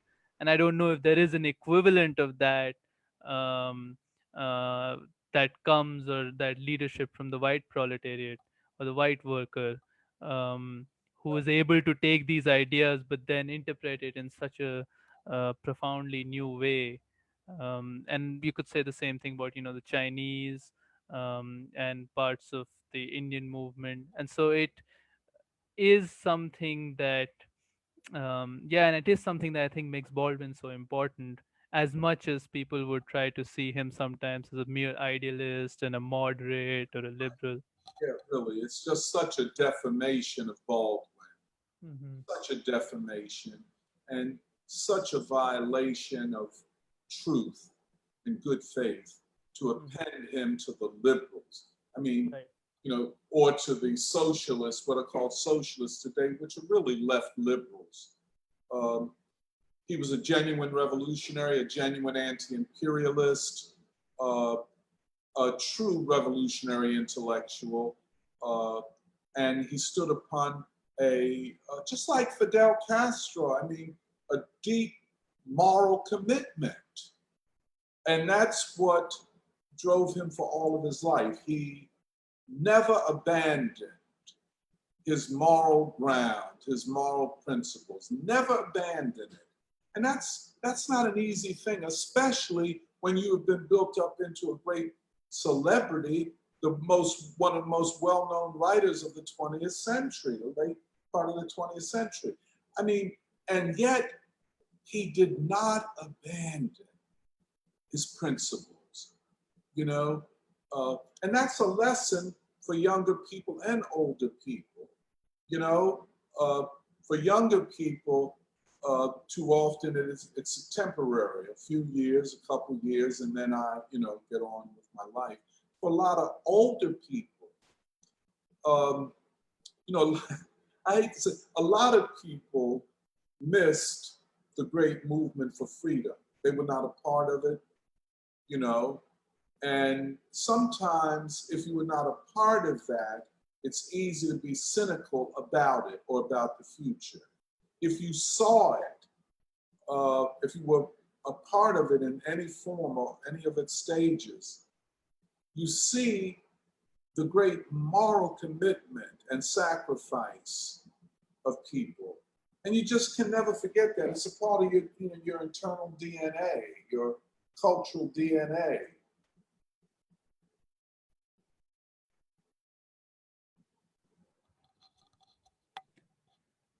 Um, so maybe we can, this point is getting to our 2:30. We can just end with reading the eulogy, Amiri Baraka's eulogy to James Baldwin. Unless one of you want to say something else. Oh, me, no. No, Hmm. Emily. Yeah. Emily. I did want to say, I haven't reread a lot of Baldwin in a long time, but when I was reading Nothing Personal, Creative Process, and just his essays, there's something that this is sad to say, but I never realized how much he talked about children until recently. And not just talking about the children in Harlem, but always asking, like using children as a sign of when something is wrong, but also like saying that you know what is right when you think of the child, like how you should act, what is morally right is by what you believe, is essentially like you want to live the way that you hope you're like for something your children can look up to. And in some ways it's interesting because he also talks about white people as young children who have never been able to grow up. And he talks about maturity and how in some ways all of this is about evolving humanity for like all people, including white people, to become more mature, more human. And I just think there's something in the way and I think it's because he is grounded so much in love, which is not something easy, like he says, but something difficult and is much more about the truth and challenges you to grow and reach higher, similar to how a child has to learn their limits and become fuller and grow. But I just think there's something really moving in that that I had never realized before. Yeah, no, I mean, just to kind of preface a little bit, it's interesting that you bring up the children and that he focused so deeply on children, and that they do give us that like, okay, this is what I have to do because look at the child, they're watching me. Because I imagined, or like, for reading this, I think I imagined like if Miri Baraka was like watching, Baldwin's I picked the cotton, I brought the food to market, his all these speeches, and this young man, being inspired by Baldwin's courageousness, by or bearing witness, and continuing that legacy, Amiri Baraka. Let me just read out a comment, Jake, before you get into it. This is the last comment by Max, who says, "This makes me think of in Take Me to the Water when Baldwin travels to the South and describes meeting a black grocer who was the first person that made nonviolence concrete for him. This man made the extraordinary decision to put down the gun even in the face of Southern racists who would hurl bricks through his store windows. We see Baldwin's humbleness in learning from ordinary people who make the difficult moral choice every day of their lives and always knows he has as much to learn from them as he does to teach." Yeah, and I think that just adds to what we had been discussing. But yeah, go ahead. We can. I'm glad you brought that up, Max. It is within the ordinary. Yep. Yep. But to start, it's titled James Baldwin. His voice remembered. We carry him as us. First of all, Jimmy Baldwin was not only a writer, an international literary figure. He was a man, spirit, voice, old and black and terrible as that first ancestor. As man, he came to us from the family, the human lives, names we can call David, Gloria, Lover, George, Samuel, Barbara, Ruth, Elizabeth, Paula. and this extension in one intimate identification as he could so casually in that way of his eyes and self smiling, not much larger than that first ancestor, fragile as truth always is, big eyes popped out like righteous monitors of the soulful. The Africans say that big old eyes, like that means, someone can make something happen. And didn't he? Between Jimmy's smile and grace, his insistent elegance, even as he damned you, even as he smote what evil was unfortunate, breathing or otherwise, to stumble his way. He was all the way live, all the way conscience, turned all the way up, receiving and broadcasting sometimes so hard when needed to, would back up from those two television tubes pointing out of his head. As man, he was my friend, my older brother. He would joke, not really joking. As man, he was our friend, our older and younger brother. We listened to him like we would somebody in our family. Whatever you might think of what he might say, we could hear it.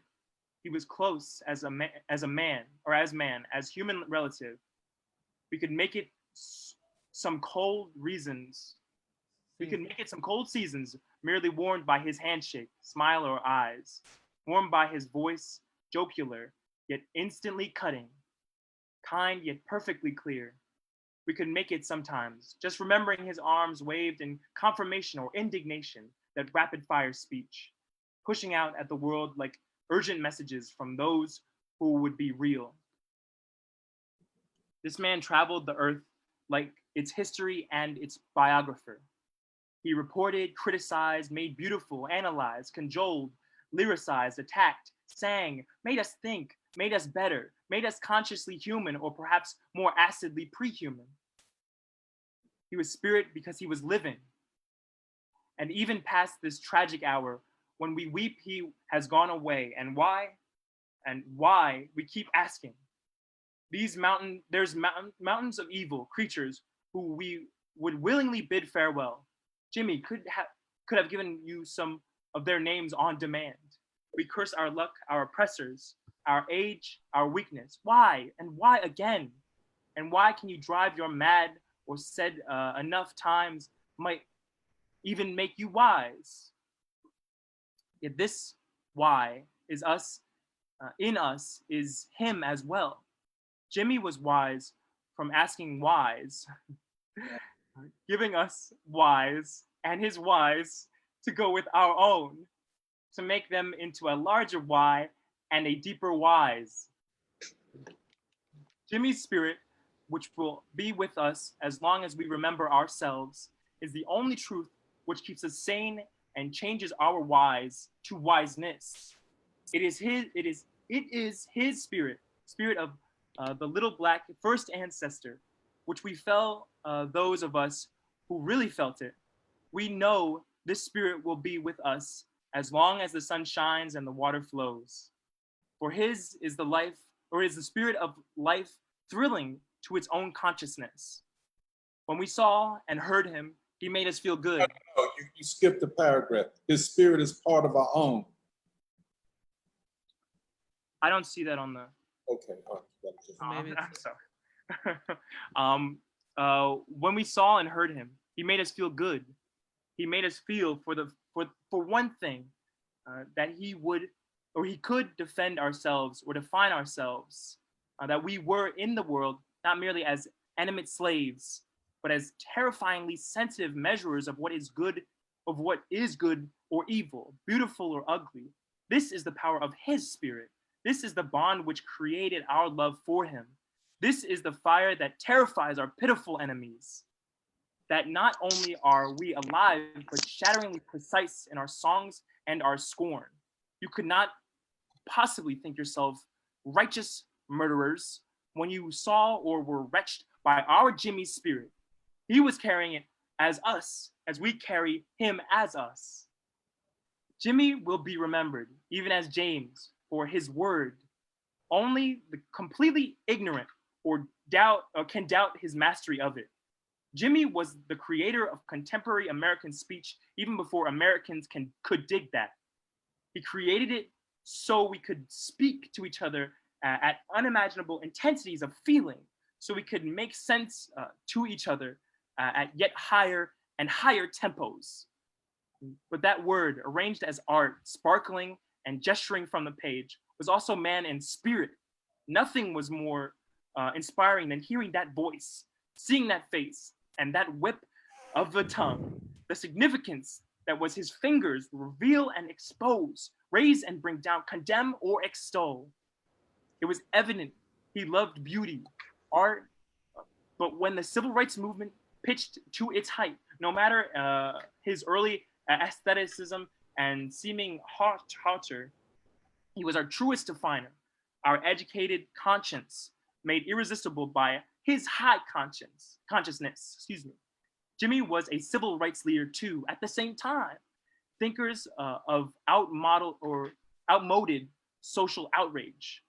He was in the truest tradition of the greatest artists of all times, those who understand it is beauty and truth we seek, and that indeed one cannot exist without and as an extension of the other. At the hot peak of the movement, Jimmy was one of its truest voices. His stance, that is our judgment of the world, the majority of us who still struggle to survive the bestiality of so-called civilization, the slaves, that is true and not of our torturers, was a dangerous profundity, and as such fuel for our getaway and liberation. He was our consummate, complete man of letters, not as an unliving artifact, but as a Black man we could touch and relate to, even there in the space, that space filled with Black fire at the base and circumference of our souls. But what was supremely ironic is that for all his aestheticism and ultra soul sophistication, there was no demanding that we get in the world completely, that we comprehend the ultimate intelligence of our enforced commitment to finally bring humanity to the world. Jimmy's voice, as much as Dr. King's or Malcolm X's, helped shepherd and guide us toward Black liberation. Let us hold him in our hearts and minds. Let us make him part of our invincible Black souls, that the intelligence of our transcendence. Let our Black hearts grow big world-absorbing eyes like his, never closed. Let us one day be able to celebrate him like he must be celebrated if we are ever to be truly self-determining. For Jimmy was God's Black revolutionary mouth. If there is a God and revolution, his righteous natural expression, an elegant song, the deepest and most fundamental commonplace of being alive.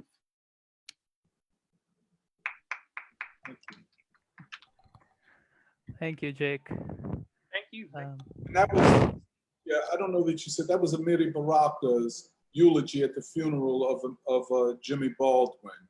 And this is a great thing. If I could just say a little bit, you know, Amiri took a turn towards cultural nationalism. And that's when he changed his name from Leroy Jones to Amiri Baraka. In fact, Imamu Amiri Baraka. And like Eldridge Cleaver, he rejected Baldwin because of Baldwin's homosexuality. That was for a few years in the late 60s. But then he returns to Baldwin. And this is his almost not just eulogy, but a love letter and an appreciation, because it is Baldwin that creates a bridge, another bridge for Miri to cross over and for Miri's genius to fully manifest itself. But Baldwin, as he's saying here, is his big brother, his mentor, his guide, and as he says, a fighter for Black liberation. So I just want, you know, I don't know where you were reading from. I got the book of eulogies, and it's a longer version. What were you reading from, Jay? I got it off of a website, Roger. Yeah, it was. This was just something online, Oh, which is probably shorter. They probably cut short some of it. yeah. Okay, I was just Yeah, wondering because I was yeah. trying. No, I didn't realize they had cut short parts of the speech, but I should have checked. I'm That's sorry. okay. No. It Yeah. was still, we knew we got that sense of, and Amiri, that thing of wise and wise. Amiri, uses the word WISE and the word WHYS, why and wise and wise. We become wise because we ask why. And I thought that's a beautiful and brilliant thing.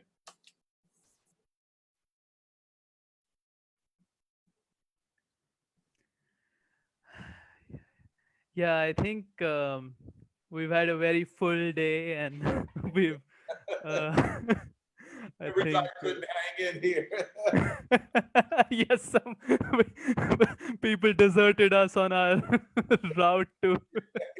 But Grady is back. Brady is back. I see his picture. Yeah. Yeah. But I think it was. I'm very glad we were able to do this and show, celebrate Baldwin, but also bring out why he is so important for us in so many different ways, and why he must be taken to the people. He must be, and his words must be spread in institutions. They must be spread in churches and unions. And uh, I think you were saying, Doc, what that could do if the words were infused in the consciousness of ordinary people. And I hope that those who've joined us and are viewing um, have also been inspired to further read Baldwin and also take his words further. And there are some comments about how important it is to. Um, or someone, there's a comment saying, I saw on an electric car charger a James Baldwin quote flash briefly between advertisements. I don't recall the contents because I was shocked that they would stoop to use him, and that they managed to find a totally harmless quote from his stunning life and work. And it is so important to celebrate him to fight the Santa Clausification, which is a favored disarming technique of the liberal establishment. And yeah, I think that's true, and that's something we started with. Um, how you can get a version of Baldwin which isn't the same that you get when you read him. And so maybe we can end at this point. Grady, if you want to say something. I Grady just wanted. objects that I end the live streams too abruptly. I know, but I just left. I I obviously just left my Zoom that I had to leave you for, and it was an intense meeting, and I got a request to Zoom after that one, and I said no. I have to go back to my first love, and so I thought that I would come back and just thank you all and see how much it blessed me. And of course, as synchrony would have it, I arrived just as Jake, my favorite textualist, was reading. So I'm always going to embarrass you. Always. I love to see you blush. Okay, thank you everyone for joining us, and we'll see you again next week. Thank you, Raju. Thank you, Raju.